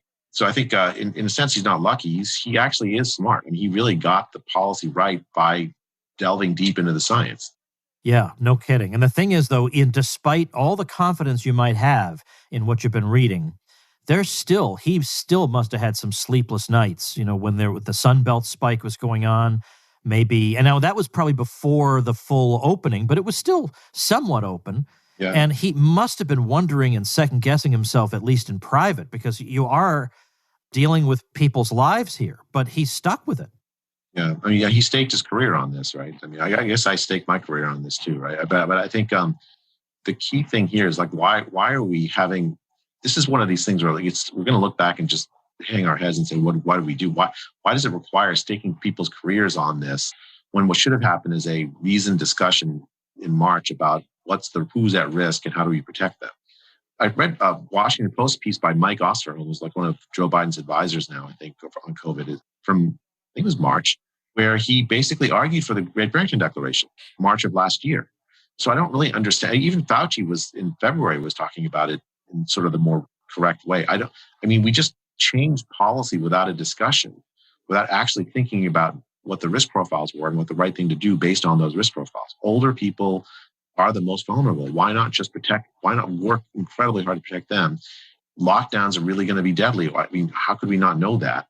I mean, that's a conversation that shouldn't have required people staking their career. That should have just been the outcome of a reasoned discussion at the beginning of the pandemic. Yeah, that is indeed how it should have gone. I remember him saying young people should go on that cruise. There's no reason they can't, but old people should think twice. Yeah. And then suddenly it was absolutely no one ever can go on any cruise, even as the numbers seemed to become less panic-inducing. Like the more manageable it seemed to be, the crazier everybody became. I don't know what was going on there. But all the same, Jay Bhattacharya, I want to thank you for your time and also for being a quiet scientist who just wants to do his work, but who, in this particular set of circumstances, has risen to the occasion in ways that are probably not comfortable for you, but that are important for the rest of us. Thank you, Tom. I really appreciate the words and appreciate the opportunity to talk with you. All right, folks, that's going to do it for another week of episodes here on The Tom Woods Show. I don't know what's happening next week. I haven't got a single thing planned, but I know it'll be the usual quality you have come to expect. I'll see you then. Become a smarter libertarian in just 30 minutes a day. Visit TomWoods.com to subscribe to the show for free, and we'll see you next time. Like the sound of The Tom Woods Show? My audio production is provided by Podsworth Media. Check them out at podsworth.com. If you're looking for work, you know what I mean by elevator speech. It's the short version, saying just enough to make the listener want to listen more. Even if you're not a job seeker, effective communication skills have never been more important, with money and attention so scarce now. So to cut through the clutter, choose every single word as though it was the last word the person you're speaking to will hear. Otherwise, it might be. Instead of saying, due to the fact that, say, because, and avoid mispronunciations. Say jewelry, not jewelry, which could offend. Undoubtedly, you don't want to say undoubtedly. And whatever you do, never use a preposition to end a sentence with. Just kidding. For more tips, hit survivalspeech.com. I'm Holland Cook. Tired of cancel culture? Sick of mega tech corporations holding an axe over your head? Join the LRN.FM Matrix chat server. It's self-hosted, so no one else can tell us what to do or say. Don't like the existing channels? You can make your own. You can even connect into some of our channels from other Matrix servers. It's federated. For the full LRN.FM Matrix experience, though, you should join our server via the step-by-step instructions at chat.lrn.fm. Chat.lrn.fm. You know that at some point in your life, an emergency is going to happen. You just don't know when. You could call the government and maybe they'll help, or they might shoot your dog. Why call potentially psychopathic strangers when you could ask your friends, family, or neighbors for help? Cell 411 makes decentralized emergency response possible, and it's free. Visit getcell411.com or download Cell 411 from your favorite app store. Getcell411.com. This is the Liberty Radio Network, broadcasting the latest liberty-oriented audio content 24 hours a day at LRN.FM. The latest edition of Good Morning Liberty is next on the Liberty Radio Network at LRN.FM. Get more at shows.lrn.fm.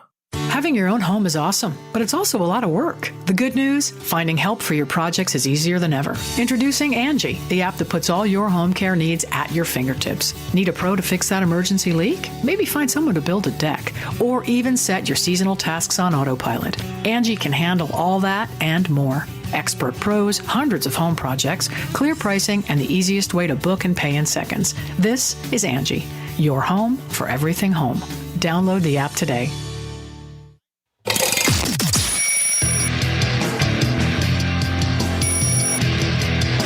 This is Good Morning Liberty. Well, what is up, all of our liberty-loving friends? This is another fantastic episode of the Good Morning Liberty podcast. My name is Nate Thurston, and Charlie is not here today, but I'm being joined by a very special guest, Mr. Brad Palumbo. How you doing? Hey, thanks for having me. Thank you for being here. Now, if you guys don't know, we did do another episode with Brad previously, by the way, but he is the opinion editor at Foundation for Economic Education, one of our favorite websites in the whole world, and also has his own podcast called Breaking Boundaries, and we'll put a link to that in the show notes. Man, there's never any shortage of things to talk about if you're talking politics all the time. Oh, yeah, especially with Trump, and then now. I thought it would slow down under Biden, Kamala, but literally no. It's as breakneck as ever. So there's no shortage of stories and policies for me to be writing about, and I'm lucky enough to get paid to do that for a living. Yeah, I mean, do you ever wish that you didn't have a reason to have to do that all the time? Like we always talk about, we wish we could talk ourselves out of a job, but it doesn't seem like that's the trend we're going in. Yeah, so sometimes I wish that it would be a little more spread out. Like sometimes 3 insane news stories will happen on one day, and then the next day nothing will happen. And it's like, well, I can't write all about all of them. And then the next day I feel like I have barely anything to write about. Yeah. But I enjoy the pacing of it and getting to cover the stuff and keep up with it. But I do wish sometimes it didn't all happen at once.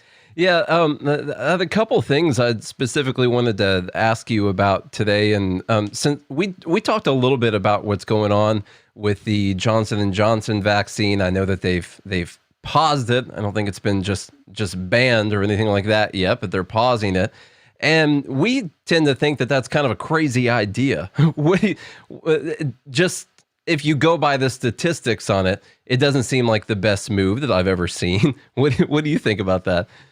Yeah, no, I'm with you. I think the whole situation is kind of nuts. The FDA put a pause on it, which then most states and localities canceled their distribution of it. And it could only last a couple of weeks, right? It might not be permanent. It's probably not going to be permanent. But it is a big deal. It's going to slow down the vaccines, and it's telling people who want one, no, the government's saying you can't choose that. You can't do that. And that's something I'm opposed to. Just kind of as a rule, I don't think it should be up to FDA bureaucrats whether or not I can try a vaccine that my doctor thinks I should take and I want to take.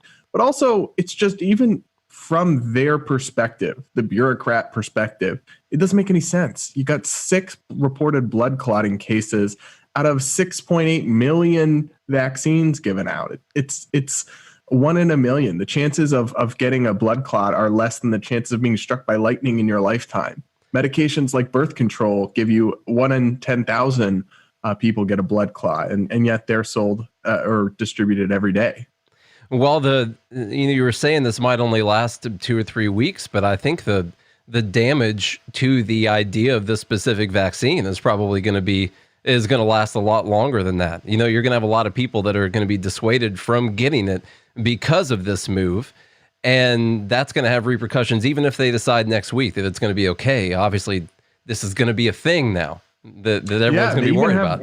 They even have a YouGov survey out showing that public confidence in the Johnson & Johnson vaccine is cratered, which really stinks because the Johnson & Johnson vaccine is actually supposed to be the normie vaccine. The Moderna and Pfizer vaccines use new mRNA technology that's pretty groundbreaking and new. And I personally am not bothered by it at all, but some people are uneasy about it.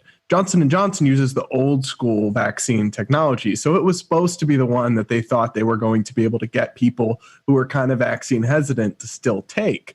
Now, all of a sudden, they've damaged the credibility of this. So I guess I'm just mind boggled at people who look at the last year. They look at Dr. Fauci, they look at the FDA and the CDC, and they say, wow, we really need more government. I think this whole COVID debacle to date has just been a comedy of government errors after government errors. And really, I think few people have lost, and few institutions have lost more credibility than the CDC and the FDA and the public health bureaucracy, because they just seem incompetent and detached from the reality of what Americans care about.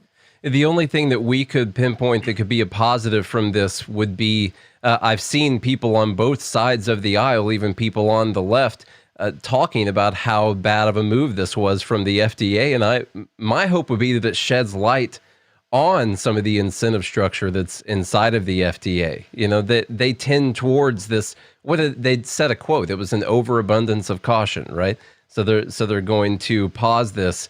That's pretty much what they do all the time. We don't know how many life-saving medications we could have. And then they let all these other medications go all the time that obviously have a lot worse effects than this vaccine so far. And I don't. Do you think could we say there could be a positive thing? Are people going to pick up on this?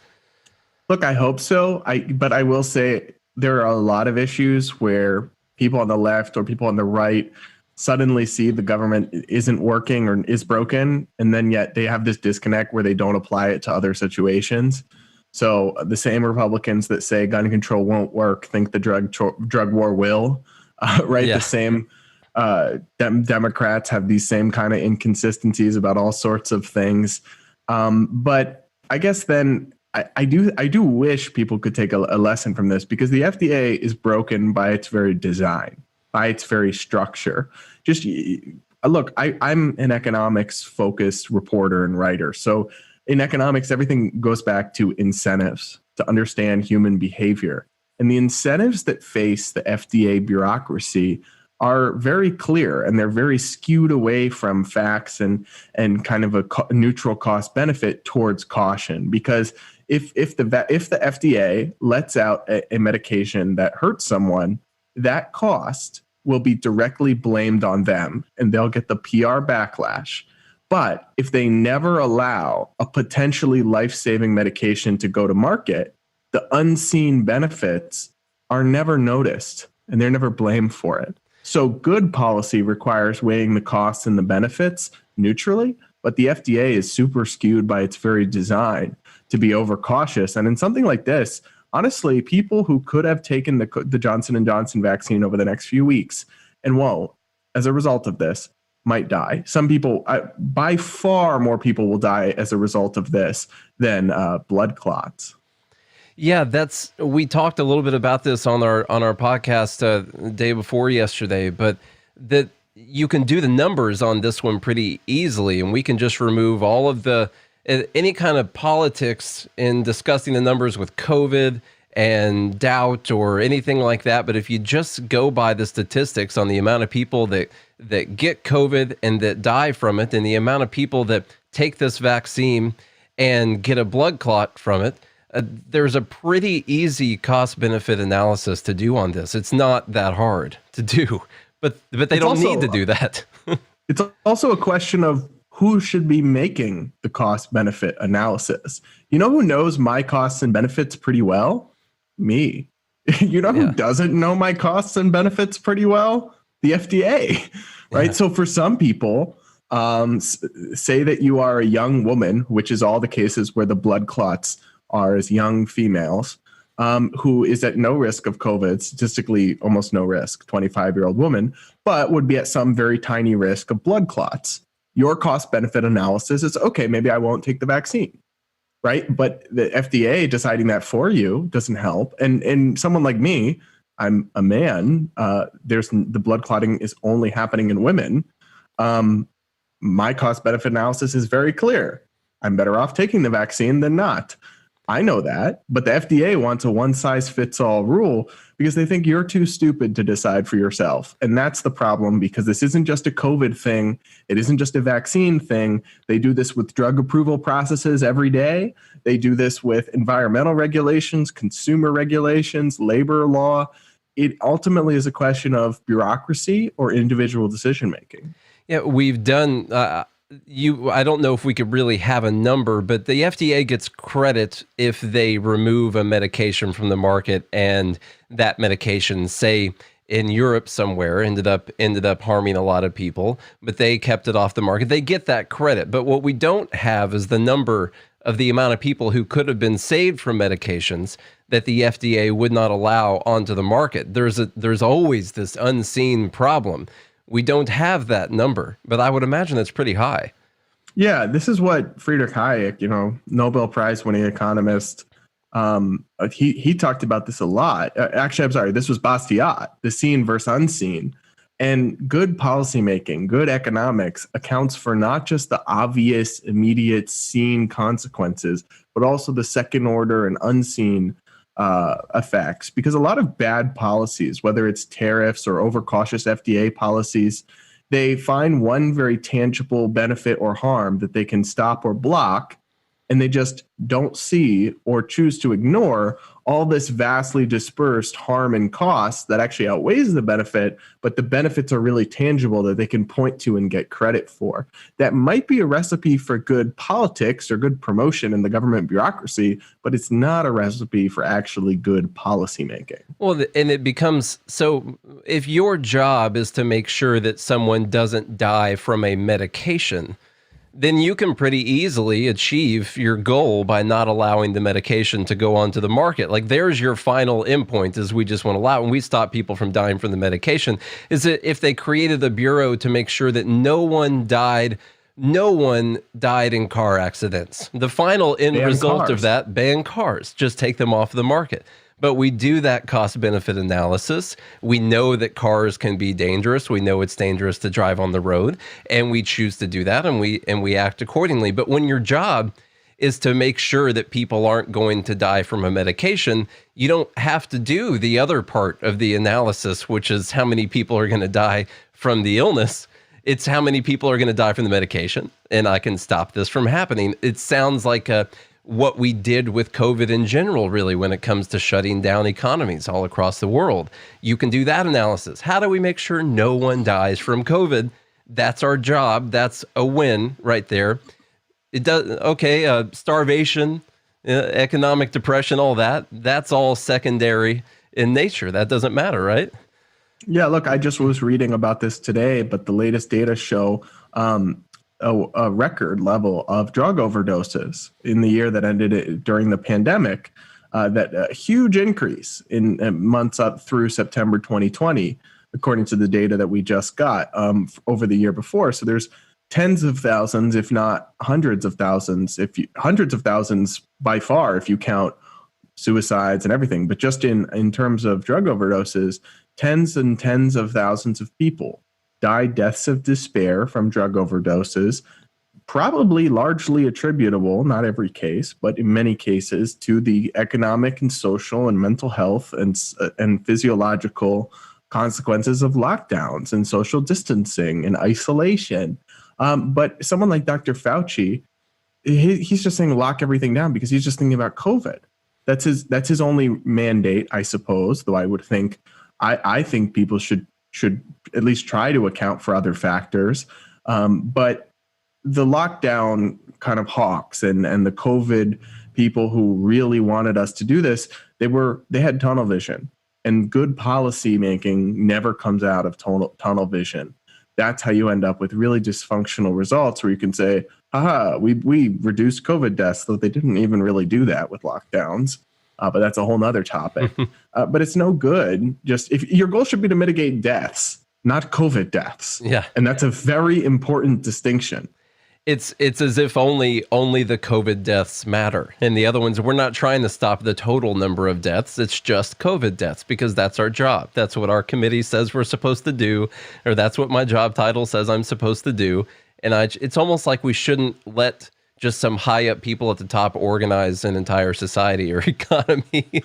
No, we just need the right people. Then it will work. Yeah, that's what it would be. The conversation about the vaccine is really interesting to me because, us having a more libertarian podcast, we're against mandated vaccination. We're against mandated vaccine passports, things like that, of course. But then also we're talking about how people should be free to take this vaccine if they want to. If they can do the cost benefit, you should be allowed to take that. So you can both argue that we don't need it to be mandatory for people, but people need to be allowed to do it if they want to. Yeah, on the whole vaccine thing, I found myself like I'm kind of just standing in a crowd yelling and everyone's just running by me in opposite directions because it's like one side, there's so many sides to it, but one side is like these vaccines are so good that they need to be forcibly mandated. They're so effective that no one will take them unless we force them, which is bizarre and wrong. Yeah. And then the other side is no, you don't need to force them, but also we're going to use the government to ban people from self-selecting to only be around vaccinated people. And then there's other people who are saying they don't work and they shouldn't be allowed at all. And we need to block them with the FDA because of overcaution or the whole thing's a damn mess, but it really comes down to something simple for me. And that's just that individuals should be allowed to make their own decisions because they know their own costs and benefits the best. And it is complicated with a pandemic, right? Like, because there's this idea of externalities, imposing costs on others, which in true cases of externalities can be a valid justification, in my view, for government action. But I don't really get that as applied to vaccines, because if you take the vaccine, or I actually just took my first shot today, so it'll need a couple of weeks, but say I'm fully vaccinated for argument's sake, then I'm protected, even if you choose not to. If you and I were in person for this podcast, we're over Zoom, right? But say we're in person. If I'm vaccinated and you choose not to, you're not endangering me.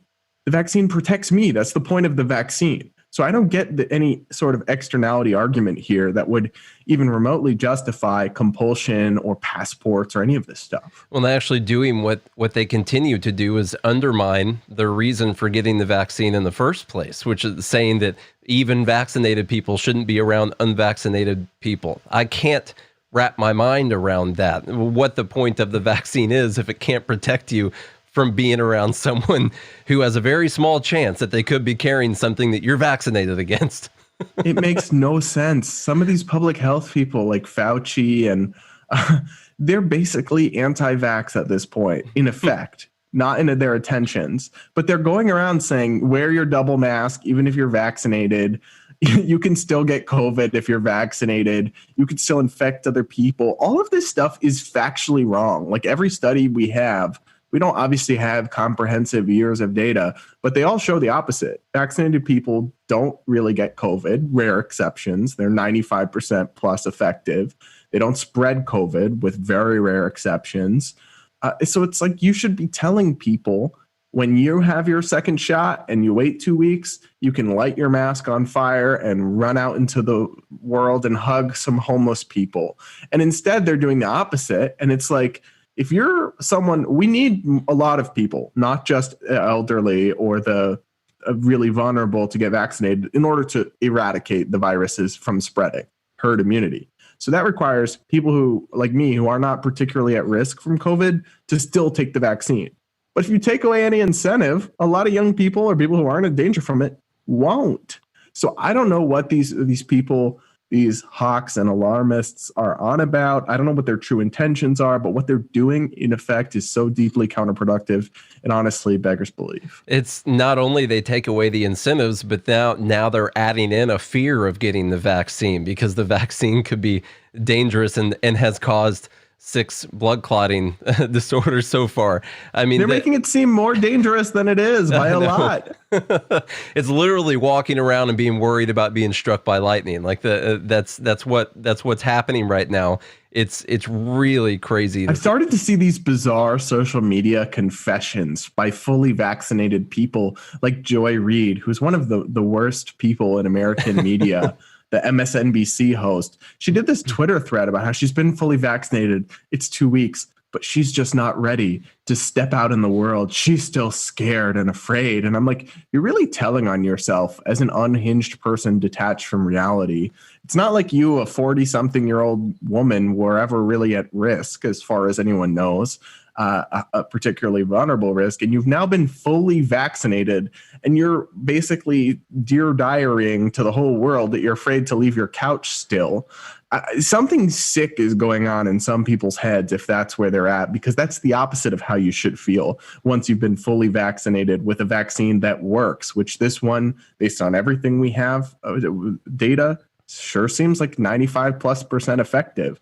So there's just this cult of alarmism and despair that really seems to be infecting a lot of people. Do you think that there's any motives behind any of the driving the fear behind this vaccine? I mean, you can get, we just got a little bit conspiracy theorist on an episode the other day because it's fun to do sometimes. But do you think that there's any just, subconscious thing where if we end the pandemic, what about all these bills we need to get passed? What about all these powers that we have right now?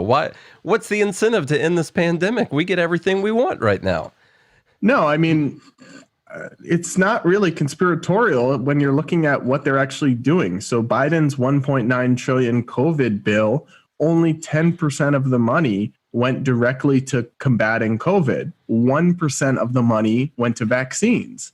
Most of the bill was just massive welfare state expansions, bailouts for blue states, and all sorts of big government wet dream wish list items. And so, I mean, obviously, it's the whole Rahm Emanuel never let a crisis go to waste thing.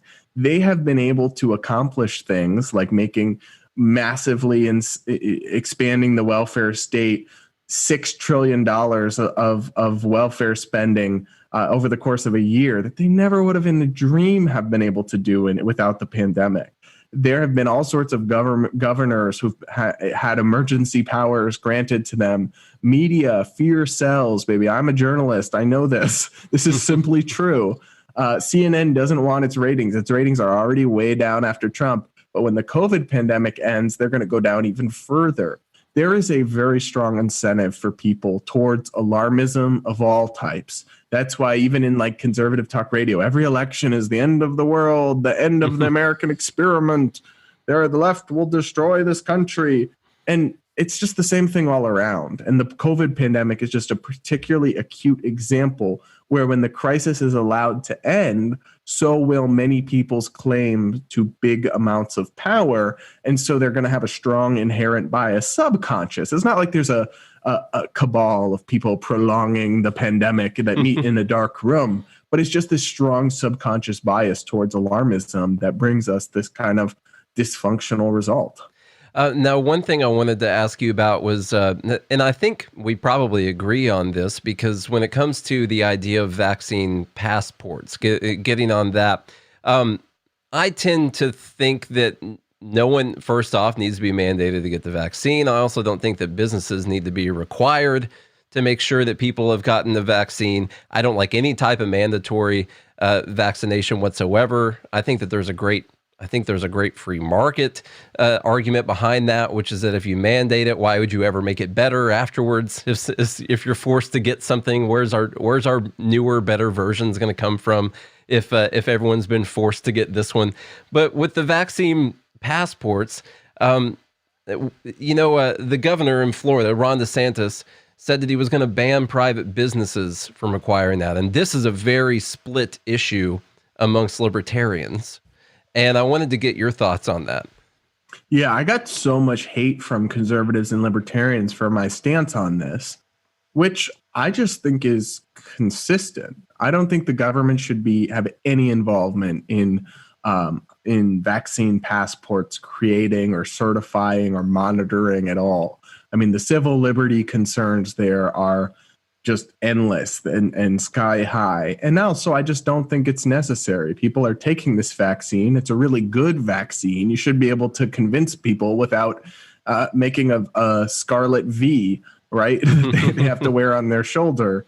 But the flip side is, I think things like DeSantis's order, and this is what people got really mad about, it goes too far. If I have a small business and I want to say, unvaccinated people can't come on my property, why shouldn't I be able to do that? Why should Governor DeSantis be able to override my rights like that? It's a little different with like big corporations, because I do take the point that if, for example, masks, which I wore my mask, I'm not an anti-masker, but whether you had a government mask mandate or all the big corporations just made it mandatory, Walmart, Olive Garden, Target, etc., the practical effect at a certain point becomes the same. And so I guess that's the concern, that you have to ban it so it doesn't become a de facto mandate. But I do think, I mean, if restaurants aren't required to have vaccine passports, but they are allowed to if they want to, well, some restaurants will, some ones won't. If you don't want to, you patronize the ones that don't. In lots of ways, because I studied the economy, a lot of our markets are more competitive than you'd think. They really are. How many different coffee shops and gas stations and restaurants and fast food joints are there? There's a lot to choose from, and people will have choice. So I don't think businesses should be requiring vaccination proof in most cases. It seems illogical. If I'm a store owner and I'm vaccinated, it shouldn't matter whether you are as a customer. I'm safe. But I am not comfortable with the governor issuing this kind of invasive mandate of people's private property rights. I have some sympathy for the big corporation argument, but it applies to any private entity. And I mean, my house, my restaurant, that should be my domain to do with it what I want, with very, very small exceptions. And this is a big one that I just think goes too far. I think where it gets muddy, there two things. One, we've reached this point where corporations are deciding to do things. And essentially, the argument would be that the government is working through the private market. And that even though something isn't mandatory or whatever it might be, that essentially the corporations are doing the bidding of the government without them having to pass a law to force them to do that. And I don't know where to fix that. I would align with you on that I still can't tell a private person that they can't require something for you to go onto their property. I don't have a law or anything that really fixes that other than continuing to try to reduce the size of the government. That's the only thing I could respond with that would try and fix that. There's also market competition. So it's kind of like this. If these big because I agree with you, corporations are woke now, and big business is not a friend to libertarians. I think big business is often into cronyism and corruption and shilling for big government. And we could do a whole episode talking about how problematic that is. So I am not a big business bootlicker libertarian at all. But I do think that in the case of something like this, when there is unmet demand among enough consumers, a market satisfies that. So say that Target and Walmart and all the big stores implemented a vaccine passport. If there's tens or hundreds of millions of Americans out there who want somewhere to shop that's not going to force them to show a vaccine passport, there's going to be a huge financial incentive for another company to defect and welcome them in and get all that money. And I'm pretty confident in the ability of businesses to go where the money is. Personally, I mean, that's how it works, and they're pretty good at that. That is kind of what they do. That's their thing. And where I would start to think there was an issue is if the government does make it mandatory for a business to do that, or there are things on the financial penalties, say for companies that don't do it, or financial incentives for companies that do it. There are ways they can make things not mandatory, but in a way mandatory. And so what I've said on the whole thing is, if the government is not involved with this passport at all, if there are no incentives in either direction from the government, there's no use of force in any direction from the government. If a private person wants to require me to show them something, then I'll choose whether or not I'm going to go in the establishment. Some people say that it's a violation of their privacy rights, like their private medical information. And I think that's wrong in the sense that you don't have a right to patronize someone else's business. Like, they're not forcing you to show them your vaccination information. They're simply saying, in order to come inside my property, you must show it. That's not the same thing. Like, you don't have a positive right to eat at Olive Garden. I totally agree. As much as I love breadsticks, I made the argument in our group that if I wanted to start a restaurant and to enter the restaurant, you had to show me all of your health records. You had to print all of them out and show me everything. Show me every medication you're on. Show me everything you've ever been diagnosed with. And for you to come eat in this restaurant, you have to give me all of this information. I'm not forcing anyone to go into the restaurant. And if people freely, if they choose that this is what they want to do because I've got better breadsticks than the other joint, no, surely no one will want to go there. But I should still have the right to request that for them to come into the establishment, and I will quickly be run out of business. It's not going to work for me if that's what I'm doing. Yeah, but we also have to be able to distinguish between what businesses should have the legal right to do and what I think they should do. Because those two things can't be the same thing if you're a libertarian. You can have opinions about things, but not want to force them with it. Because I'm like this. I'm like a libertarian conservative in that a lot of things I think should be legal, I also think are bad. Yeah. I think we should decriminalize drugs and sex work. I think both are, in most cases, immoral and wrong and bad for society. But there's a difference between saying my view should override your individual liberty. I don't think they should. That's what I think the essence of libertarianism is. It's not that you have to actively, because libertarians are often accused of this, right? Well, because we're supporting the baker's right to not bake the cake, that means we agree and like him and hate gay people. And that's not it at all. I mean, the same thing with this. Just because I think a private business should have the legal right to require vaccination proof if they want, I still think it doesn't make any sense and it's dumb and they shouldn't do it. And we can hold two thoughts at once. We can walk and chew gum at the same time. And so I think we shouldn't fall into that trap. We should be able to make that distinction. Now, what, if you don't mind me asking, what makes you a libertarian conservative? What would you say that throws the conservative word on there? I guess I'm just somewhere in the middle of the two. I'm not, I don't know. So when I'm hanging out with libertarians, I feel like a conservative. When I'm hanging out with conservatives, I feel like a libertarian. I guess the person who most closely embodies my political beliefs, though I would say a slightly more boomer, and I say this with love, version of them is Rand Paul. I guess I'm just not I find libertarians, like true libertarian philosophy, is more anarchist than I am in a number of ways.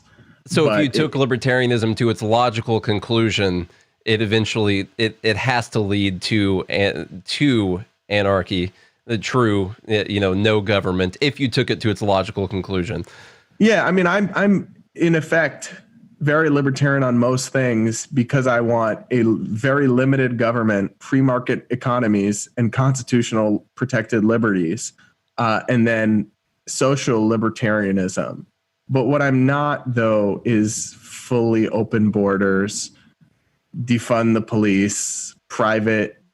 I mean, I support all sorts of criminal justice reform, but it's like, I do think the government should build roads and have police. And that is actually libertarian in some schools of libertarian thought. But in practice, it seems like the other thing is abortion. I'm pro-life. And I think there's a role for the government in abortion, in my view.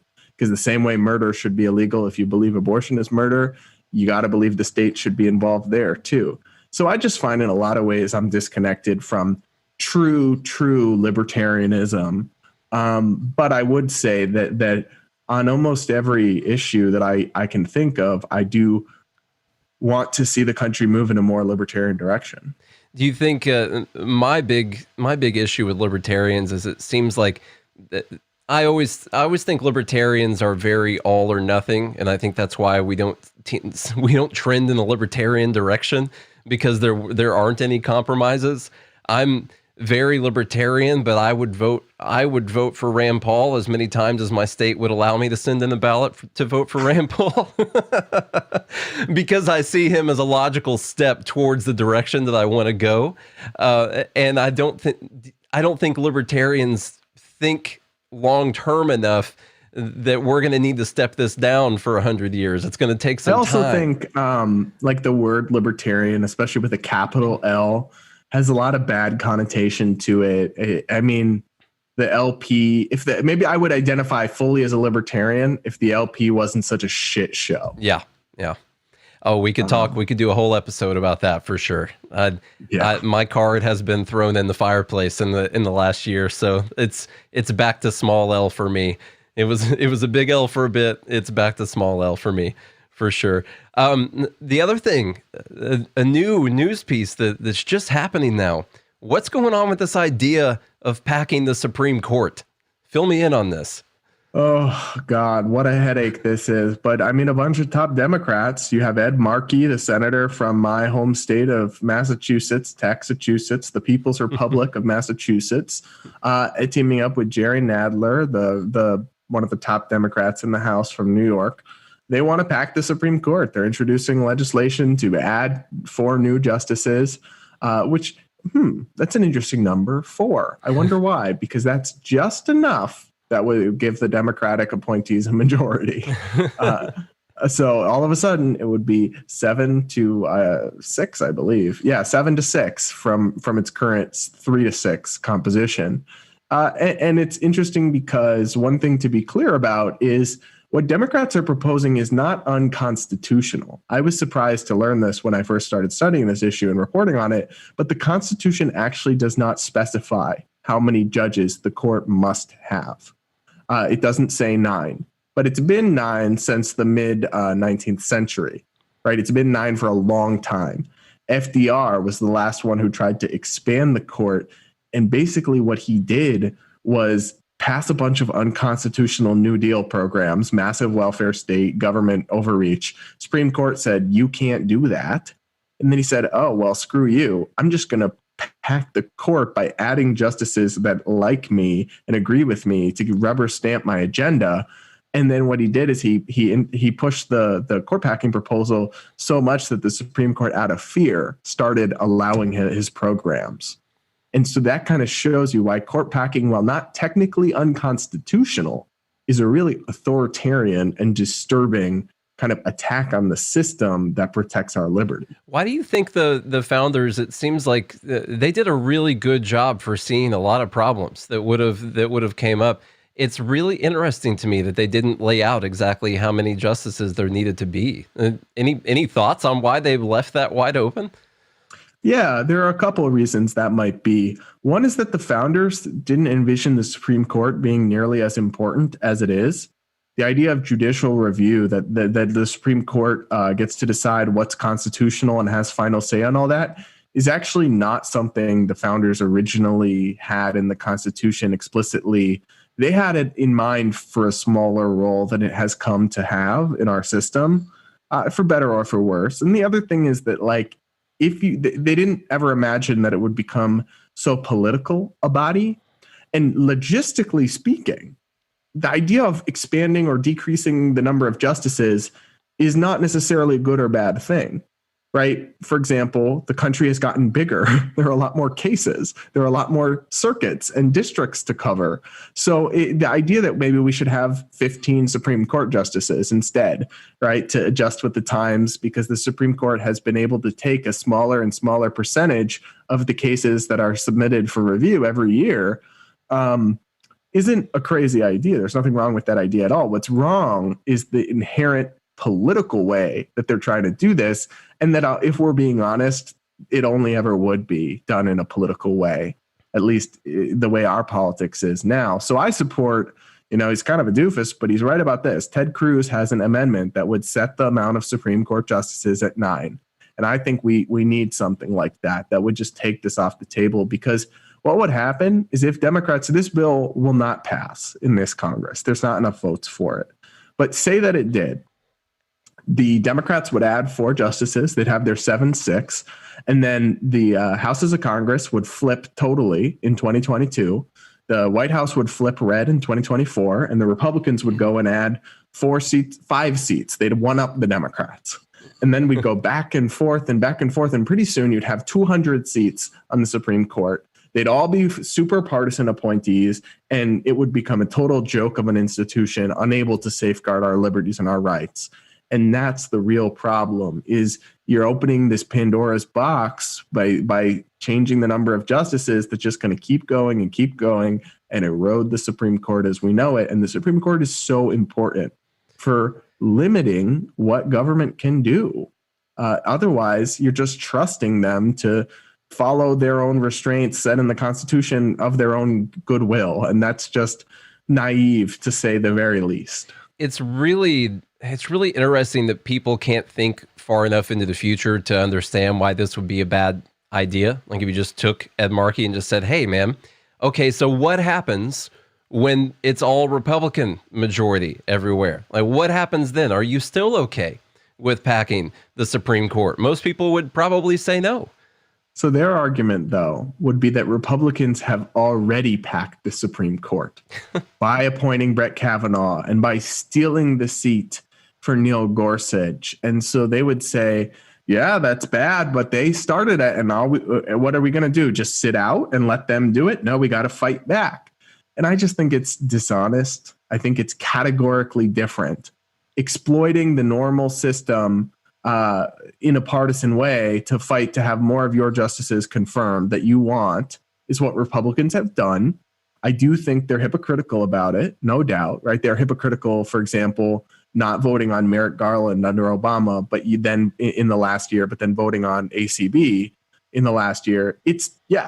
Newsflash, politicians are hypocrites, but it's all within the normal realm of the system. It doesn't justify this drastic escalation and attack, but that is what they would say. That's how they would justify it. Well, is it a given that the vote would have gone through for Merrick Garland? I mean, is it just they would have had to confirm him if they would have had the vote? No, I think they should have allowed a vote and then just voted him down. Yeah. If they don't want to. Then like that's the thing I'm missing is everyone's like, oh, they didn't confirm Garland. They didn't have a vote. Well, what if they didn't confirm him in the first place? Like they did have a vote, but they didn't confirm him. Is the whole thing over whether or not they had a vote? Doing their job as normal. Yeah. So that's what they should. But I think the thing is, though, that Garland was a kind of moderate centrist Democrat pick. And so Mitch McConnell, if he had allowed the vote, there probably would have been enough Republicans that did vote for him for it to pass. And that's why he chose not to allow the vote.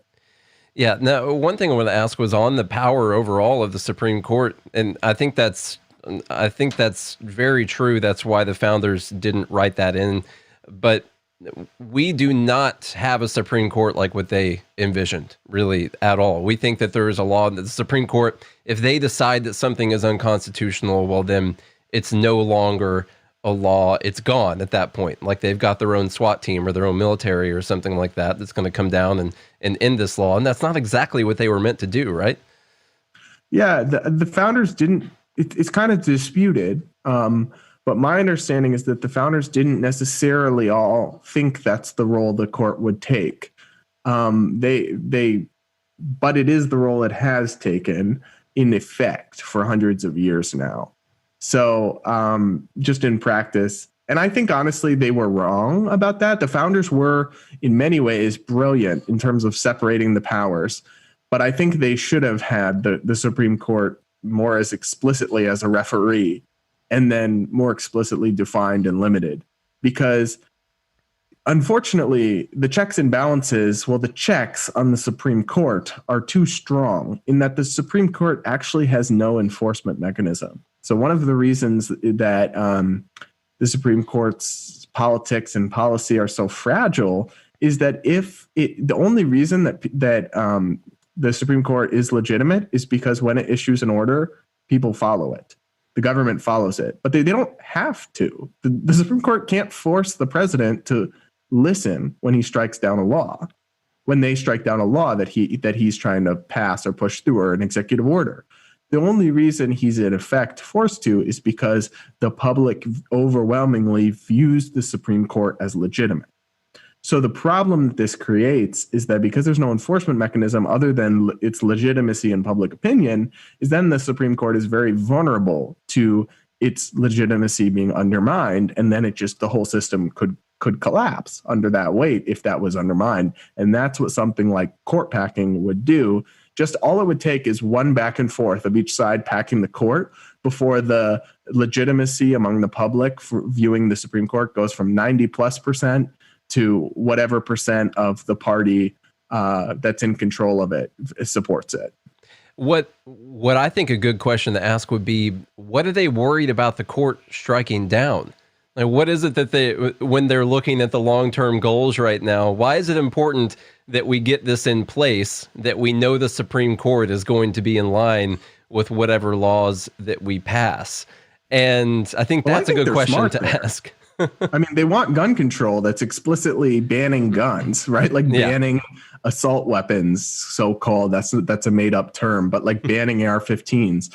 The Supreme Court precedent explicitly says you have a right to bear arms and you have a right to weapons in common use. Like, they know the things they want to achieve are not going to survive constitutional scrutiny under a textualist or originalist, which I think are the legitimate ways to look at the Constitution, in a 6-3 court or really a 5-4 court, but they know it's just not going to last or go anywhere, many of the things they want to do. And so rather than adjust their plans so that they abide with the plain meaning of the Constitution, they want to change the referees and take control of them. A couple things from listeners here. One, Todd said that the Supreme Court justices used to be pulled from each federal judicial district. He said you could expand the cover of the 11 districts, but one judge would have to come from each, which is an interesting idea. I don't actually know how they used to do it. I get Todd's pretty good on that stuff, so I trust him on that. So there's an idea. And then someone else was just saying that people are worried that the court's going to overturn Roe versus Wade. Has there been a lot of talk about the court actually doing that, or is that more the media and the Twitter sphere getting people drummed up about that? People are very worried about that, but when I actually talk to and listen to constitutional lawyers, they're not worried about that. First of all, my view is that it should be overturned. And here's what people don't understand what overturning Roe v. Wade would mean. All it would mean is that every state can make their own abortion laws. It wouldn't ban abortion nationwide. It would simply allow the democratic process at the federalist state level to play out. California can have its abortions. Texas can ban them. That's what I think the correct solution is personally. But just to put this in context, really there's out of the 6 conservative Supreme Court justices at the moment, only 1 or 2 have strongly indicated that they would overturn Roe v. Wade. Justice Thomas is the only for sure 100% he would do it based on his writings. The others, it's all up in the air, and they really haven't shown any desire to. They don't take a lot of cases that would be ripe for overturning it. Really, the question is more, will they chip away at it? They might allow a more wide latitude for abortion restrictions under the Roe framework. But the idea of a total repeal of Roe v. Wade is really not on the realistic agenda or mindset of the conservative legal movement or the conservative justices in power right now. So just a couple things here. Someone in the group wants to know what your hot food take is. Oh, I have so many. That's the thing. That's what we do at my podcast at the end. I heard that. Yeah.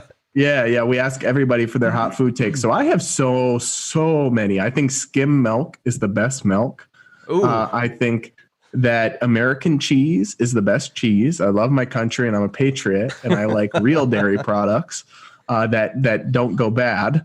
And there's so many I don't even know where to begin with. I didn't know I was going to get off. I like steak well done with ketchup. My boyfriend doesn't let me put ketchup on it when he cooks it, but I do it when he's not around. I mean, you're saying so many bad things about the person who cooked the steak when you do that. You know, you gotta know that. You gotta know that. So I have lots of hot food takes. That's what I'm known for. And then I love hearing food takes from on my podcast, we've had, some big names, right? And it's kind of funny to ask Rand Paul what his weirdest or most controversial food take is. The guy hates mayonnaise, despises mayonnaise, gets mad when his wife puts mayonnaise in food and doesn't tell him. He's just going off about mayonnaise on my podcast for 2 minutes. And I'm cracking up. So it's just a fun, lighthearted thing we do on my podcast that, and I do on my Twitter feed too. How's the podcast been going? Seeing all the good numbers, getting a lot of good guests, all that? Yeah, it is growing. It's tough. It's just, it was flat for a while, but it's looking up. It's going up again. And I'm excited about the guests that I've been having and have been having. I guess where I want to go with it long term remains to be seen. But for now, I'm just having conversations with interesting people, kind of zoomed out. My day job where I'm racing to write about the headlines of that day. But the conversation is more about big picture issues and themes and ideas. So I find that stuff kind of more interesting. And the podcast is a great venue to do that in a lighthearted setting with important politicians and journalists and thinkers and all the people I've kind of met in my journalistic career so far. Now, in the last couple months, I feel like I've seen you everywhere. I saw you testify in front of Congress. Is that right? I see you on the news quite often. What's that been like? Has this just been like a wild ride taking off all of a sudden? Well, it's funny. I had this stinking feeling that when Joe Biden was elected president, all of a sudden there'd be more demand for free market, fiscal conservative message and writing and content and arguments. And how funny it is how that worked out. Because I was writing these same things, to be clear, during the Trump years. I wrote about the debt. I wrote about government. I wrote about the spending. And I did some media appearances and got good traffic. And I wrote about other things and I did well. But I'm saying I haven't changed. They've changed. Yeah. But all of a sudden in the last few months, the Fox and Friends invites have come into the inbox. The Fox Business Primetime requests. I was invited to testify by actually Senator Paul, and he's been consistent on this, to be clear, all of this, about the dangers of lockdowns and the second order effects and mental health and suicide. And that was really surreal and really an honor to do that. The video of my testimony, my opening statement, is on my YouTube page if people want to look it up. But it's been a bit of a wild ride, and I guess the cynic in me is like, well, it's kind of stinks that they're only interested in this when a Democrat's president, but I guess it's better than them never being interested. So I'll take it. And anything I can do to, promote the ideas of free market economics and limited government, I will take it. Just your thoughts on that real quick, because we had, while Obama was president, we had this thing called the Tea Party that was a really big deal. And then it seemed, and people were very worried about the spending coming out of the government, very worried about the debt. And then it seems like it just kind of went away. And then I assume a lot of those feelings are coming back right now. I really wish that would just remain a consistent thing at all times. Right. I will say this. The thing we got out of the Tea Party was people like Thomas Massie and Rand Paul and Justin Amash elected to office. And while the kind of popular masses moved on, they stayed consistent and were pushing those ideas and those policies the whole time. So if we do have a revival of the Tea Party sentiment and we get some more good people in power, I would still view that as a positive development, even if it is kind of a fair weather thing, if it helps us get some principled people into positions of power. I'll take it. I would love a Tea Party 2.0, but I agree with you. I would like one that is really rooted in the beliefs and not just rooted in anti-democratism. I completely agree. Man, I just want to stress everyone listening, go listen to Brad's podcast, Breaking Boundaries. I'll put a link in the show notes. I'll put a link to it. You wrote a couple stories about the court packing, about the vaccine. I'll make sure that those are in the show notes as well. And I might as well throw in that YouTube video of you doing the thing in front of Congress too, because that was really good as well. So, man, I really appreciate your time today. Yeah, thanks so much for having me on. I love this show. I love Dumb Bleep Friday, so I'll be tuning in tomorrow too. We have such a hard time trying to make sure that every day isn't Dumb Bleep, but you really have to stay off of Twitter to not try and do Dumb Bleep every single day. I'll send you some DMs for Dumb Bleep from this week. There was a lot of Dumb Bleep. That's supposed to be our day where we just get to go off and complain about everything. And all the other days are supposed to be where we're like, oh, this is how we fix these problems. And here are the principles. And let's all be calm and figure out how to work with everyone. And then Friday, where you just blow off all the steam. And there's been a lot of extra steam to blow off here for a while. I can't blame you. All right, man. Well, I really appreciate it. Thanks. Free Talk Live. When a deer approaches a marijuana plant in the woods and nibbles off one of the buds, is that sad? Is that deer living a sad state of existence? I have no idea. I've never heard of an animal eating something that would Christy, make them, that's because you have no idea what you're talking about. You don't know one thing about cannabis. You don't know anything about it. I understand that you want to partake of that drug. Oh, I do. Trust me. Listen, I understand that you should have the right to do that. Oh, thank you. Where it's legal. Where it's legal. since the beginning of time, human beings and other animals have been altering their state of consciousness. Believe it or not, it's not just a human being thing. Robins eat elderberries in the fall and get drunk on them. Yes, so this is a common thing amongst the various different creatures of this earth. Free Talk Live, 7 nights a week from 7 to 10 Eastern, live on the Liberty Radio Network at LRN.FM. Imagine someone in your community getting in their car, turning on the radio, and hearing the Liberty Radio Network. You can make that vision a reality with your own micro radio station. Visit broadcast.lrn.fm to learn how you can put our programs on the air in your area. You can have LRN.FM running around the clock, and you can even add in your own local shows. Building a radio station is simple, but programming isn't. That's where LRN.FM comes in. Learn more at broadcast.lrn.fm. That's broadcast.lrn.fm. Everyone's always talking about buy Bitcoin, buy Bitcoin. Yeah, well, I'm sorry. That's boring as hell. How about earning some Bitcoin? Getting paid with it. That's the way. It is money after all. If you want to earn Bitcoin at your business, AnyPay is the way to do it. Your customers will love it. Everyone in town will talk about your store being the Bitcoin store, and it's just fun. Get our free app and start earning Bitcoin at your business. AnyPayX.com. You can sign up to receive the latest about the Liberty Radio Network via our email updates at updates.lrn.fm. That's updates.lrn.fm. This is the Liberty Radio Network, broadcasting the latest liberty-oriented audio content 24 hours a day at lrn.fm.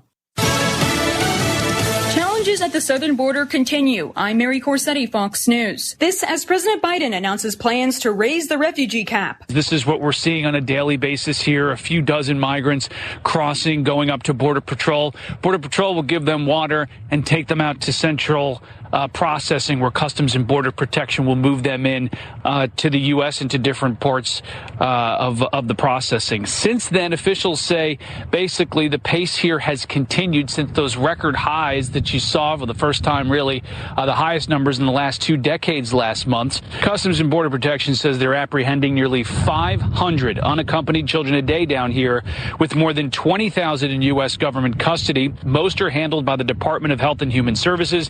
HHS then moves them to longer-term shelters, military bases, convention centers, or family members across the United States. That's Fox's Rich Edison. Meanwhile, the battle over the Supreme Court continues. Since 1869, there have been 9 justices on the bench. Before that, it fluctuated from as few as 5 to as many as 10. And this term, court packing, well, it stems from 1937 when FDR tried to change it to add more justices to get favorable rulings for the New Deal. But the Senate rejected it overwhelmingly. Now, in 1983, then Senator Joe Biden of the Judiciary Committee thought it was a bonehead idea. But now President Biden has ordered a 36-person, 6-month study of expanding the court, as a group of progressive Democrats introducing a bill changing the number from 9 to 13 to shake up the current 6-3 conservative majority. Fox's Griff Jenkins. Meanwhile, a 41-year-old man is wanted in the fatal shooting of 3 people in Austin, Texas, and police searching the surrounding area are warning residents to remain vigilant, as the suspect is considered armed and dangerous. America is listening to Fox News.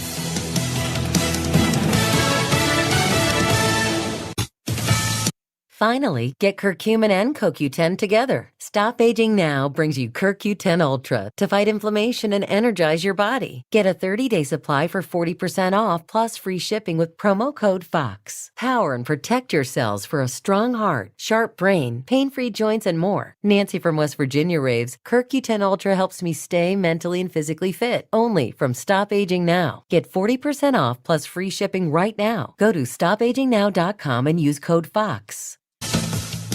Well, America's oldest person has died. Automobiles were a novelty, and Theodore Roosevelt was president in 1904 when Hester Ford was born in Lancaster, South Carolina. She lived to become America's oldest person, and what a life. Hester grew up on a farm. She worked the soil, plowed the fields, and picked cotton. And though she wasn't rich by worldly standards, she produced great wealth of a different kind. Hester bore 12 children in her lifetime. They produced 48 grandchildren, who in turn gave birth to 108 great-grandchildren, who then brought forth 120 great-great-grandbabies. Now that's a legacy. Hester Ford passed away Saturday in Charlotte, North Carolina. She was 116. Karen McHugh, Fox News. Well, half of all adults in the U.S. have now received at least one COVID-19 shot. That's according to the Centers for Disease Control and Prevention. The announcement on Sunday marks another milestone in the nation's largest ever vaccination campaign. Plus, since the New York Times documentary about Britney Spears' conservatorship came out, fans have been speculating about her well-being. But according to her Instagram, she's doing just fine. There's been a lot of attention on the pop star's Instagram post while she goes through this legal fight with her dad. People are like, is Britney trying to send a hidden message to her fans? She posts all kinds of things, flowers, roses, videos of her dancing. Well, her latest post seems straightforward. She basically tells her 29.4 million Instagram followers that she's doing good. Next question is, am I okay? Yes, I'm totally fine. I'm extremely happy. I have a beautiful home, beautiful children. I'm taking a break right now because I'm enjoying myself. The Free Britney fans following new developments closely. Britney scored a legal win in February when a California judge overruled her dad's objections over sharing Britney's estate with a financial firm. Fox's Christina Coleman. I'm Mary Corsetti, and this is Fox News. Let's talk about your business. It's a rocket ship on a launch pad. But Houston, we have a problem.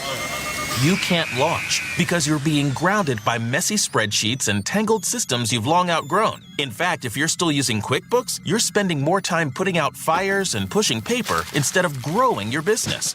It's time for the right stuff. NetSuite by Oracle, the scalable solution to run all of your key back office operations. NetSuite gives you visibility and control over your financials, HR, inventory. Is spreading the message of liberty, cryptocurrency, and peace around the globe worth $2 per month to you?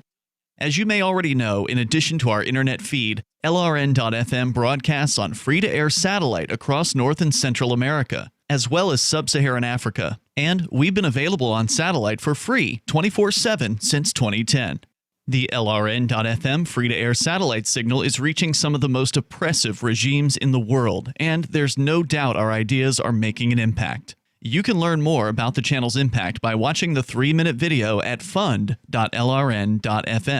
If you'd like to help free minds globally with our ideas of liberty, cryptocurrency, and peace, you can donate as little as $2 per month via fund.lrn.fm. You can help us continue and expand our satellite broadcast to multiple continents. Visit fund.lrn.fm today, and thank you for your help. Don't forget to share the link on social media. That's fund.lrn.fm.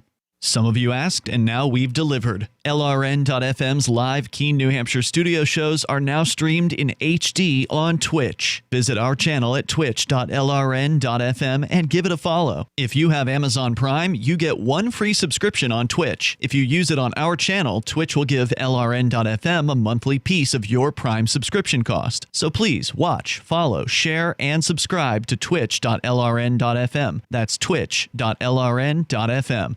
My name is Jacob Hornberger. I'm president of the Future of Freedom Foundation, which Congressman Ron Paul awarded for having an outstanding freedom website.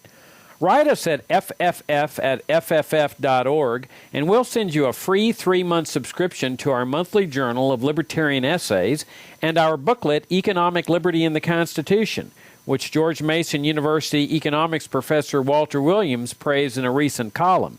That's fff@fff.org. What's up next? Visit the Liberty Radio Network program guide to find out at shows.lrn.fm. That's shows.lrn.fm. The latest edition of Proof of Love is next on the Liberty Radio Network at lrn.fm. Get more at proofoflovecast.com. Show me your heart. I know that it's beating.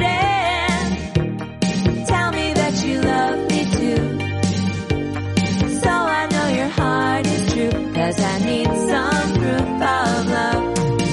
'Cause I need some proof of love. 'Cause I need some proof of love. Accounting, tax, and bookkeeping stuff is the least fun thing in crypto. Most people just don't want to deal with it. At Global Crypto Advisors, we cure this headache for crypto-focused businesses. Visit globalcryptoadvisors.io today. Oh, by the way, we can also help individuals with taxes too. Visit globalcryptoadvisors.io today. Hi, everybody. Welcome to Proof of Love.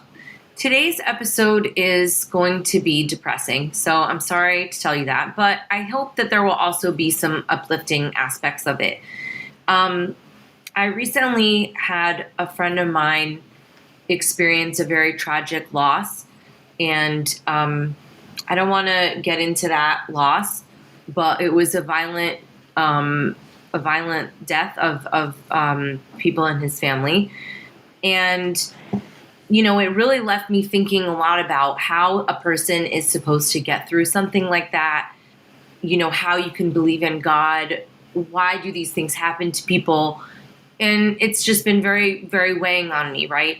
And, you know, we all complain about lots of different things, but this to me is something that's a little bit more insurmountable than the usual things that we go through, even in the time of Corona. So I decided to put up a post on my Facebook wall because I was thinking about, you know, what is the appropriate punishment for murder? What is the way to deal with that? And part of me has always thought very compassionately for not only the victim, but for the bad person or whatever. But I don't know. It's a really complicated subject. So my friend Chuck, who's actually been on Proof of Love before and talked about some other stuff, he told me a little bit about something that he had experienced, and he was kind enough to actually share this with us. Hopefully none of you will ever have to face this type of a loss, but you know, even as a friend of somebody who goes through something like that, it's really like you want to help them, you don't want to offend them, you don't want to upset them, but you can't really do anything. So that's the framing for today's show. We're going to talk about it. Thank you very much, Chuck, for joining us today. Yeah, glad to be here and hopefully help anybody I can with you know, what I consider to be an overcomer story. Yeah, absolutely. I mean, you gave me a pretty good chunk of it the other day, and we're obviously going to go into it. But yeah, it's definitely quite a journey. So if you want to give people a little bit of background, a little bit about you, before we go into that stuff, this is a crypto show, right? So you are now over at Float. We've had Aaron and Kingsley on Proof of Love before, dear friends of mine.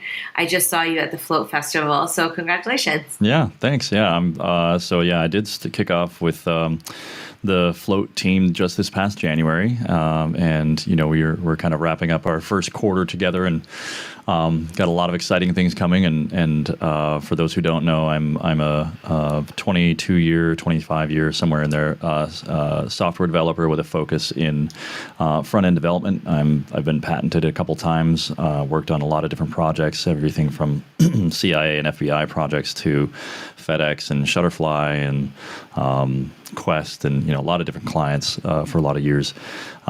With Float, you know, I'm working in the role of CXO, which is Chief Experience Officer, and I'm trying to own all things UX, DX, and EX, where most people know what user experience UX is.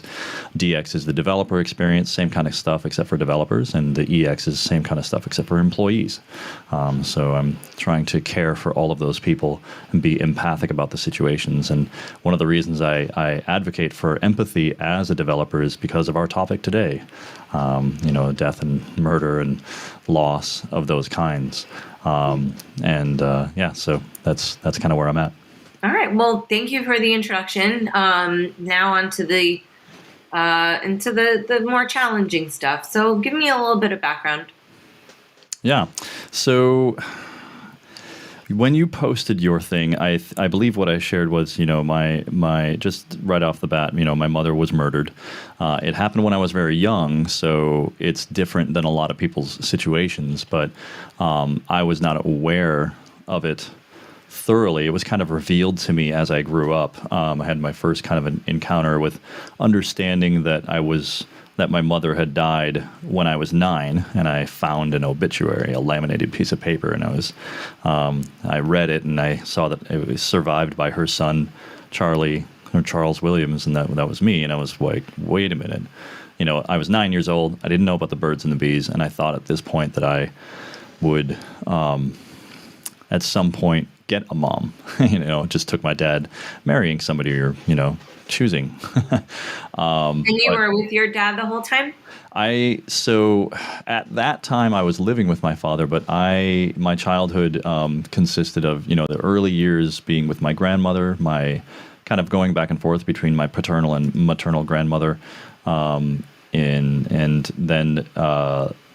then my father taking me to Minnesota, and then me living with an aunt for a period of time, coming back to live with my dad, then living with another aunt for a period of time, and then coming back to live with my dad and his my stepmom, and then moving out. And I moved out when I was 17 years old, and I've been kind of on my own ever since. So a lot of different things kind of going on there. Okay. So at 9 years old, you kind of figure out that there's something amiss.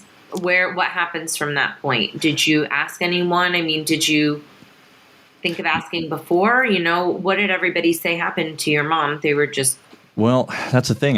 Nobody had really ever told me anything about anything ever happening to my mom. I didn't have much contact with family growing up, kind of estranged from family. And I think a lot of that was my dad's bad case of wanderlust and just kind of, disconnection from a lot of the family. But that day I did confront him. I asked him, I said, what happened to my mom? And he gave me a look that I had never seen before that basically communicated to me that I should never talk about this again. And he told me that she was shot in a burglary. And basically I kind of accepted that and was very sad for a period of time, and, kind of realizing that I would never get a mom, and kind of looking at the world in a whole different way, looking at my friends and how that my friends treated their mothers and things like that. And I kind of grew up, went through my adolescent years just kind of believing that my mom was shot in a burglary and all this and that. And then when I was 17, I got a letter from an uncle that I didn't know I had. But it was my mother's sister's husband, I believe, who sent me a letter saying that if I wanted to see my grandmother, this would probably be my last opportunity, because she was ill, she was suffering with cancer, and at the time I was 17 and had just graduated high school and had just purchased a car, had a new girlfriend, and I was like, hey, I got this letter, and she encouraged me to do something with it, so we made a road trip down to Texas, and when I got there, I noticed there was all kinds of memories flooding back. And I knocked on the door, and a woman who, for a split second, I thought was my mom because she looked a lot like her. I only had a couple pictures of her. Opened the door, and I realized this is my aunt. And I didn't know that I had an aunt either up until this point. So that was kind of a happy reunion for a moment. And we got to talking and sat down and kind of connected. And at some point, my grandmother asked me, what did your father tell you about your mother? And I said, the whole burglary story. And my grandmother and my aunt, they kind of exchanged glances. And she was just like sullen and said, no, that's not what happened. And she explained to me that a couple weeks prior to my mother's passing, she had witnessed an argument between my father and my mother where I was, my mother was threatening to take me away from him. And she apparently witnessed him saying, if you do, I'll kill you. And then she turned up 2 weeks later dead, stabbed 27 times. And she said that she had a bunch of articles that I could read if I wanted to. And I was like, no, that's not necessary, because I had witnessed enough to kind of, piece things together. You wouldn't want to know? I mean, I think I wouldn't want to know at first, but... I didn't have to. The newspapers didn't need to convince me. I had witnessed my father's temper, and I had kind of grown up very confused as to why he could be so temperamental and angry and physically violent with women, and never lift a finger to spank me. which was just utterly confusing. But in that moment, it kind of came together. I had a whole bunch of flashbacks of this and that. And there was one. I probably shouldn't go into too much detail because I don't know. He's not in jail, and there are a lot of people in the world who believe that he should be punished if he is indeed the person who did this. They never found the murder weapon. My father's black and my mother was a German immigrant. And this happened in the state where, perhaps those kinds of people aren't treated the same as, other people who might be better connected and have money and family or whatever. So I believe it was just kind of let go at the time. And, the system, such as it was, failed. So, to those people, I say, look, he's not a part of my life. For me, it was enough to just kind of know that after that incident, I confronted him again about it. And I got enough information to kind of know that, he wasn't denying his involvement, essentially. I'll put it that way. And so there was that time, my daughter, it was... So that was when I was 17 or 18 that I confronted him, and I basically kind of began my own life from that point forward, just saying, I'm going to do what I'm going to do, live my own life. And then I had a family young, because I wanted my own family. I got married when I was 20, had my first daughter when I was 23. And he visited my first daughter when she was about 12, 18 months old. And that's the last time I've talked to or had any kind of interaction with my dad. Wow. And, I look back on... Say again? Isn't that like kind of a weird time to not have any more contact? Like, that just seems like weird timing, right? And then it went that long. I don't think it's weird that you wouldn't want anything to do with him, but it just seems strange that it was such a delayed thing. It's like, wouldn't he want to be in your daughter's life? What do you think made that the demarcation point, or were you just kind of sickened by, like, do you still love him? Well, I'll put it this way. I've definitely forgiven him, but only for my sake, because I don't want to carry that anger and pain. On some level, because I fundamentally care very deeply about all of humanity, I love him as much as I would love somebody that is not close to me, who's not in my inner circle. And I try to demonstrate that love by building and contributing to the world where people can benefit from the value that I bring. So I guess that's kind of as far as it goes. It's an arm's length kind of thing. And there's not, there's some, every now and again I'll have some appreciation of some of the things that he did and maybe some of the sacrifices that he made. But, it wasn't, his life was never necessarily about me or his kids. So there's that whole side of things. But then looking back at the experience of growing up without a mother, I certainly came to appreciate mothers in general, right?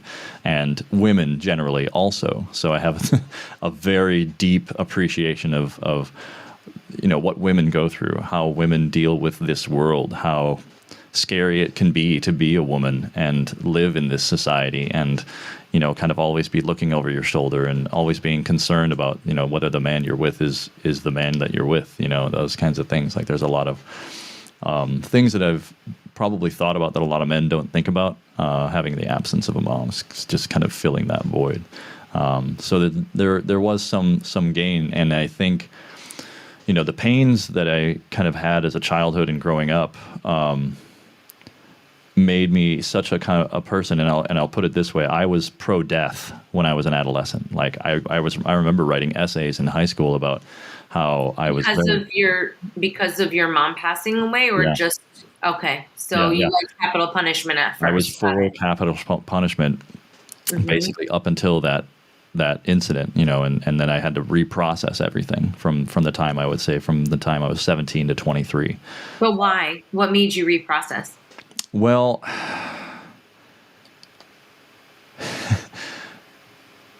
so imagine that you're for capital punishment, and you think all murderers should be put to the chair, no matter what. It doesn't matter, whether they're a rapist or what like the An abuse circumstances. victim, it could be like, the gamut. Yeah, exactly. Like, just imagine that you're in that scenario and you believe that and something happened close to you, family member, friend, brother, sister, whatever, child, that they were killed, they were murdered, and you probably inherently, that whoever did that should be killed, and then you realize, or you learn that it was somebody that you loved that did the crime, right? It was somebody that you really deeply cared for, or somebody who is currently in your life that you have always loved and you've never had a bad experience with, who did this heinous thing. It really forces a mind to look at the energies that exist between this intense hatred and desire for punishment and this love that you might have for this person, whatever it may be, even if it's just a mild appreciation. If there's no animosity there, it makes it very hard when the perpetrator is a human to dehumanize them. Mm-hmm. And so I had to grow through that in order to really look at the situation and kind of reconsider the whole thing. And that's what I'm really talking about. I had to reconsider, I had to rethink everything that I thought, everything that I'd been told, everything, from how humane capital punishment is to the deepest, darkest parts of myself. And I came to the realization that inside of all of us is a murderer, and, looking at my own history, I am Germanic, Afro, Cherokee, Irish American. You look at that history, look at the history of, being a German, there's history, there's murder history there. Cherokee, 90% of the Native American population was wiped out within 100 years of people settling here on this North American continent. At least that's what they tell you in the history books. Irish have been enslaved in a lot of different ways for a long period of time. And America itself has a history of slavery and death and murder and war throughout. There's ongoing slavery right now. Exactly. Yeah. Yeah. And so you look at this and you look at this kind of this human history that we have and us as individuals, and we always want to believe that the murderer is external, at arm's length. Like, I would never be that person. But, the fact is, when you grow up understanding that death is near, death is always present, death is a part of life, and we are one decision away from murder, that's a very real thing that a lot of people just aren't willing to accept. They just won't. Do you think that's true? Because, most of us don't go around murdering. I do think that people have the capacity, but I don't think we're like one step away, right? No, yeah. No, I'm not saying one red light, like gone wrong, and then it's over. Well, yeah, no, I'm not like suggesting that we're all like that character in Falling Down who's just like, one job loss away from shooting up a store. No, it's just that, I truly believe that any human could be conditioned to murder. And I think that I think so. I think that the military system does that very well. And, I know that, my father had a history and I had to kind of look at that. As far as I know, he wasn't necessarily abused. But I do know that he was drafted into Vietnam. And I do know that he had to do some things in Vietnam for a short period of time. And I do know that they didn't have PTSD treatment back then. In the 70s, when they released a group of people, they said when the Vietnam War was declared to be ended, anybody who had been in service for, I believe it was less than 19 months, could exit without any penalty. And he was one of those people who was like at that mark, and so he exited. And what I know from talking from my family is that he ran away when he was 13. He lived on his own since then. He was a state championship boxer prior to that. So he had a pugilistic mentality. Everybody in the family that I've talked to says he was the one with the worst temper. I've seen it. I've seen him beat women. And so on one level, like, there's definitely some kind of brokenness and lack of control in that person where you're willing to strike somebody that you claim to love or somebody that you claim to, be with, to think that that's okay. And on some levels that's dehumanizing the other. But I don't know how much of that was the conditioning that the state put in, for as part of military training. I don't know how much of that was anger and frustration from being a black man in a southern part of the nation where everybody's racist against you and limiting your opportunities and preventing you from excelling in areas that you would like to. There's any number of excuses and reasons that anybody could be given for doing ultimately anything, including murder. And I got tired of that game, I got and processing and understanding all of that through getting to a psychological place where I can say, yes, okay, I don't want to carry this anymore. I had to land in the place where I said, for my own sake, I have to forgive him. For my own sake, I can't carry this burden. I can't carry this anger, because living in the mindset of punishment doesn't help or hurt really anybody. And so I had to kind of flip it into this kind of loving position. And honestly, I went very deep with this. During that time between 17 and 23, I became a youth pastor. I was a biblical scholar for a period of time. I sat with pastors. I taught children about, the Bible, teenagers. And there are any number of different pathways I could have gone, but I chose what I consider to be a path of truth and love. And he may or may not know that I have forgiven him, but if I ever talk about it, I kind of put that out there. And there was somebody on Facebook that apparently is in a relationship with him that I'm not friends with, but like a girl, like a girlfriend. Yeah. Yep. And she had at one point tried to reach out to me and say, hey, you should connect with your father and all this and that. And I don't know how much of the story she would know. Right. Pretty sure she doesn't know why you're not talking. Right. Yeah. I doubt that she knew. No, she's probably just trying to be nice. Yeah. Mm-hmm. And I thought that was, interesting to say the least, but it wasn't something that I wanted to be interested, because I've gotten to a place where, I feel like this life and all the time that I allocate with my mind to whatever, it's limited. It's extremely limited. So I have to have a very strong filter on what's going to come into my life and where I'm going to put my energy. And, it comes all the way down to, a frustration on top of whatever's going on. If I'm in an argument with Melina, there's a frustration on top of it just for the simple fact that we are arguing. Like, I don't want to be spending my time doing this. This is not something I want to do. So I'm inclined to do, I think, maybe, I don't know if it's common or uncommon, but I do things that help me let go of things more quickly as a habit.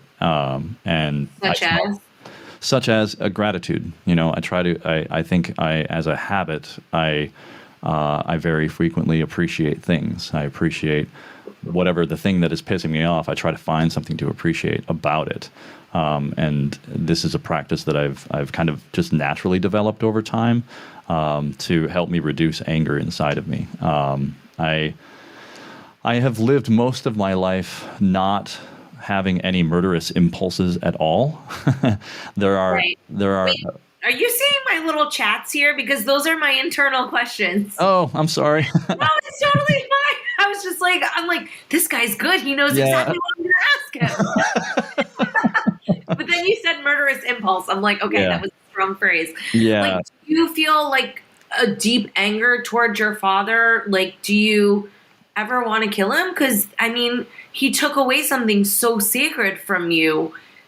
In the beginning, I'm curious about that. I'm like, how do you actually forgive somebody, right? Because people say you forgive them, but especially if it's something fresh, like, is that a daily practice that you have to do? Like, do you forgive them and then the next day you're like, you know what, I take it back, screw you, Dad, and then like go back and you're like, fine, I forgive you today, How is that? I think that really depends on the person. I'm a methodical thinker. I think some other people could be more wishy-washy if they're emotionally driven. I don't think that I'm necessarily an emotionally driven person, though I can be overwhelmed by my emotions. So when I made the decision to forgive, it wasn't really, okay, I forgive him. It was, okay, well, how do I do this? It was, how do I know when I have forgiven him? And there was a few instrumental pieces early on that I worked through, and I still, speaking of emotions, I should mention that currently my wife Melina, she practices this thing called the Emotion Code, and it is a healing modality that releases trapped emotions. And what does modality mean? I hear people throw that phrase, hearing modality. What is that? Oh yeah. So I would say type. Like there's a number of different types of healing methods. That's how I would define a modality. So it's like a version of healing. So it's an energy healing kind of thing that releases trapped emotions that store themselves in the body, the ethereal body or the physical body, or both. We started working on some of those emotions actually very recently, within the past month. And I don't know if it was one of those sessions, but I have found that to be extremely effective. With one of the first sessions that she did, my heartbeat actually changed permanently.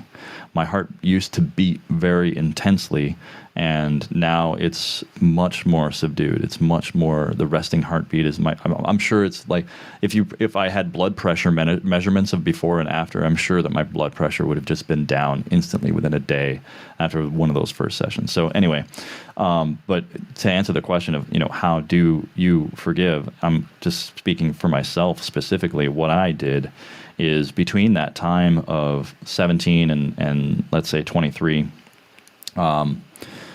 I broke down the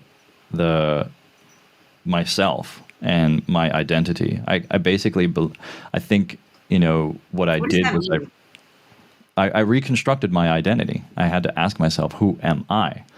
Am I my father's son? Is that my identity? Am I this Germanic, Afro-Cherokee, Irish American? Is that my identity? Am I a black man, as other people want to label me at the time? Am I mulatto, as I technically am under some definite? I kept asking myself, and it was just, I just kept asking myself, who am I? What am I? Why? Who? What? Am I a murderer? Could I be a murderer? What do I want to be? And it took me a while to even get to a place of not just who am I and what am I, but who do I want to be? What kind of person do I want to be? And so there was like some kind of a gradient, some kind of travel, some kind of mental traversing of re-establishing a self, a new self.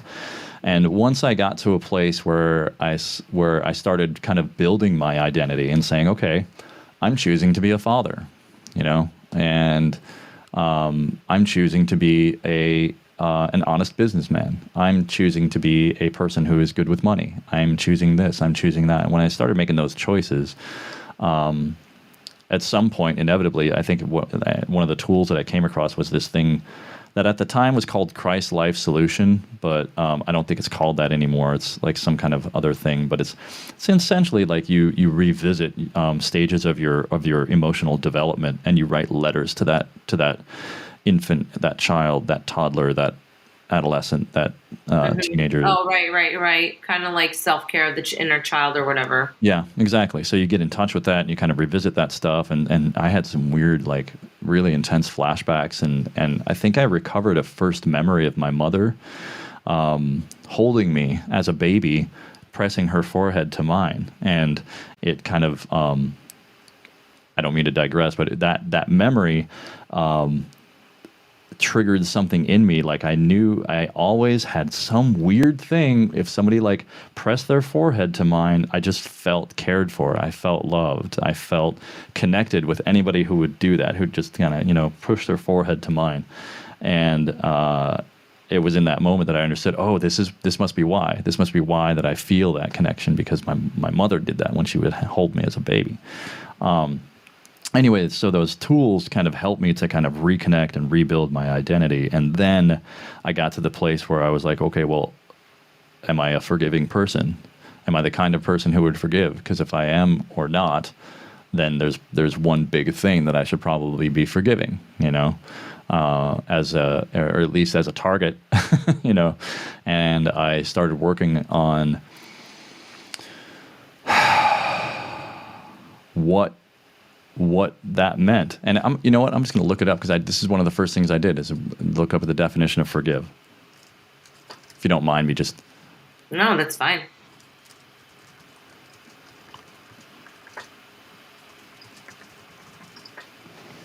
Okay, so it's currently defined by Google as a verb.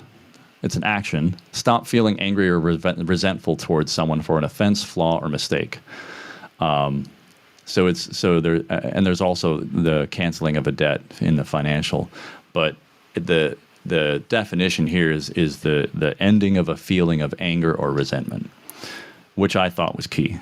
When I looked it up, I'm like, okay, yes, there's definitely anger and resentment toward my father for, you know, if this is true, which I just assumed that it is true, and then I was like, okay, well, how can I let go of this anger?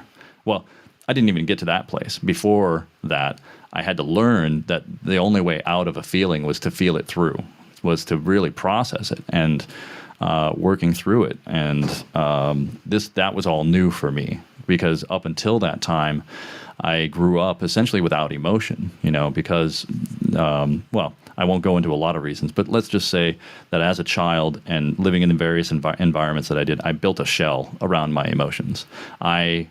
Up until, let's say, my 20s, believed that emotions were a complete and utter waste of time. And I think this kind of contributed to my pro-capital punishment stance, was I didn't care about other things.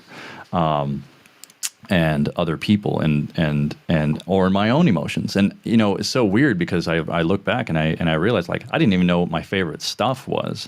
People would ask me, what's your favorite? I couldn't get passionate about football games. I didn't even pretend to give a shit about any of that stuff.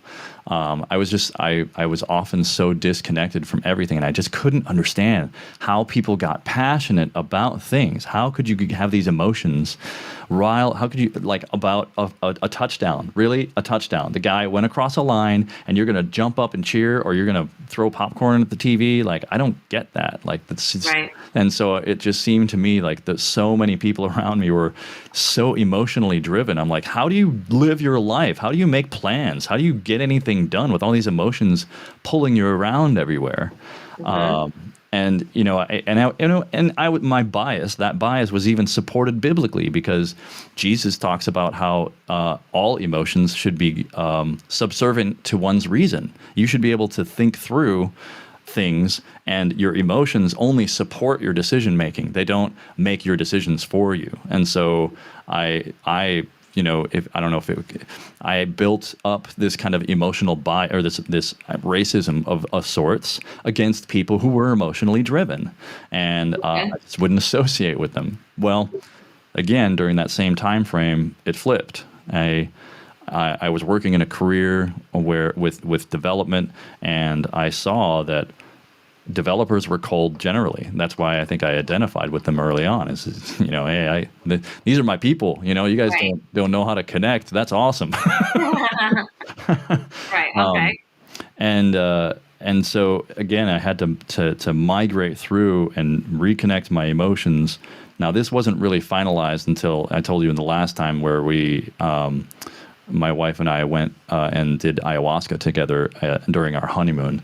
So I went through a whole marriage still kind of in this mindset, but at least in my early 20s, I started to acknowledge that somehow emotions were valuable, and letting go of the bad things should help me.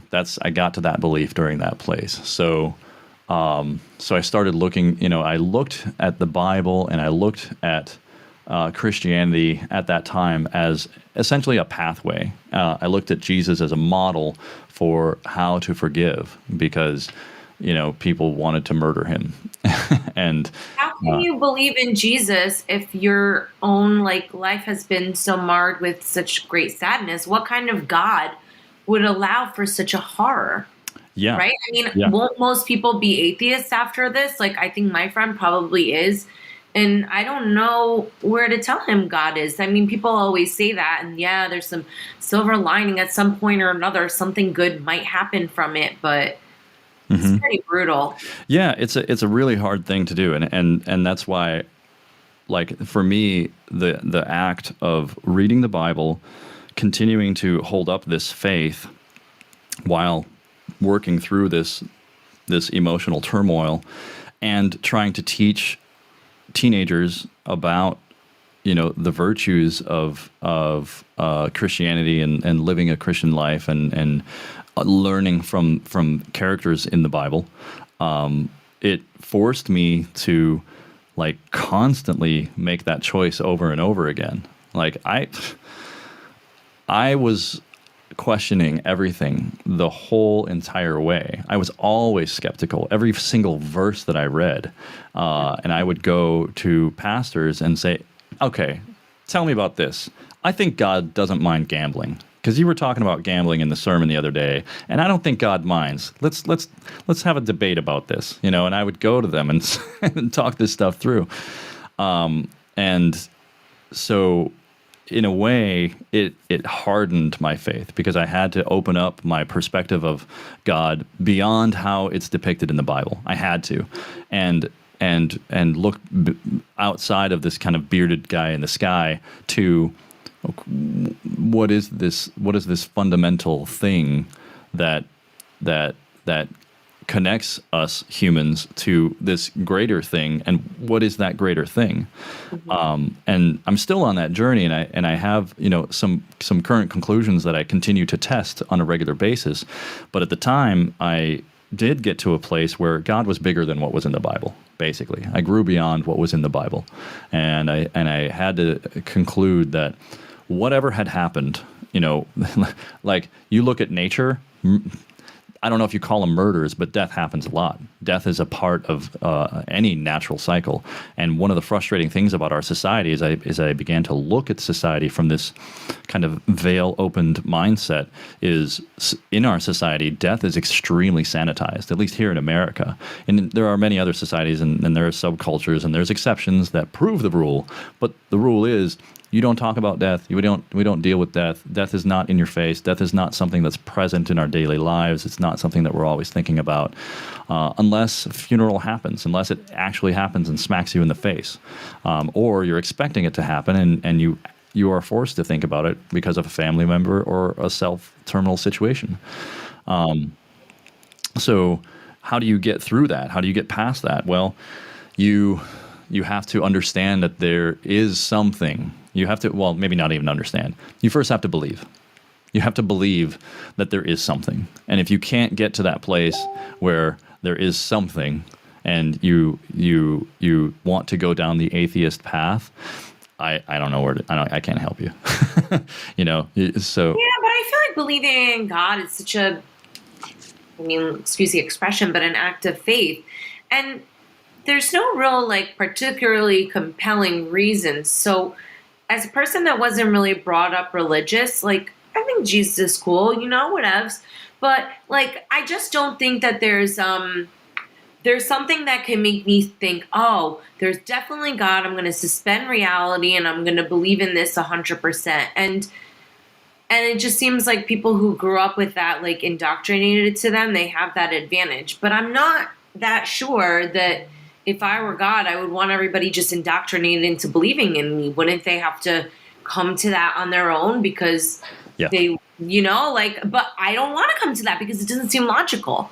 Yeah. I'm not saying that there is no God, but I think it's definitely a big struggle if you're not growing up with that indoctrination, for lack of a better. Yeah, to a large degree, I agree. But what you're kind of touching on and pointing at here is this whole idea of free will. And it's completely germane to our subject, because it is free will that causes us to choose to believe in things. It's a choice. You continue, if you believe in a thing, that's not a lot of people attach it to their identity, right? They just say, I'm a Christian. That's just who I am. It's who I've been. It's my family been that way. That's a thing. And people have a really hard time, I've noticed, separating their identity from their beliefs, right? They're usually extremely connected in that, if I'm a black person, I believe that I have a black history, that I'm supposed to talk this way or walk this way or achieve these things, or these are the windows of opportunity, or even to use that framework to turn it upside down. Because these barriers exist, because of this, I'm going to break through. I'm going to, so it becomes this whole anti-energy. And that's, to me, there's a lot of friction involved whenever you're working against or within a conditioned state. And one of the things I think it was Krishnamurti who said, enlightenment is the removal of conditioning.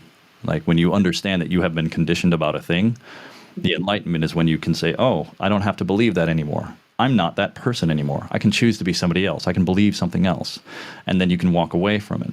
And what you walk into is oftentimes something greater. That doesn't mean the old part of you, that old belief system, just dies, because you can easily just slip back into that and think that way. And you might do that habitually if you've done it for a long time. But when you start to choose a different way of looking at things and a different belief system, then new opportunities of ways of thinking come through. And you can make internal choices that will align with, these new beliefs, and may not disagree with your old beliefs even, and can surprise you. And it just kind of adds new dimension to what you thought you believed, and now you can even articulate it better because you've expanded your beliefs beyond, or were willing to let them go, and they came back as true principles in some ways. Yeah. So, and that, I feel like that kind of flowering happens when anybody's identity is destroyed. And I think that's the scary thing that's going on, like right now with this COVID stuff. People's identities are wrapped up in safety and security and health, and the rule of law that government provides, and all of these kinds of boundaries and conditions of safety that the let's say the farmed population of humanity is dependent upon for their identity. There's so many people, if the government didn't exist and television didn't exist, they wouldn't have much of a life left over. They go to work at their government job, they come home and they watch TV, they eat the snacks that the process system provides, and that's it. They just do that cycle until they die. And that's not me. And I feel like that this whole situation has caused a lot of people to kind of look at that system and say, is that me? Because I didn't make that me. I didn't have an option in that. That social contract wasn't part of me. Where do I opt out? And that system doesn't allow people to opt out. You kind of have to do it almost violently. But in this system, it's just saying no, thank you. And that's, I think, the empowering thing. So you have to say no thank you to these old beliefs, these old identity pieces, and then you can get to a place where you say, okay, now here I am. Can I forgive? Can I let go of this anger and resentment? Because now that I understand the psychology, the history, the situation, can I look at it from that bigger picture and still see God in what's going on? Because there's so many billions and trillions of amazing things that are happening at the microcellular level and frequential level and time level, and all kinds of things that are incredibly beautiful and amazing that just get glossed over by I hate you, or I resent that. That just and to me it's extremely hyper focused on the ego, and self-preservation within a social context. That's the only time it matters. If you're angry about or resentful about something, it's because of something social in this nature, in this system. So you have to be willing to stand on your own be an individual, recognize your own sovereignty, and say, from that sovereign place, you know what? I'm done with that. I'm done with that anger. I'm done with that resentment. And I don't need that anymore to drive me, to define me, to, help me understand my own identity. I am a person whose mother was murdered. And people may be able to label me the son of a murderer. But that doesn't define me. Those are attributes and traits now, not parts of my identity. They're labels. And I think that when you get to that place, you can forgive more easily because you've grown beyond it. Okay, so we have not that long before the end of the show, and there's still a lot of questions I have. I don't know which one to give because they're all kind of important. What can your friends and family do, and what has been your experience with your marriage, like in relating to women? Like, how did that dynamic develop? Yeah. I first kind of told this story very openly at a poker group, and it just kind of came up. We were drinking, we were talking poker, and interestingly, this was a poker group with a group of psychologists, right? And I'd been playing with them for 6 years at the time, and they were all psychologists. And I told them this story, and they're like, "Wow, is that really true?" I was like, "Yeah." And one of them asked me, "Well, have you forgiven him, or how do you feel about it now?" And I'm like, I've forgiven him. And one of them asked me a very poignant question: "How do you know that you've forgiven them? That you've forgiven him?" And I was like, well, it was the first time I'd asked that question. I was, well, I don't carry the anger and resentment anymore. And that's exactly what I said. And again, I think it's because I looked up that definition. I knew that I wasn't carrying the anger and resentment anymore like I had been before. So the answer to what can my friends and family do, like, it's first off, it's just listen. If they're willing to talk, listen.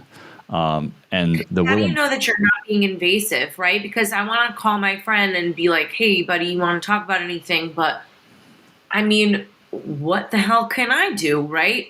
And I feel like maybe I'm upsetting him more by asking him. Maybe he wants to compartmentalize it. I don't know.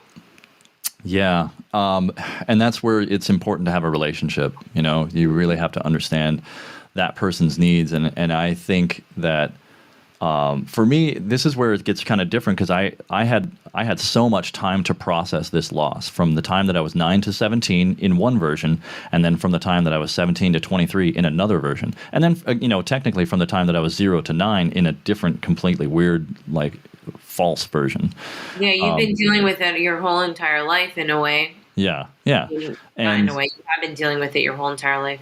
And, what I would suggest is, like, just getting to, like, doing the normal things, doing the routine things as quickly as possible. Like, just, and not to forget, but to integrate, to be present when the emotions come, because they'll either be there or they'll come at certain times, and being present enough and connected enough to know, okay, this is what's coming. It's time for this to come out. That's one thing that I would certainly recommend, just at a friendship level. Just, maintaining presence, some kind of normalcy. Everybody knows what's going on. You don't have to act weird. You can probably. It depends on the person whether or not they're going to take offense, but you can be open about it. With them. That's what I've been trying to do. I'll say, I don't know what to say, but I'm just trying to be genuine in my interaction. Yeah. I have another question for you before we finish up. I've some trauma in my past, right? And I've been in therapy and I cry about it and stuff. But it seems like that pain is just infinite. And yeah, you feel better if you have like a really long cry, but it kind of seems to come back with something so much more awful. Do you think that pain is infinite, or is it finite? Like, is there a way that you can, it touches a little bit on the forgiveness, but it's still a little bit different, because that pain, I think that for somebody who experiences that part of the horror is knowing that, oh my God, I'm going to feel this for the rest of my life. My grandmother died like 4 years ago or 5 years ago. I could cry at the mention of her name. Yeah. Easily. Yeah. I mean, I'm, sensitive, but like, I just don't know how people, what do you think? Is there an end in sight? Like a light at the end of the tunnel? Well, where I'm at now is everything is frequency, including emotions. I think emotions are a particular frequential vibration. And I think that things in our lives can resonate with that frequency and cause that frequency to start vibrating again within us, because they may be trapped inside of us. And I believe that there are ways and methods and techniques to release them, so that the parts of you that are holding on to those emotions are able to let them go. And some of that is conscious, but I think a majority of it is not, is actually subconscious and has to do with habitual mind work and perhaps meditation or, framework reconstruction or identity reconstruction or, there's all kinds of different things, but to me, it boils down to processing these emotions, working them through. And looking at any number of healing modalities that will be compatible with your person to process those through and grow beyond those emotions that may be traumatic. Yeah, I mean, I think it's really something that's very overwhelming, and I don't know. I don't really know how to be helpful, I guess. Yeah. It's very confusing, and I think just like I say, just presence and social connection, I think is a really big deal, and even just expressing like that desire. I want to help you any way I can. This is what I want. It is my desire to help you. I'm not, and maybe even saying, I don't feel sorry for you. I'm not trying to give you my pity. I feel sorry for him. How could I not? How could anyone not? People don't want your pity. I think especially if you're a man, they don't want your pity. But if they're, I think, an evolved man, they're willing to ask for help or at least accept it when offered. Pity is something. I think of it as pity. I guess I think of it as like compassion and like. Yeah. Like sympathy, like not empathy, but sympathy. Yeah. I think what we should do is we should do another show soon with Melina. And we could talk about some of these techniques that you guys have been doing. And then maybe some of the listeners can take something away from that and try and incorporate that. Because we are, we're talking about this stuff. And it's kind of like woo-woo a little bit, some of those healing things. But maybe if we can delve into that a little bit more, I'd really like that. Yeah. I mean, she could even probably do a session like live. Oh, really? Yeah. Either on me or you. And all right. Maybe I'll be the guinea pig. I don't know yet. I'm not sure if I'm ready for all that. But okay, cool. So we're going to have to break then Proof of Loves now. This was an incredible episode. Thank you so much, Chuck, for being so open-minded and letting me ask questions and giving me a space to not offend you. Because I think that, we got to kind of help each other in these kinds of situations because they are going to come up. Yeah, for sure. Absolutely. And you bring up a lot of good questions. So thank you. And where can people find you online?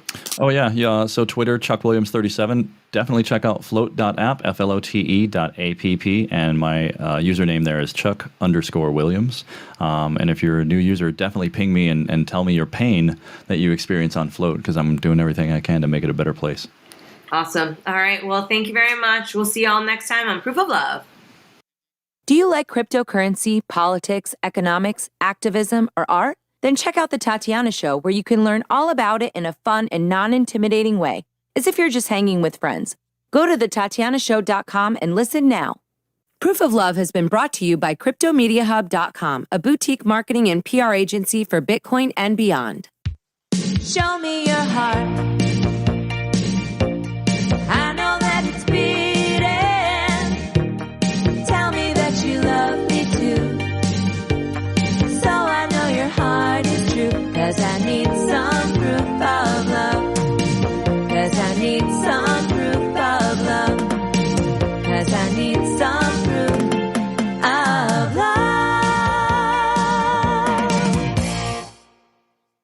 Thank you for listening to Proof of Love. Please follow us on Twitter, Facebook, and Instagram at Proof of Lovecast. More episodes can be found at proofoflovecast.com. And make sure you leave a review on iTunes and tell your friends. You are listening to Proof of Love with Tatiana Moroz, Dr. Stephanie Murphy, and Lauren Kasovitz. This show may contain adult content, language, and humor and is intended for mature audiences. If that's not you, please stop listening. Nothing you hear on Proof of Love is intended as financial advice, legal advice, therapy, or really anything other than entertainment. Please take everything that you hear with a grain of salt. Oh, and if you're hearing us on an affiliate network, the ideas and views expressed on this show are not necessarily those of the network that you're listening on, or of any of the sponsors or affiliate products that you may hear about on the show. Hi, I'm Derek J. I don't want a politician to represent me. To me, government is the idea that one group of people can coerce everyone to comply with an edict, or face increasing punishments up to and including death. Despite perhaps the most noble of intentions, the best government services are a far cry from what could be provided for by voluntary interactions. Besides, the people who call themselves the government wage wars and put peaceful people in jail for crimes involving no victims. If Starbucks used some of its money to drop bombs, I wouldn't shop there. So why would I support the American empire? The empire does not require my consent. Derek J's Victimless Crime Spree. Watch it for free and order the Director's Cut DVD at victimlesscrimespree.com. That's victimlesscrimespree.com.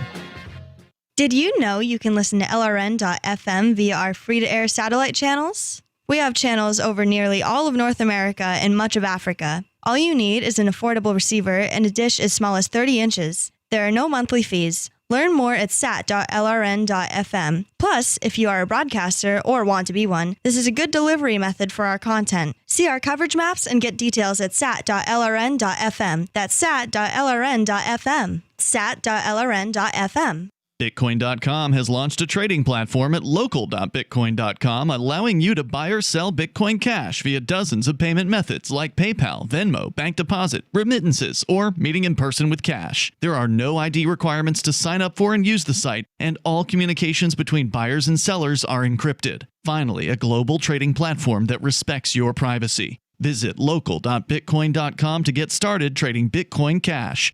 local.bitcoin.com. Live video of our key New Hampshire-based shows is streamed on DLive. Please follow and share at dlive.lrn.fm. That's dlive.lrn.fm. The latest edition of the Bad Crypto Podcast is next on the Liberty Radio Network at lrn.fm. Get more at shows.lrn.fm.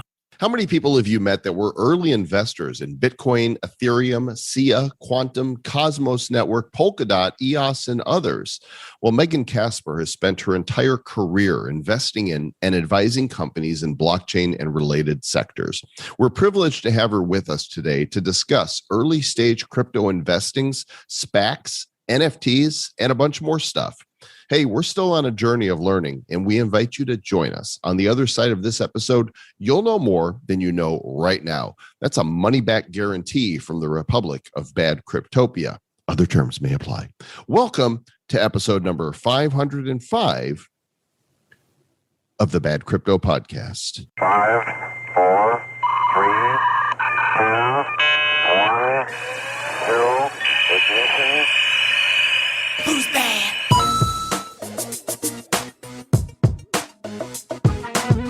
When was the last time you called? No, really. When was the last time you called us? You know, the Bad Crypto Hotline is open 24/7 and just waiting for you to dial us and share words and thoughts and feelings. I mean, we don't do therapy, but we'd like to hear from you. Yeah. I mean, when was the last time you called your mom? When was the last time you called Bad Crypto? Same thing. Like, we should be there. It's like, call your mom, call your kids, call Bad Crypto, 708-885-9030. Do it now. Tell us what you think. Is there something you want us to talk about? Is there some cryptos you want us to know about? Is there some NFTs you want to tell us about? Is there just to rant about how bad we are? Call us 708-885-9030. Yeah, somebody didn't like a comment that you made on the Nifty show about Hex, I guess because Richard Hart called NFTs a pyramid scam. And you just kind of made a comment. I think it was like Elon Musk sent out a tweet about NFTs. And then I remember Richard Hart responded to his tweet by basically saying that people at the end are going to be stuck with it all and stuck with the bags, and the ones at the end are going to lose, and like they're, it's like a pyramid scheme. And what I just said, which is ironic coming from the guy who's created the world's biggest crypto pyramid scheme. You laughed heartily. Heartily? Oh, I see what you did there. I meant to do that, didn't you? You didn't. Actually, I didn't. But it happened that way anyway. And so here's what's really interesting is somebody tweeted me and said, hey, you should do an interview with them. And there was deleted tweets. So I guess, I don't know if it was Richard or somebody else that's, a Hex person had tweeted us and challenged, to a debate. And I'm like, I'm not interested in debating anybody on the thing. I would, if, what we might do is find somebody who's qualified to debate, because here's the point of where I was going with this. One of the comments somebody made on YouTube is, you guys live up to your name. I'm like, really, Sherlock? Really? What a dig. Serious fanboys out there of Hex, and there's some people that's made a whole lot of money on Hex. Sure. Good on them. Yeah. But I mean, from looking at real financial advisors and real people who know what they're talking about in the crypto world, I've read so many things about it that make it sound like eventually the bottom's going to fall out of it, or maybe it won't. I don't know, but I don't know. There's too many red flags on the thing for me to want to jump in. But if you're a fanboy of it and you love it, then by all means, good luck. And I hope it all works out for you in the end. Good luck. Yeah, still not the point. The point was somebody said we live up to our name. Like, why do you think we call it Bad Crypto? I mean, nobody can come to us and say your show's bad. Like, really, genius. Okay. Mm-hmm. We didn't come out and say we're the best damn crypto show ever, period. You were looking for that other show, not this one. Anyway, I want to give a shout out to our sponsor, Animoca. These guys are working to revolutionize the gaming industry. They've had massive hits: F1 Delta Time, Gamey, The Sandbox, Crazy Defense Heroes, and Quid is the big one coming down the pipe here.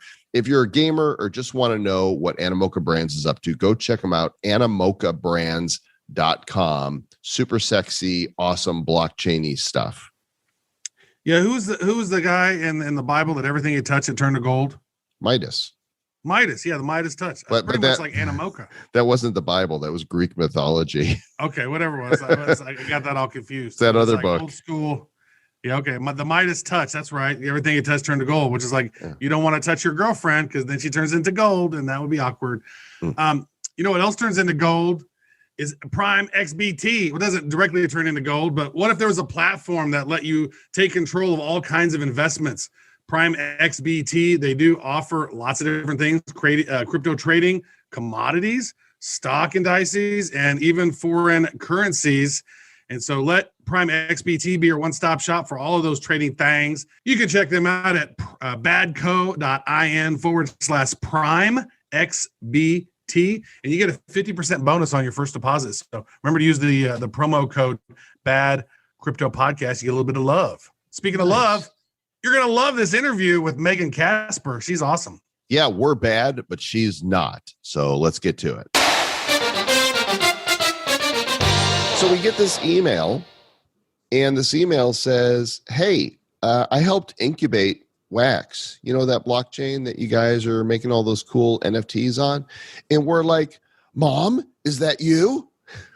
Well, kind of, sort of, not really, but in a way, we're pleased to welcome to the show today Megan Casper. She's the managing director at Magnetic. The website is Magnetic Capital. She has spent her career investing in and advising companies in blockchain sectors and was an early investor in Bitcoin, Ethereum, SIA, Quantum, Cosmos, Polkadot, EOS, others. She has co-led many, many hundreds of millions of early stage token investments across 46 companies and helped to incubate Wax. So how exciting. I kind of feel like we're coming back home again for this interview. Megan, welcome to Bad Crypto. Thank you, guys. Glad to be here. I just I feel honored and privileged because without your incubation, there would be no Wax, and that would make us sad, and all of our fans would be sad. They wouldn't know what they were missing. Yeah. No, they wouldn't be sad because they wouldn't have heard of it. Well, in an alternate universe, they might be sad. That's true. Yeah, looking at those, like being an early investor in some of those projects, like that's amazing. Polkadot's been killing it lately. Ethereum's been on one hell of a ride. Cosmos is doing awesome stuff. EOS, wow, nicely done, Megan. Yeah, it's great. Well, how fun. Yeah, what led you into crypto? I have a feeling that before you got there, you were in the financial sector, I'm guessing. I wasn't. I was working for a venture capitalist in Los Angeles, and I got a call from my brother, who is a hardcore gamer, in 2010. And he said, I found this thing called Bitcoin. I'm going to start mining it. And I told him, you're crazy. Just put it down. It's like all the early internet monies that you tried to play with, and nothing came of it.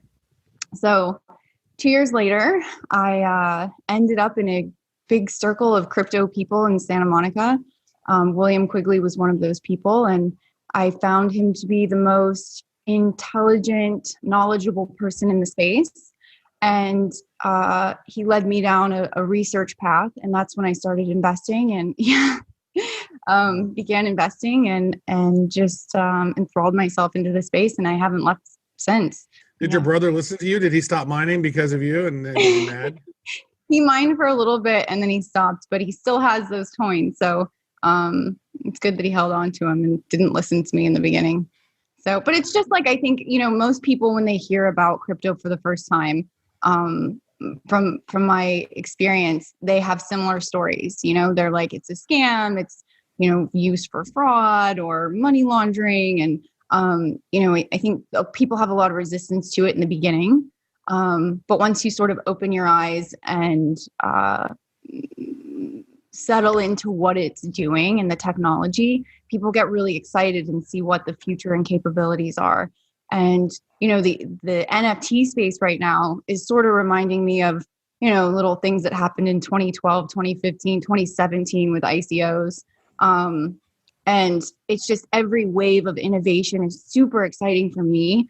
And I think all of us early crypto investors, because it's opening the eyes of everyone else in the world and getting them involved and seeing that it's not just a speculative space or even just an asset class to invest in. It's really technology that we can harness and, utilize in what we're creating in the metaverse and this world to come in the next 20 years. It's more than that. It's magical internet money.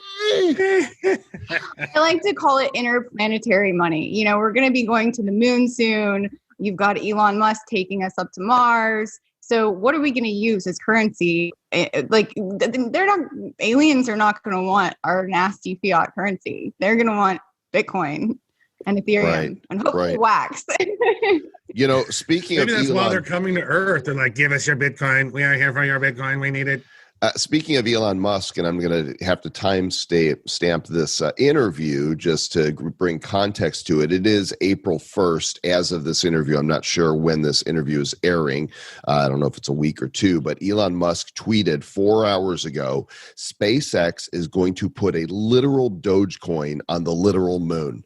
So, that's, it is going to the moon one way or another. I don't know how you actually. Wait, is it one of those metal coins, or is he gonna put it in a ledger? I don't know. All I know is he's very serious about it, that this is going to happen. So there you go. Dogecoin is truly going to go to the moon. And apparently on Twitter right now, Doge Day is trending right around with Dogecoin. So April 1st is Doge Day, which makes perfect sense. So you must have encountered Doge pretty early as well. And you thought, look at that. Isn't that cute? People are doing this fun little coin that'll never go anywhere. Yeah, just a hard fork of Bitcoin with a sticker of a dog.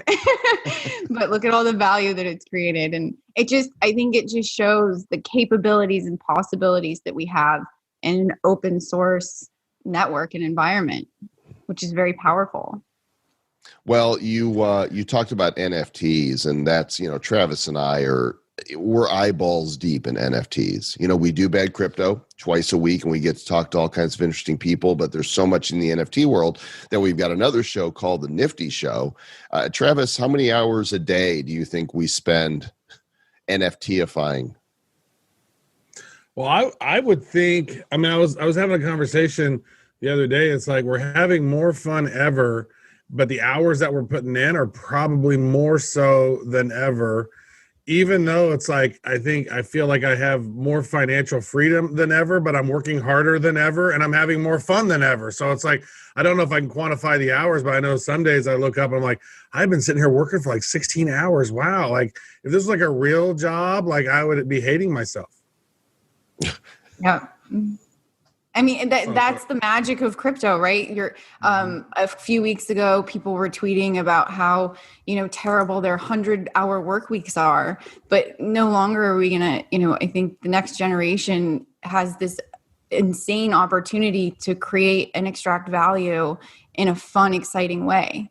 NFTs is just one of those routes, and that's definitely evolving and changing and morphing with our usability that'll come with the NFTs, right? Like, what are you guys doing right now with the NFTs that you have besides trading them? Yeah, so much. Well, we're creating them, right? Not only are we collectors ourselves, some of them are being used for gamification, but we're creating all kinds of stuff. We've had 3 different series that we've already launched in within the last 9 months.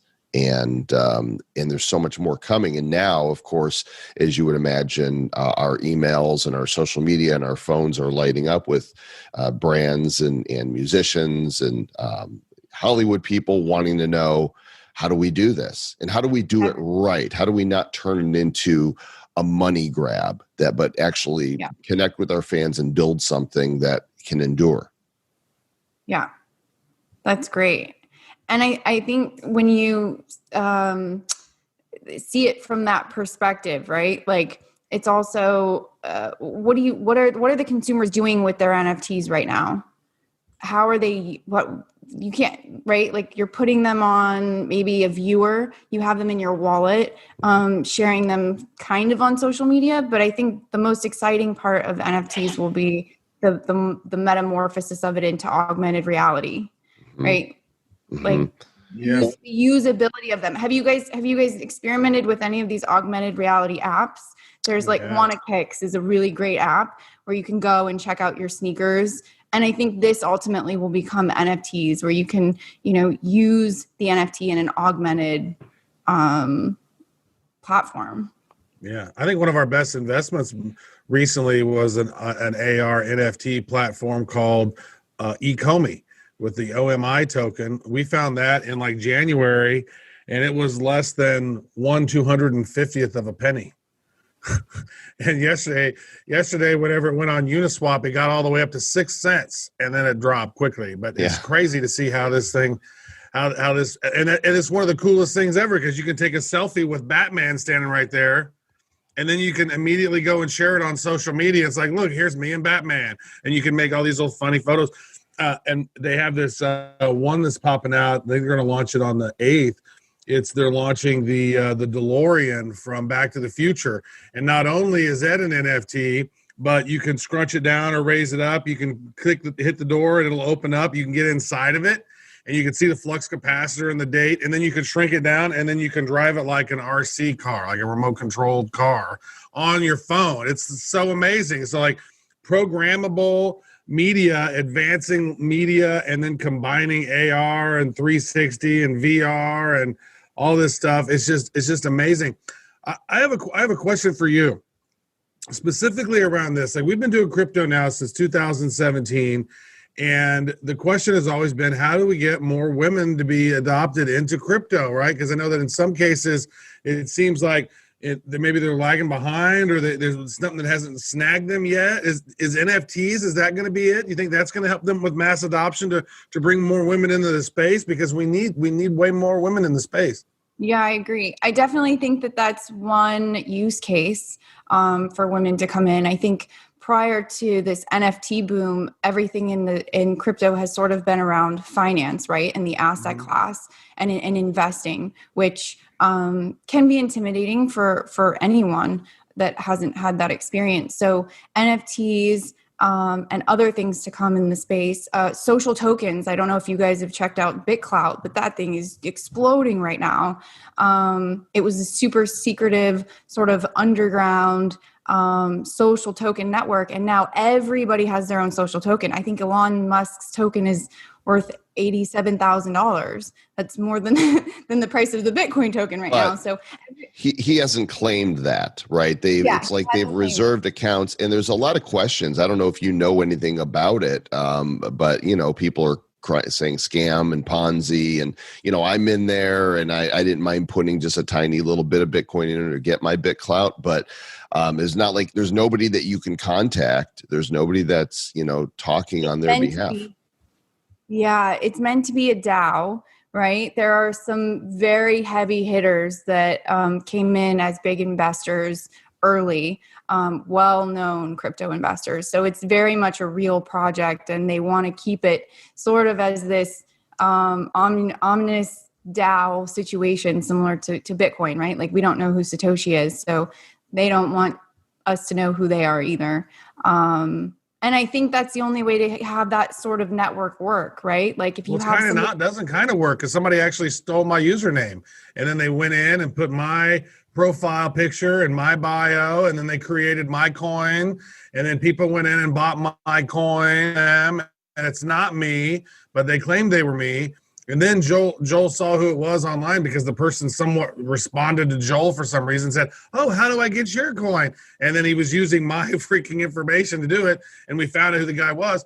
Now, what was interesting was I tweeted at BitClout, and they responded back to me, and I think that dude switched his username and got off of it.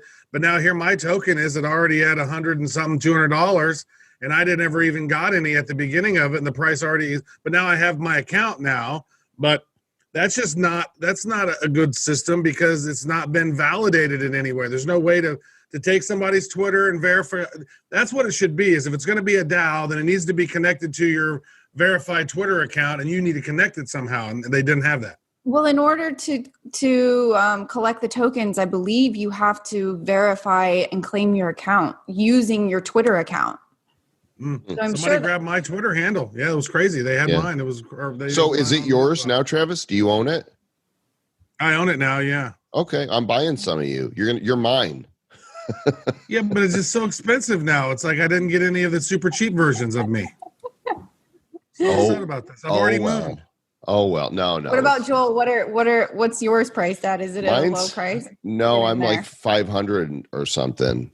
Yeah, I'm too pricey for you, Travis. Sorry. I know. Sorry. That's crazy. So mine is $227 a coin right now. I'm 1.46 BitClouts. Yeah. Well, there you go. So you're definitely right about. Back to your question, though, I think this is. So yeah, I think BitClout is a great example of another platform that'll bring more women into the crypto space. It's a use case similar to NFTs that is a little less intimidating and easier for people to use, even though there's early day issues like what you're experiencing, somebody claiming your account. But we'll see more and more of this, and ultimately our entire technological ecosystem, I think, will be living inside of a blockchain run reality. So people will be forced to use it without even knowing they're using it. Well, it's going to be interesting to watch it unfold. I think for people to get confidence about BitClout in particular, we need to see off-ramps, because right now there's no way to get money out of it. It's just put in. Right. And to those that are skeptical, that just reeks of, all kinds of problems. So let's expand from, your past and Wax and NFTs to talk a little bit about some other blockchain adoption things that are happening that are, it looks like, on the road to bringing us mainstream. The one I wanted to talk about in particular was Visa being having the first ever Bitcoin rewards card. What did they do exactly, and how are they issuing rewards?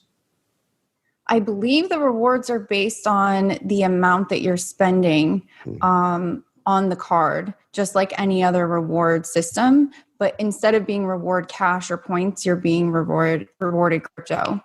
There's a similar company called Lolly where you can get free Bitcoin in a different manner. You just use their extension and buy from a list of retail stores online, and they put Bitcoin right into a wallet for you. So there's a lot of different ways that consumers can collect crypto just by spending money and going on about their daily lives. It is fascinating.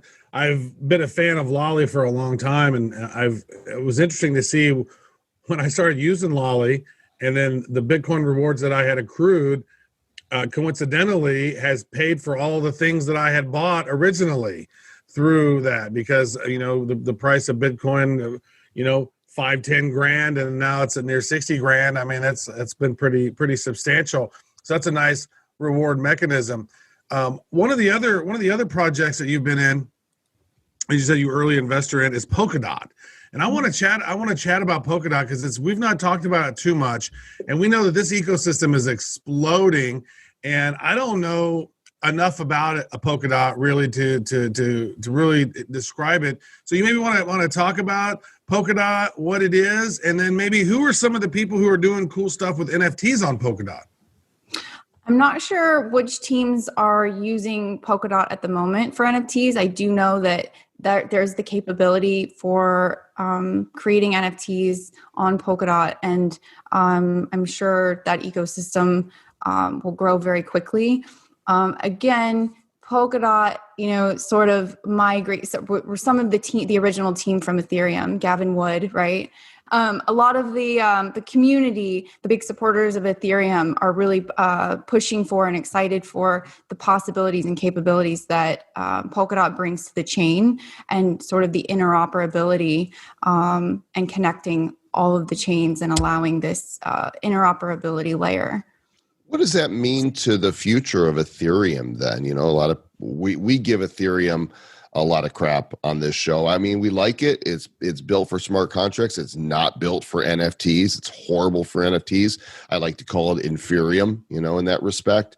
But, what do you think? What's it going to be in the future? Are they going to fix this thing, or are others like Polkadot going to come in and say, move over there, Gramps, we got you covered? Yeah, layer 2 optimism.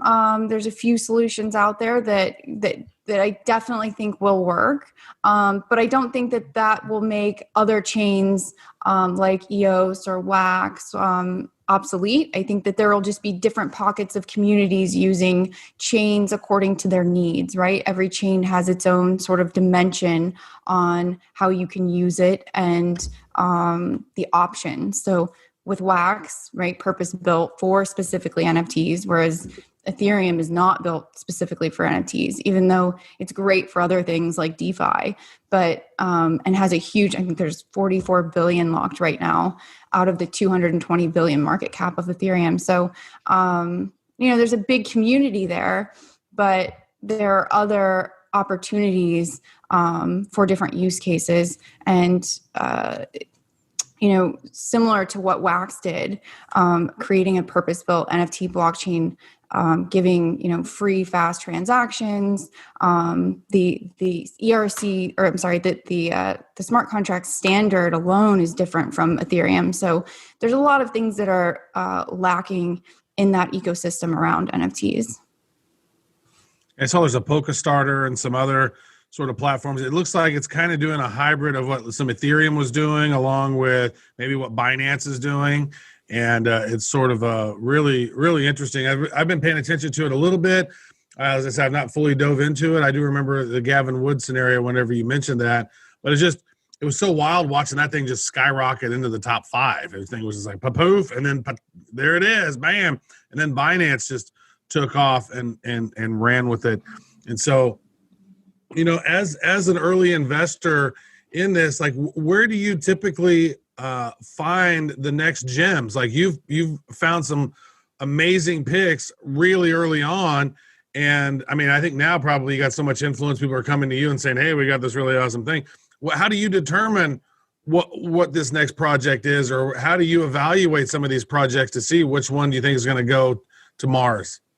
Community is one of the biggest ways, right? There's a network of sort of the original crypto crew, and the investors and the developers and software engineers. And so really looking at the trends, where the space is today and what the solutions are that we need. So we look at all those dimensions when we are analyzing something from an investment perspective. And then also, who's the team? Who are these people creating this project, and what's their past track record? When we decided to use EOS for Wax, we knew, Dan Larimer has an incredible track record. We understand delegated proof of stake and all of the wonderful things that it offers, especially for using NFT specifically.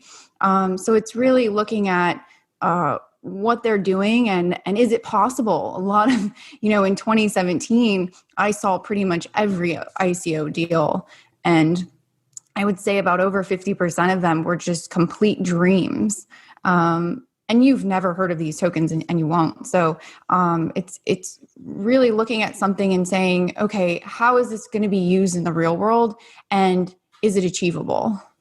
Do you think if the government hadn't come down on ICOs that everything would have crashed as it had and we'd still be doing ICOs in the same sense, or was the evolution inevitable? I think it was inevitable because just like with anything, there's going to be a saturation of the market. I'm not sure if you guys are familiar with the SPAC market, but SPACs last year were huge. Billions of dollars raised in SPACs. Now people are looking at pipe funds, and there's sort of these like fluctuations of capital that go into to a new innovative way to raise or make money. Did you say a SPAC fund? What is that? A SPAC. It's a SPAC is a special purpose acquisition company that you raise money into, and all of that cash then is used to buy another company, which is taken public. So these are pretty common, and I think the SPAC market is sort of drying up right now. But there was a lot of attention around that in 2020. Billions, like I said, tens of billions, hundreds of billions raised. So well, did not know. Yeah, but it was similar. We had these whenever you give people the opportunity to raise money easily or make money easily, everyone's going to sort of rush to that and figure out how they can do what everyone else is doing, right? So, and we're seeing that with NFTs. But it's great because it's bringing more people, even though, I believe that the NFT market that is today, I think will ultimately shift similar to how the ICOs have shifted. Not that it will die, but I think it'll morph into something else. And I think that this is just an opportunity for more people to get over the frictions of what are right now in crypto. People that don't really understand how to use a wallet or where to even buy crypto or how to buy it. Wax is one of the very few platforms that you can actually use your credit card to buy crypto with. This is not a very common thing yet. I know on the exchanges, yes, but for specifically NFTs, doesn't exist as much. So these frictions will soon to be, the obstacles in them, I think will be overcome the more people that become involved in the space. So that poses another question, because it seems to us that last year was really the year of DeFi. To you, it was the year of the SPACs, which we've not necessarily heard of too much. Oh, definitely the year of DeFi for sure. The year of DeFi. And we said 2021 is going to be the year of NFTs. Mm-hmm. And our thoughts is probably that the year of 2022, maybe 2023, I'm not sure. I want to get your opinion. The year of security tokens and STOs and corporations doing more and creating tokens that, are based on a percentage of their revenue instead of using traditional VC funds. What is your thoughts on STOs, and when do you think those are going to start hitting? Because it looks to me like there's tens and tens of trillions of dollars potentially in that space if it starts to roll. I agree 100%. And I'm glad you mentioned it because as I alluded to earlier, that is sort of the ICO 2.0, right? Mm-hmm. ICOs before were these non-securities or attempted to be non-securities. And the security exchanges and markets weren't there yet. They're still not quite evolved, but they were in their inception during the ICO craze. And that's a really great example of seeing a very nascent new use case for crypto evolving into something that can expand out and be more regulated and span across, many different industries within the traditional finance world.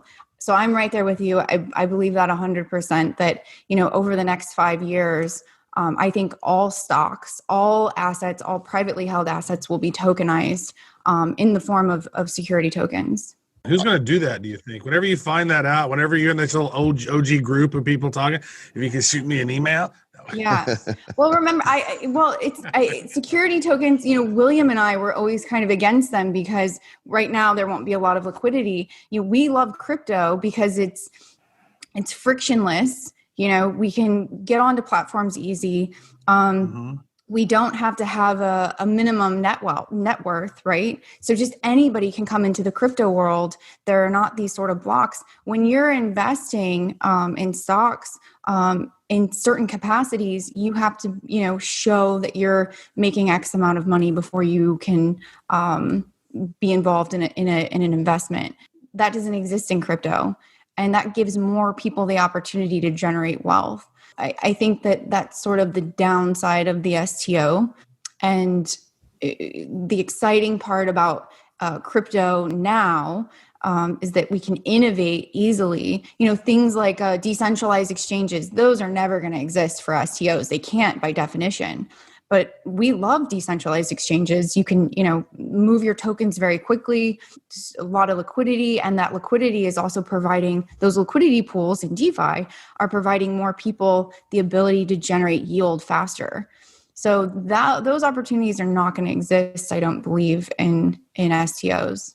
Any sort of security token. Beyond that, what else do you see as the next big thing? NFTs are just getting started as far as the rest of the world is concerned. STOs are also just getting started. But as you look out to the horizon, what really excites you? Well, I keep saying it. So AR, but here's why. So let me tell you why.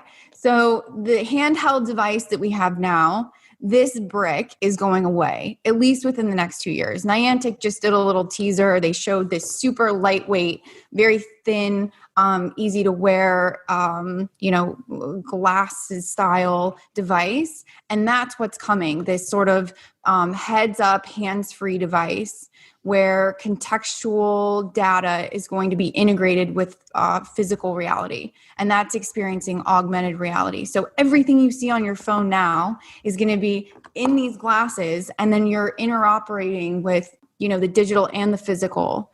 And we get to use, NFTs in that world. That's super exciting to me. I think that's going to change every industry, fashion, makeup, plastic surgery, everything, because now you're going to be able to augment the way that you look digitally. And again, another great way and pathway for more women to enter the space. So you think 2 years? You think it's Niantic? They're the ones that created the doing hardware stuff now? Yep. Yes, they are. Wow. We've been waiting for the Apple. We've been waiting for the Apple, eyeglasses, or what was the Google Glass that was a big failure back in the day. Yeah. You look so dorky with that. You're like from straight out of Star Trek. Hopefully the next versions aren't so dorky. It's been the past 50 years. So the last 10 years, everyone has sort of been familiarized with the concept of glasses from Google Glass, which, wasn't that great. But it's really the past 50 years, people have been tinkering around with this concept and trying to figure out how to get it to work.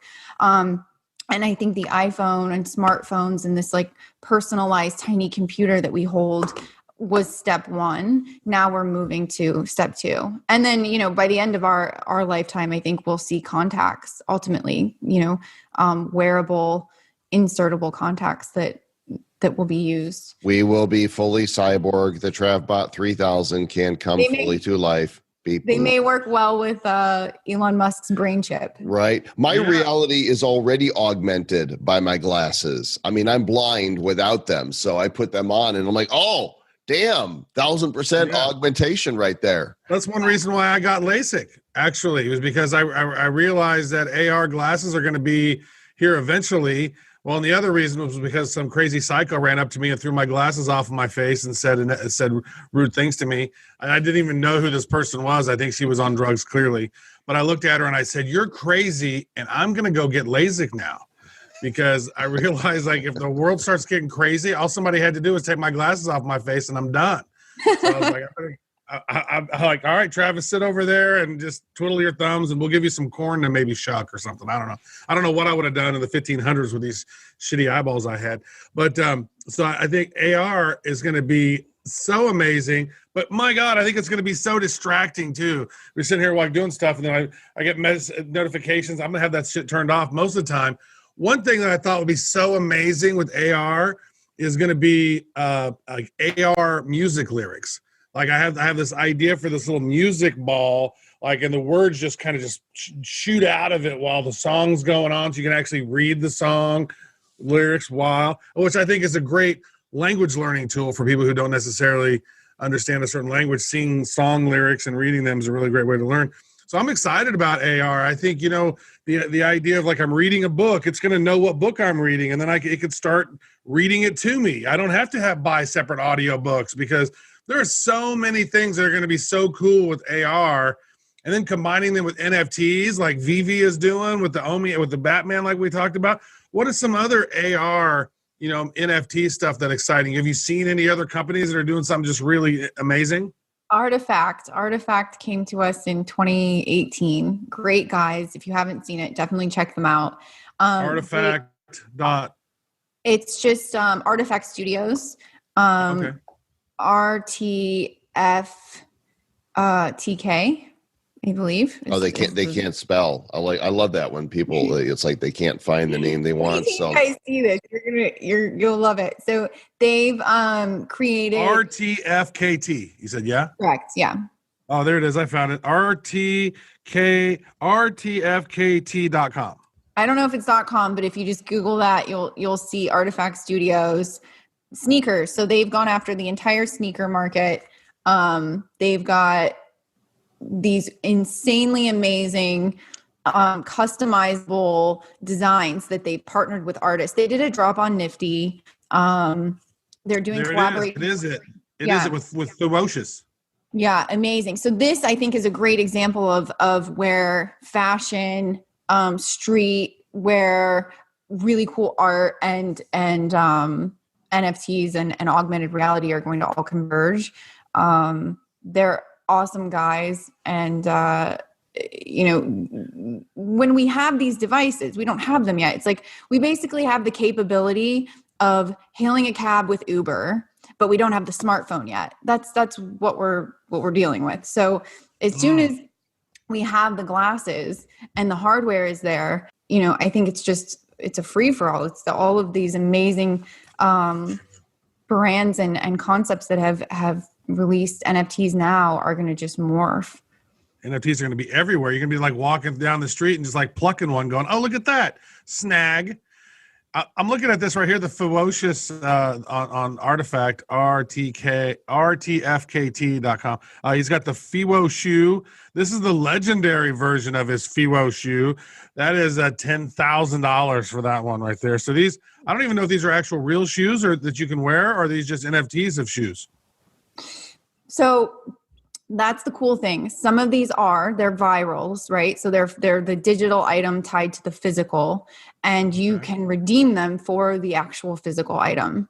That's sort of NFT 2.0, tying the physical to the digital and being able to redeem it for the physical if you want. He should call these shoe-wocious. Shoe-wocious? Yeah, and they're doing clothes now too. Like they're doing jackets and pants, and they've got some really cool stuff. I don't know if you guys can see their Instagram, but they've got some pretty cool augmented, and this is augmentation. Yeah, this stuff is fascinating. I mean, we're entering a whole new world, folks. I mean, we've been talking about NFTs, we've been talking about crypto, we've been talking about these digital assets. Here we are, things are converging in a whole new way. And there are so many people now who are creative that in some ways have never been able to get their value, are now able to create stuff and just earn a ridiculous amount of money and deliver delight to people. People are excited and having fun buying these cool NFTs. And that's one thing that we really like about it, Megan, is that when people open up our packs, they get so excited and they want to open up another pack. We make it fun for them. And then we, after they have the cards, you don't just leave them and say, cool, thanks for getting those cards. Peace out. See you later. We add all these additional NFTivities to up level the cards. And Did you just say NFTivities? We did say NFTivities.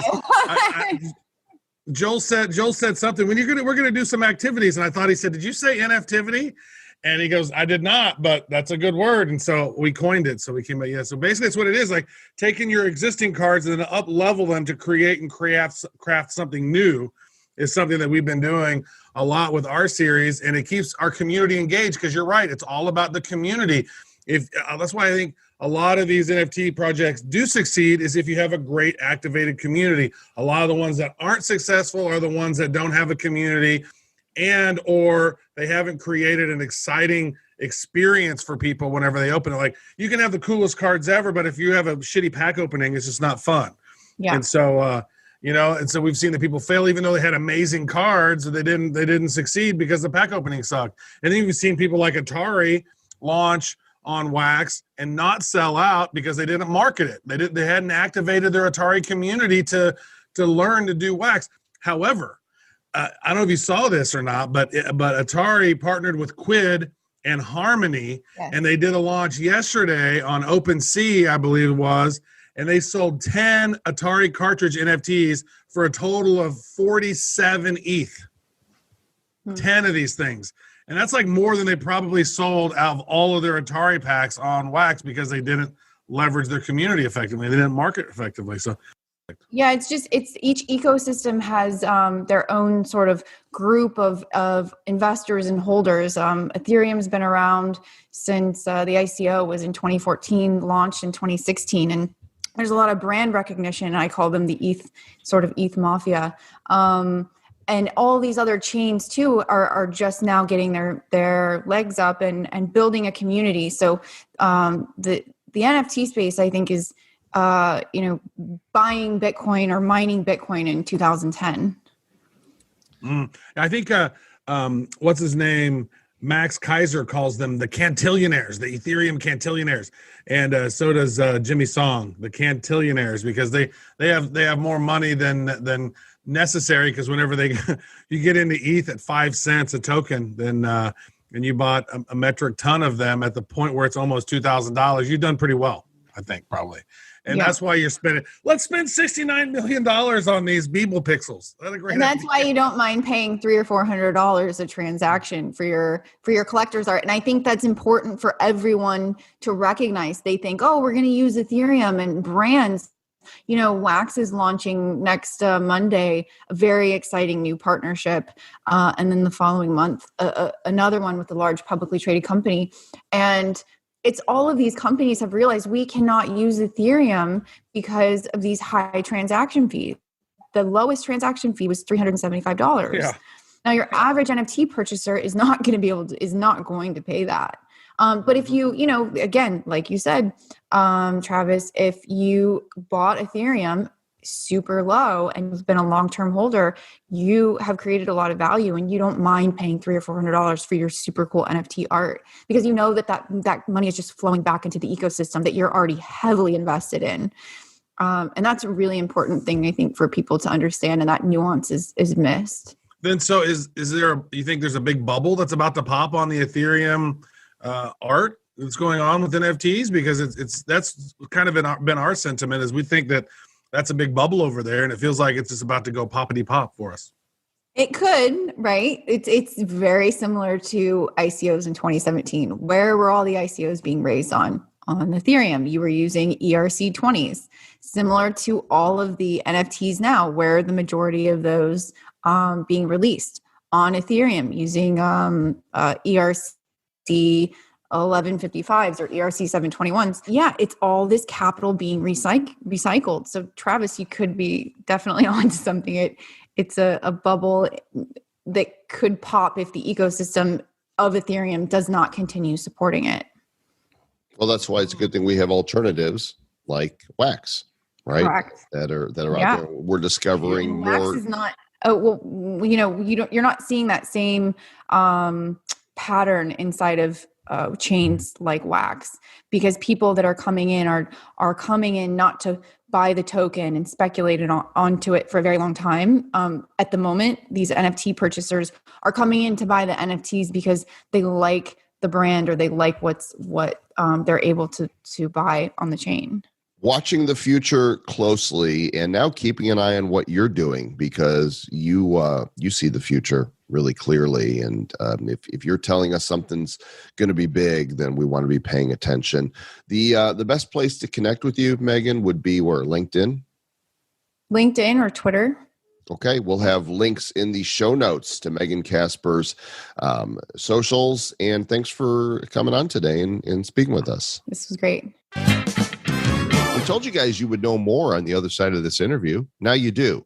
And write us and tell us what you learned today. We need it in triplicate and essay format. Make sure you use proper grammar.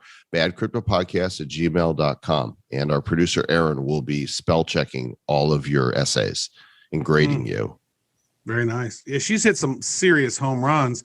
Just between 2017 to 2018, she led about 170 million, some odd, across 46 different companies. Hard to say which ones of those hit, but I know she hit a bunch of home runs, man. She's like got in Ethereum really early and Polkadot early. Like, great job. That's smart stuff. Also, so if you have all those cryptos now, you have Ethereum, you have some Bitcoin, you have some of those other ones, you're going to want to store it properly, right?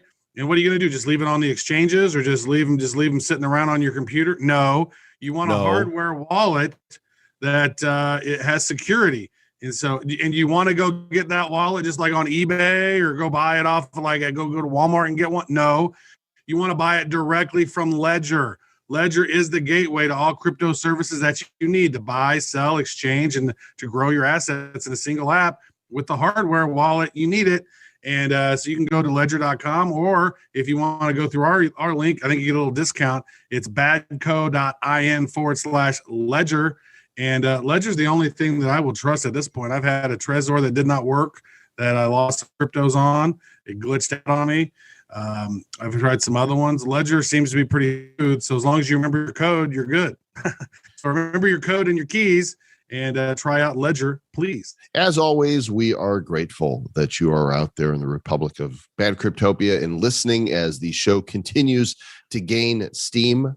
Sometimes it lets off a little steam. Sometimes it just gets steamy in here. We're kind of like the hot boxes of crypto podcasts.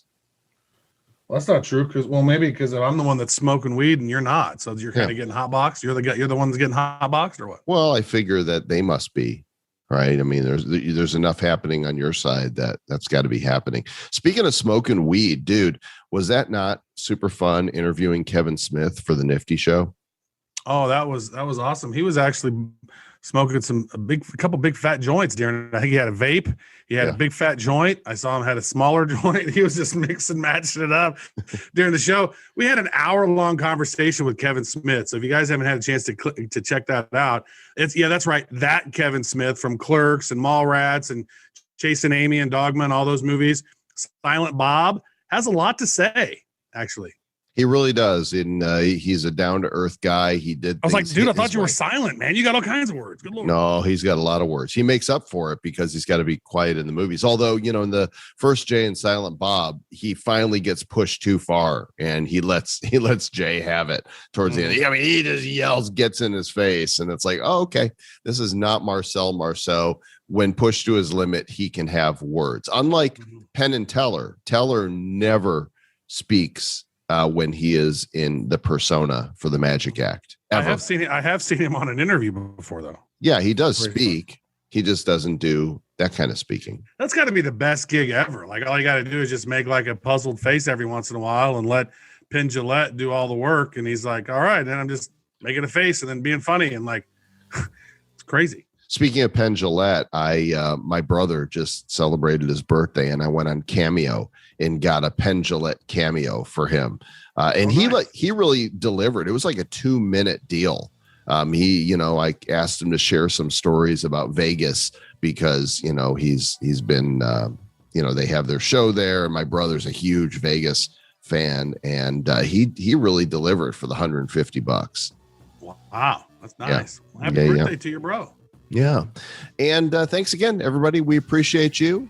We're grateful for you. And please be sure to share, subscribe, hit buttons, ring bells, yell, open your window and scream, I'm mad as hell and I'm not going to take it anymore. Screech to the sky. Stay bad.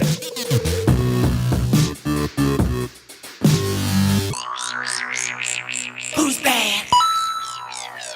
The Bad Crypto Podcast is a production of Bad Crypto LLC. The content of the show, the videos, and the website is provided for educational, informational, and entertainment purposes only. It's not intended to be and does not constitute financial, investment, or trading advice of any kind. You shouldn't make any decisions as to finances, investing, trading, or anything else based on this information without undertaking independent due diligence and consultation with a professional financial advisor. Please understand that the trading of Bitcoins and alternative cryptocurrencies have potential risks involved. Anyone wishing to invest in any of the currencies or tokens mentioned on this podcast should first seek their own independent professional financial advisor. What? Did you do all the shout-outs? Yeah. Ledger? Yeah. He did the Ledger shout-out. And she's like, did you guys do all the shout-outs? You can't hear Travis talking. He's in my ears. I don't know. Okay. You should almost leave that in there just so you can hear it, so you can have it. On Free Talk Live, we're bringing people to the ideas of liberty every day. From wrestling superstars like Glenn Jacobs. You guys really are having an impact, I believe. Like I said, a lot of where I am now is due to listening to Free Talk Live. You changed my mind on some very important issues years ago. To random people tuning in on the radio. I was kind of stuck in the left-right paradigm. I heard your show by chance on a Saturday night. From there, I went on, joined the Free State Project, and become an amplifier. So, that's really the reason why I amp is because I know that if it wasn't for you guys being on as many stations as you are, I never would have found the ideas of liberty. Your amp will directly change more lives by getting Free Talk Live in front of people looking for talk radio online and on the air. When you amp Free Talk Live, you get perks like access to the AMP-only Facebook group and AMP podcast. Visit amp.freetalklive.com. Now that you've found the Liberty Radio Network at LRN.FM, you may want to help expose others to our great programs. To assist you in doing so, you'll find resources at promote.lrn.fm, including details on how to get a free bumper sticker, quarter-page flyers you can print out and distribute, banners for your website, as well as files that will allow you to make your own custom banners and graphics. Visit promote.lrn.fm and help bring new listeners to the Liberty Radio Network. That's promote.lrn.fm. I'm crazy about My Magic Mud. This is the most important oral care product created this millennium, and I'm not kidding. We all have different opinions on politics and issues, but we all have mouths. And I want yours to be as clean as possible, with teeth as bright as they were meant to be. I will never be without My Magic Mud. It's a little surprising, but man, does it work. If you only listen to one thing I say ever, go to mymagicmud.com and get 20% off with code FTL. mymagicmud.com, code FTL. You're listening to the best liberty-oriented audio streamed around the clock, on the air, and online. This is the Liberty Radio Network at LRN.FM. The latest edition of The System is Down is next on the Liberty Radio Network at LRN.FM. Get more at shows.lrn.fm. Are you a diehard comic book collector? Or maybe a lapsed fan? Maybe even someone who has never picked up a comic book in their life. Hi, I'm Remso Martinez. And I'm Mark Claire. Every single Wednesday at the Second Print Comics podcast, Remso and I take a deep dive into the storylines, character arcs, moments, and events that made us the fans we are today. Tune in every Wednesday for new episodes available on iTunes, Stitcher, Google Play, and wherever else podcasts are available. Check out more from the Second Print Comics podcast at secondprintcomics.com.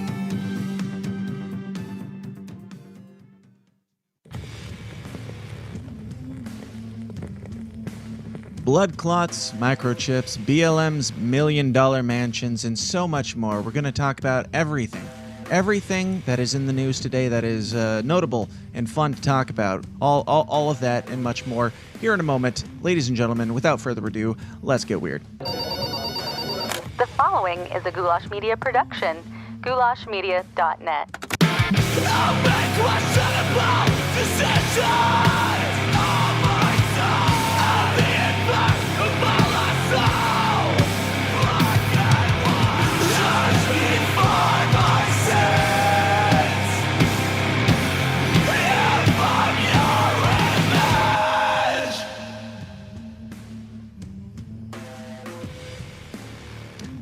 Yeah, we're back. This is another one of these things. Another one of these things where I ramble at you for far too long. I'm going to keep it concise today as much as possible. I'm trying, every single week, I'm trying to tighten it up more and more to make this more, digestible experience for you, because who has 2 hours in a day to listen to me say the same things over and over again?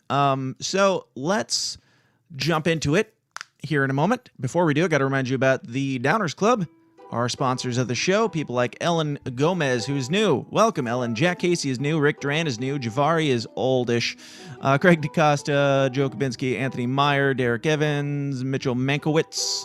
You know, if I don't say your name that often when I do these reads, it's because you have a hard-to-pronounce name like Mankowitz. So when I'm doing it quickly, I miss you or intentionally skip over you because I have easier names like John Doe to read. But Mitchell Mankowitz, I hope I'm pronouncing that correctly. Thank you for your contribution. Also, if you have a weird name, I might spend a bunch of time singling you out for it.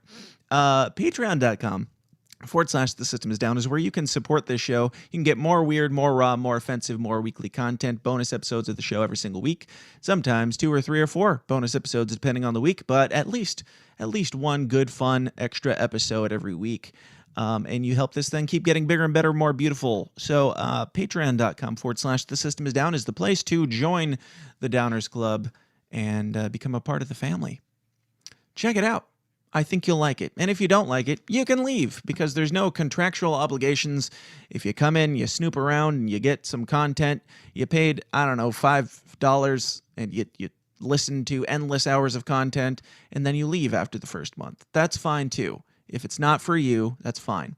But for the rest of you, try it out. I think you'll like it. All right, let's talk about some news. And I always do this. I always say, let's get into this. And then I say, but before we do that, I had just a story that I wanted to share with you. A guy contacted me on Facebook yesterday. Let me see. I'll just pull it up so I can read. I'm not going to say who it is. I don't know why I'm not going to say who it is. I'm just a more decent human being than these types of people. But you'll know who you are. Let's see here. Okay, so I got a tweet, message on Facebook from a guy. It says, remember the time that George Floyd broke into a house and robbed a pregnant woman at gunpoint? Here are the court documents to prove it. So this is a screenshot that the guy sent me. I don't know who this person is that he's screenshotting or anything. I don't know what this is. So all he said in his message was, you got some trash to take out. And I had no idea at all what he was trying to say with this. So my obvious response was, what? And he said, he's on your friend list, bootlicker who doesn't respect due process. So now, I don't care what the post is that the guy posted, and I also don't care about you. I don't know either one of you. I don't know if you're too boomery to understand how Facebook works, but not everybody on your friends list is actually a close acquaintance with you that it makes a difference whether or not they're on your friends list. It means literally nothing other than we crossed paths on the digital world at some point and hit one button, and we haven't spoken since. These aren't friends. You're not my friend. I don't know who the person who shared this with me, I don't know who he is. The person he's talking about, I don't know who he is. But if you're the type of person that feels the need, nay, the obligation to go out and warn people that they are friends on Facebook with somebody that you disagree with their opinion on, you don't have a life.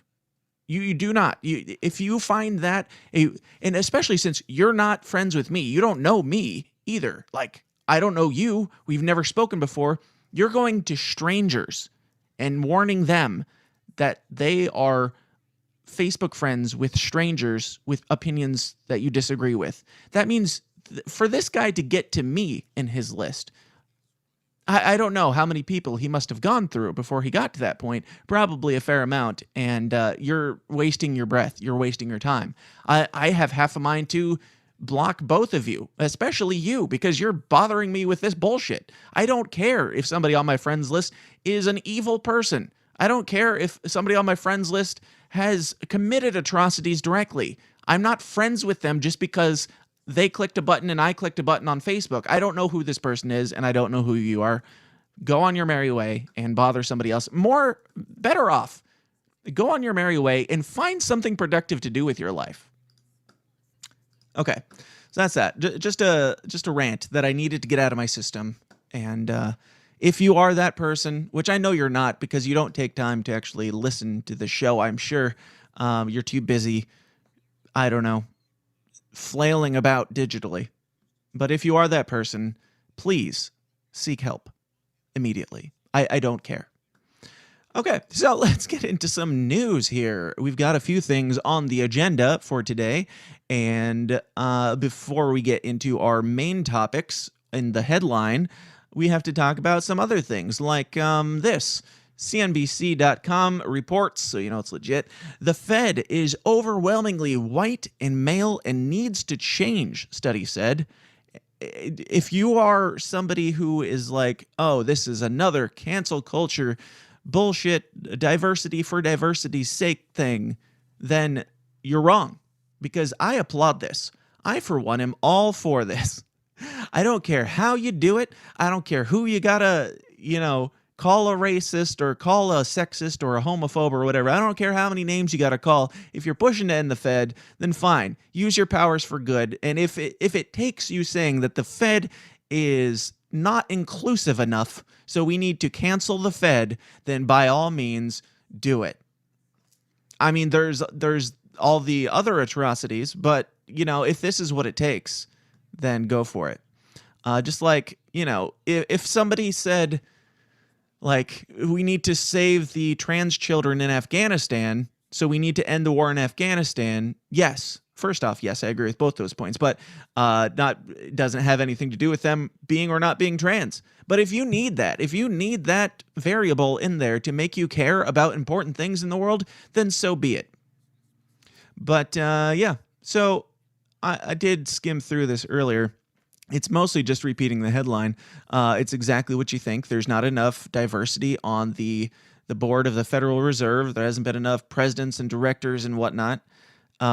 Overwhelmingly drawn from the business communities within their districts, with little participation from minorities, women, or from areas of the economy, labor, nonprofits, the academy, with important contributions to make to the Fed governance.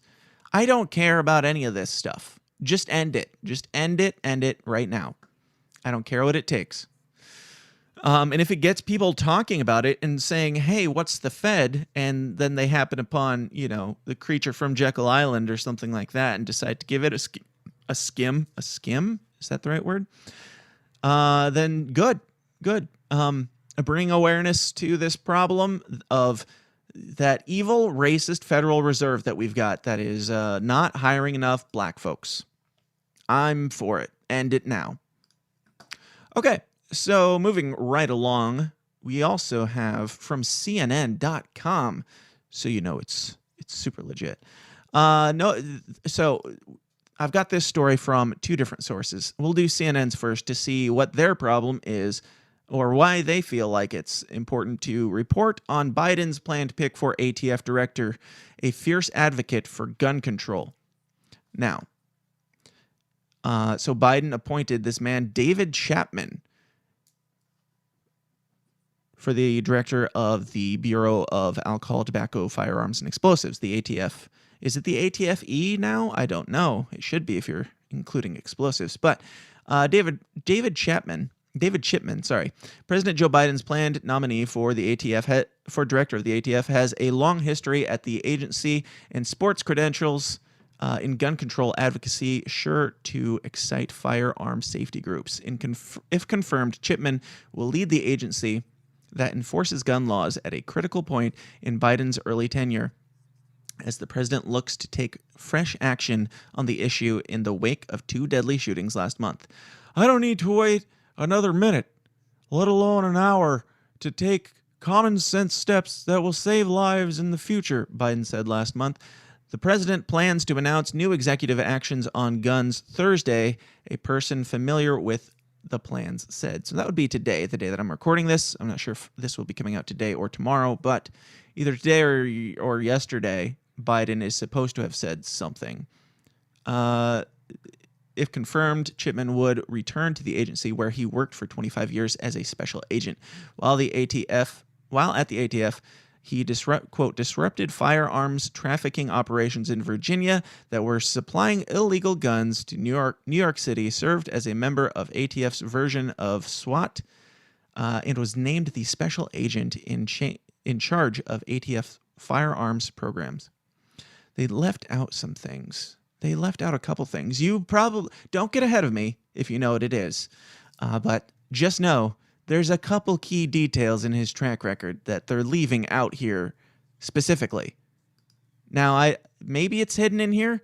Maybe it's in this ridiculously long thing that doesn't say much. After leaving the ATF in 2012, Chipman became a senior advisor at Everytown for gun safety, where he was consulted frequently by lawmakers considering gun control legislation, according to his LinkedIn. Who still uses LinkedIn? Chapman then served as Senior Vice President of Public Safety Solutions for almost 3 years before arriving at Giffords as Senior Policy Advisor in 2016.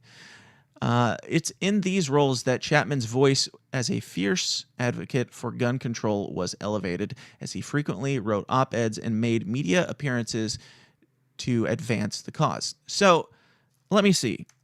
Again, don't get ahead of me. And I'm getting a phone call. Don't get ahead of me. 1 second. All right, I'm back. I took a long sabbatical to go pick up my wife, actually. But don't get ahead of me. We'll just pick up where we left off. Don't get ahead of me here.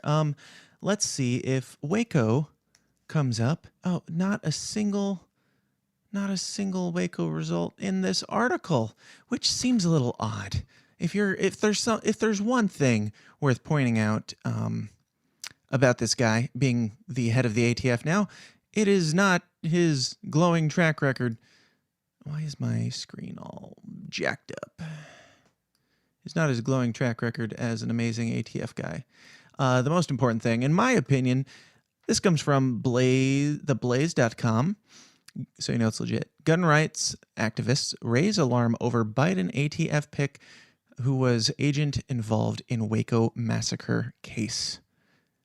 Now, if you're not familiar with Waco, I have actually done an interview with David Thibodeau, who was a survivor of the Waco massacre, and I do like that they are honest enough to call it a massacre in this report, as most people would not. They would call it the Waco skirmish or siege against a crazy cult. If you're not familiar with Waco, though, the long and the short of it is this. The government decided that their ATF program wasn't working very well. This is what I perceive it to be.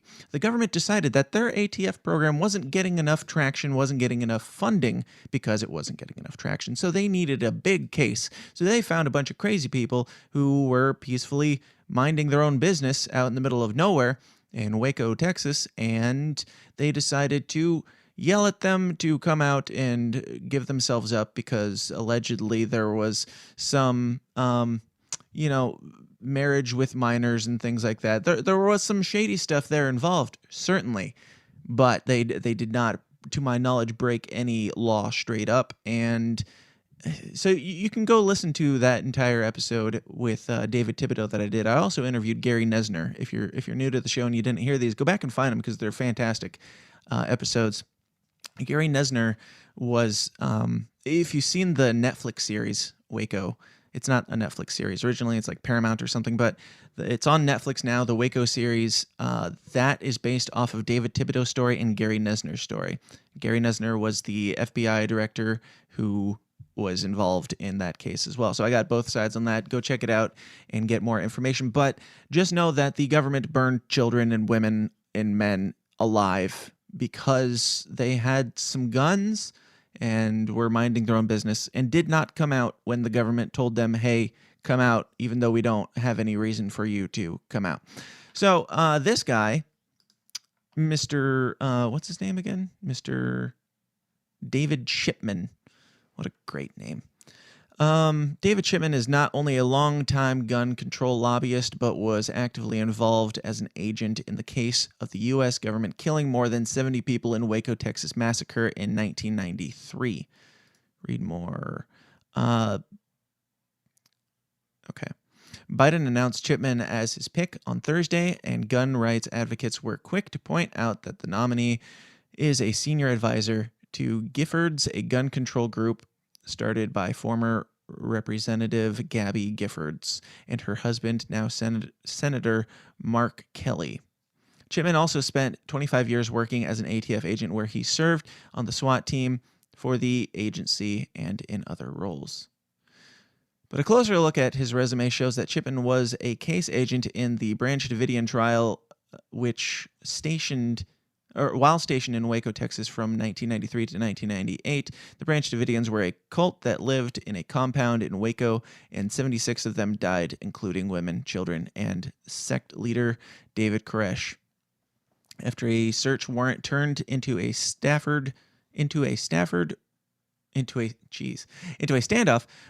where gunfire was exchanged and the building was burned to the ground. 5 ATF agents were also killed in the siege and another 16 injured. A Reddit thread circulated several outlets show that Chipman lied about what occurred at the 1993 tragedy during a question and answer session a year ago. Chipman wrote, "At Waco, cult members used 250 caliber berets. I'm sorry, I like guns, but I know nothing, so bear with me. To shoot down 2 Texas Air National Guard helicopters. Point: it is true. We are fortunate they are not used in crime more often. The victims of drug lords in Mexico are not so lucky. America plays a role in fueling the violence south of the border." Fox News' Tucker Carlson pointed out Chipman's comment on his show Tucker Carlson Tonight on Thursday, saying no one aboard a federal helicopter was shot or injured that day. The helicopters did not crash. That is a bizarre claim to make from someone who was directly involved in the case. So this guy is full of shit. And also he is a monster. But let's make him in charge of disarming the population as we also implement a bunch of, I mean, you can call me a crazy conspiracy theorist. And I love that I've seen different personalities out there that wouldn't normally, they would avoid the conspiracy theory talks or the conspiracy theories, I suppose. They would avoid anything that sounded like that. But it's the more this stuff goes on, the more people are waking up to the fact that this stuff is happening. Like Alex Jones was right about a shit ton of things. And I'm not an Alex Jones fan, but damn. We've been talking about it on the last couple episodes like this. Just things that crazy nut jobs like myself and like Alex Jones have been saying for years. Like, this is looking like this is coming down the pike. And everybody said, oh, you're crazy. And now it's coming down the pike. You can say it's just, scared right-wingers afraid people are going to take their guns. I don't understand where the disconnect is between shall not be infringed and shall not be infringed unless it's, a certain state, or unless the smaller governments say no, or unless this or unless that. Either it shall not be infringed or it's not. And if it's not, then take it out so we can all stop, pretending and masquerading that we have gun rights in this country. Because if they can take it away at the stroke of a pen, then what point is the Constitution? The Constitution is worth its weight in parchment at that point. So let's see here. Let's watch this Tucker Carlson segment. So policies like this one are unhinged from reality, to put it gently. So to enforce them, Joe Biden has nominated a man who is unhinged from reality. His name is David Chipman, and he will now run the Bureau of Alcohol, Tobacco, and Firearms, an agency that Joe Biden referred to today as the AFT. Today, I'm proud to nominate David Chipman to serve as a director of the AFT. David knows the AFT well. AFT. David knows AFT well. Hilarious. If you're Joe Biden, everything is a teachers union. The AFT is a teachers union. So who is David Chipman? Well, he's a conspiracy nut, for one thing. In a recent internet post on Reddit, he claimed that the Branch Davidians shot down helicopters during the Waco siege in 1993. No, they didn't. No one aboard a federal helicopter was shot or injured that day. The helicopters didn't crash. That is a bizarre claim to make from someone who is directly involved in the case, as David Chipman was. But it's worse than that. In 1993, the ATF killed dozens of innocent children and at least one pregnant woman for no obvious reason. It's one of the worst things that federal agents have ever done in this country. So if you're taking over the ATF, maybe you could apologize for that. But no. David Chipman lied about it and then attacked the dead. It was like blaming the Japanese for their own internment or attacking the victims of the Tuskegee experiment for getting... Tucker Carlson's preaching. Tucker Carlson's preaching. I don't care if you like him or not. Doesn't matter, because he's absolutely right. The ATF is responsible directly for murdering children and women and men, and Mr. Chipman was involved in that, and now he's in charge of that.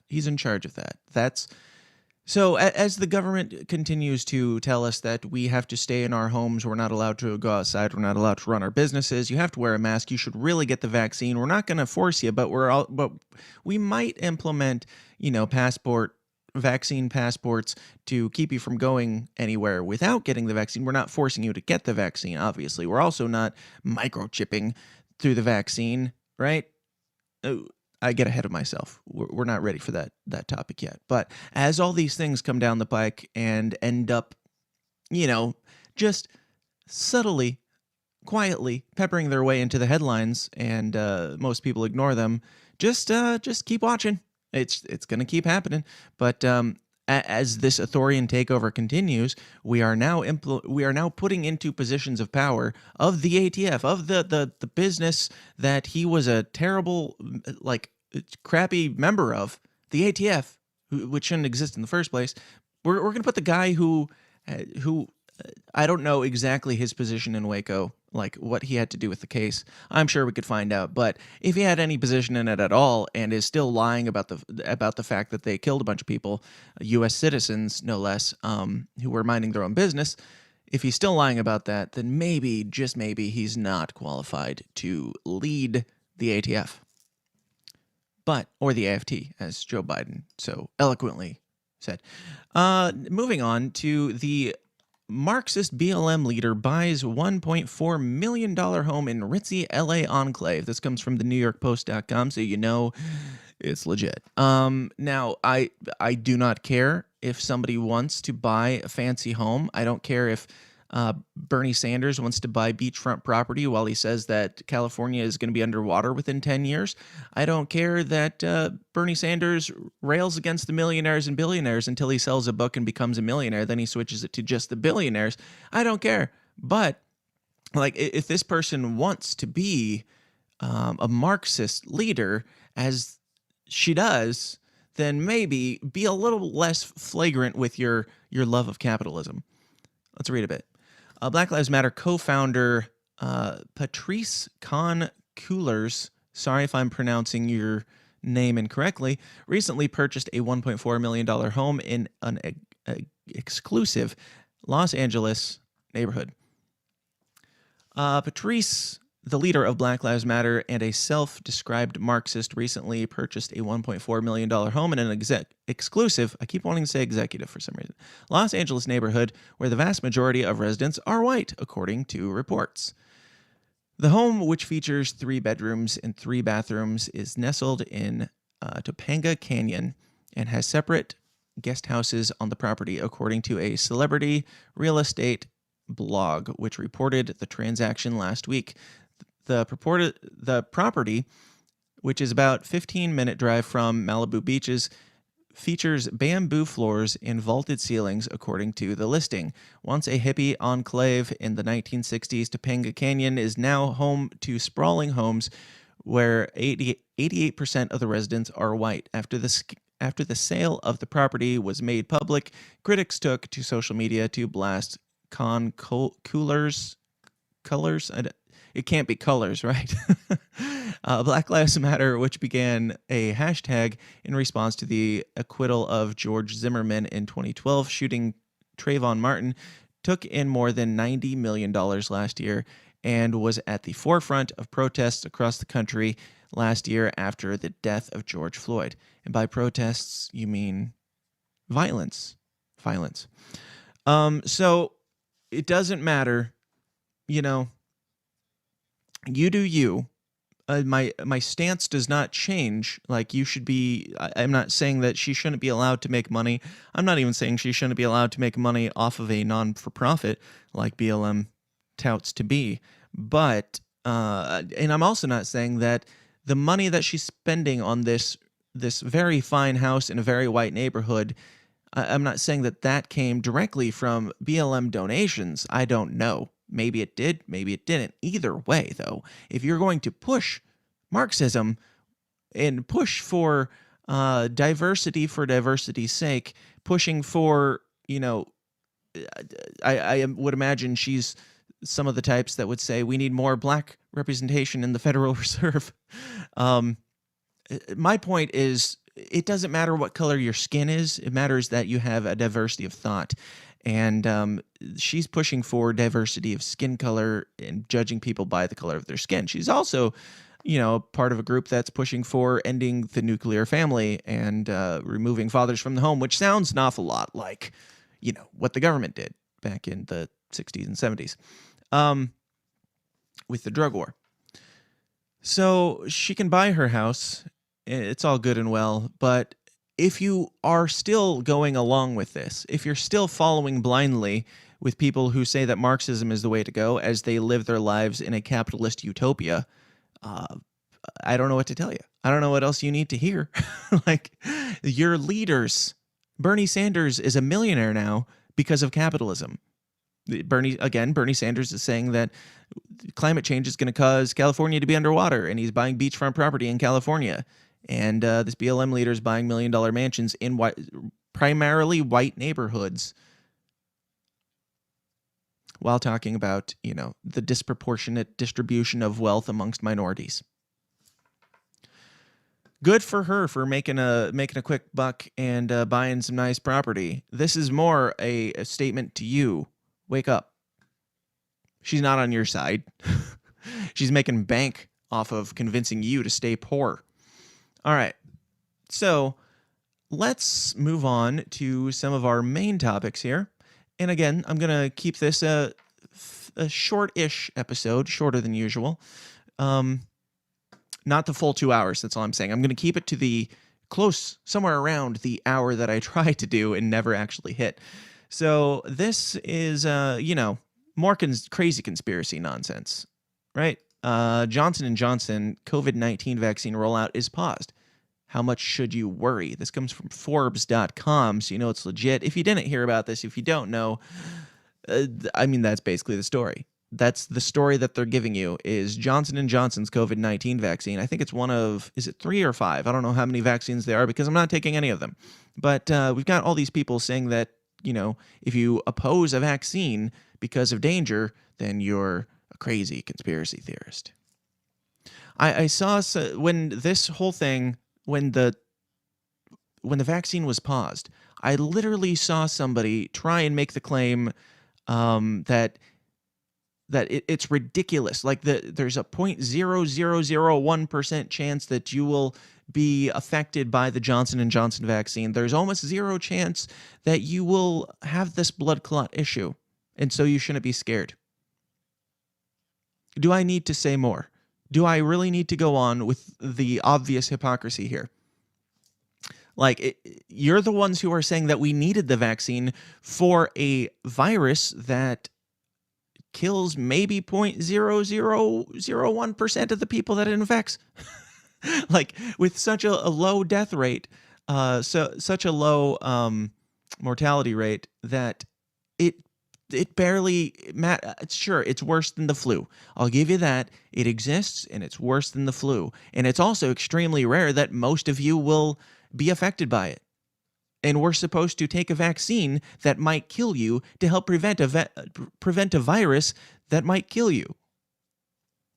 And not to mention, we have Fauci saying even if you get the vaccine, you can't go out because there's still a chance that you might have a different strain, or you might have, like, we need to wear masks and constantly lock down, protect against future potential possible vaccines. I also think that there has to be more to this Johnson & Johnson thing than just a couple people dying, because that's barely news anymore. A couple people dying.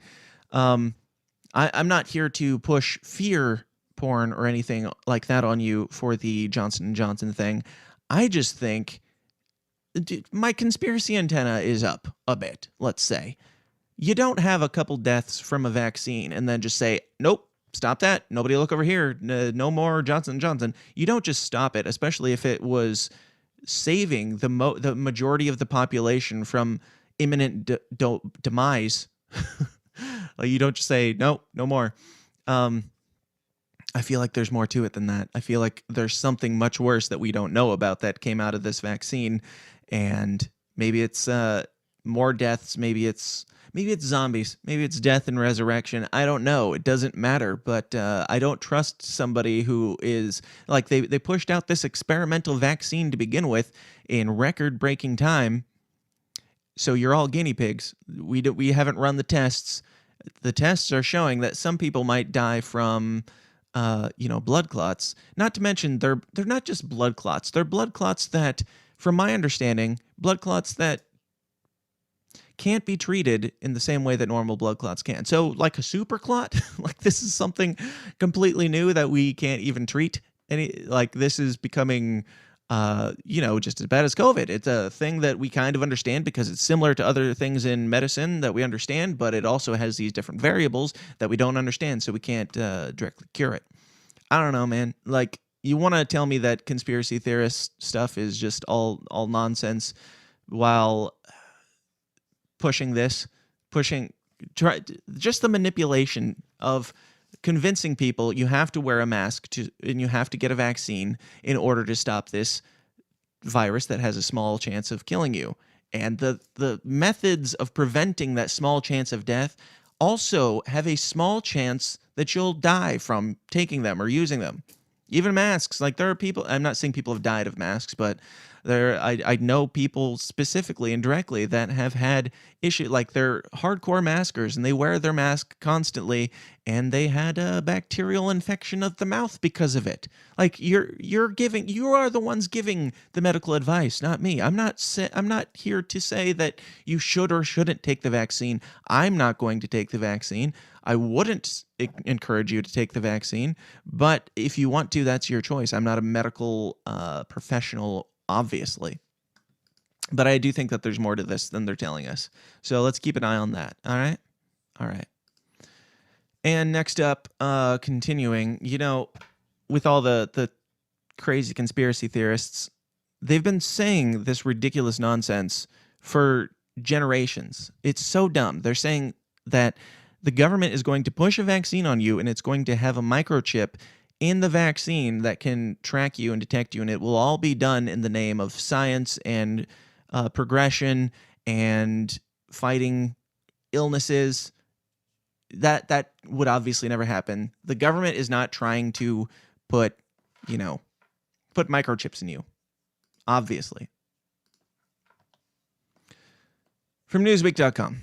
Fact check. Did the Pentagon develop a COVID detecting microchip?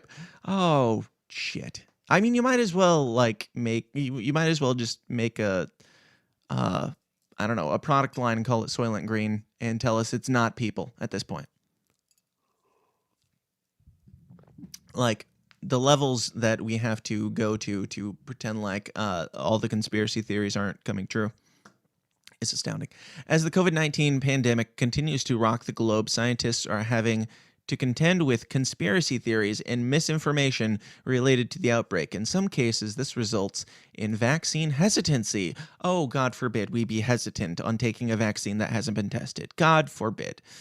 An unwillingness to receive a COVID vaccine because of distrust or fear. Okay, yeah. An unwillingness to receive a vaccine because you don't trust it or you're afraid of it. Yes. Blood clots? Microchips? I don't think that they are putting microchips in vaccines. They don't have to, because they're just gonna talk about microchips anyway. Maybe we should read this other one first. Actually, let me pull it up here. Let me see. I lost it. My stuff's out of order. Okay. I mean, I don't understand why these crazy conspiracists would think that, like, where they got this outlandish idea that microchips are trying to be implanted under your skin. Oh, shit. From the New York Post, Pentagon develops a microchip that detects COVID under your skin. Oh, my gosh. I can't believe it. I am astounded. Medical researchers at the Pentagon have created a microchip that will detect COVID-19 when inserted under your skin. Relax, conspiracy theorists. They're not being disseminated via vaccines. Exactly. Exactly. I actually shared this article without reading it. I shared it in the forum on Facebook, and I shared it at antinewslive.com, which is our social media. Go join if you haven't. But I shared this article just based off the headline, didn't read it, and I said something to the effect of, it's okay, crazy conspiracy theorists.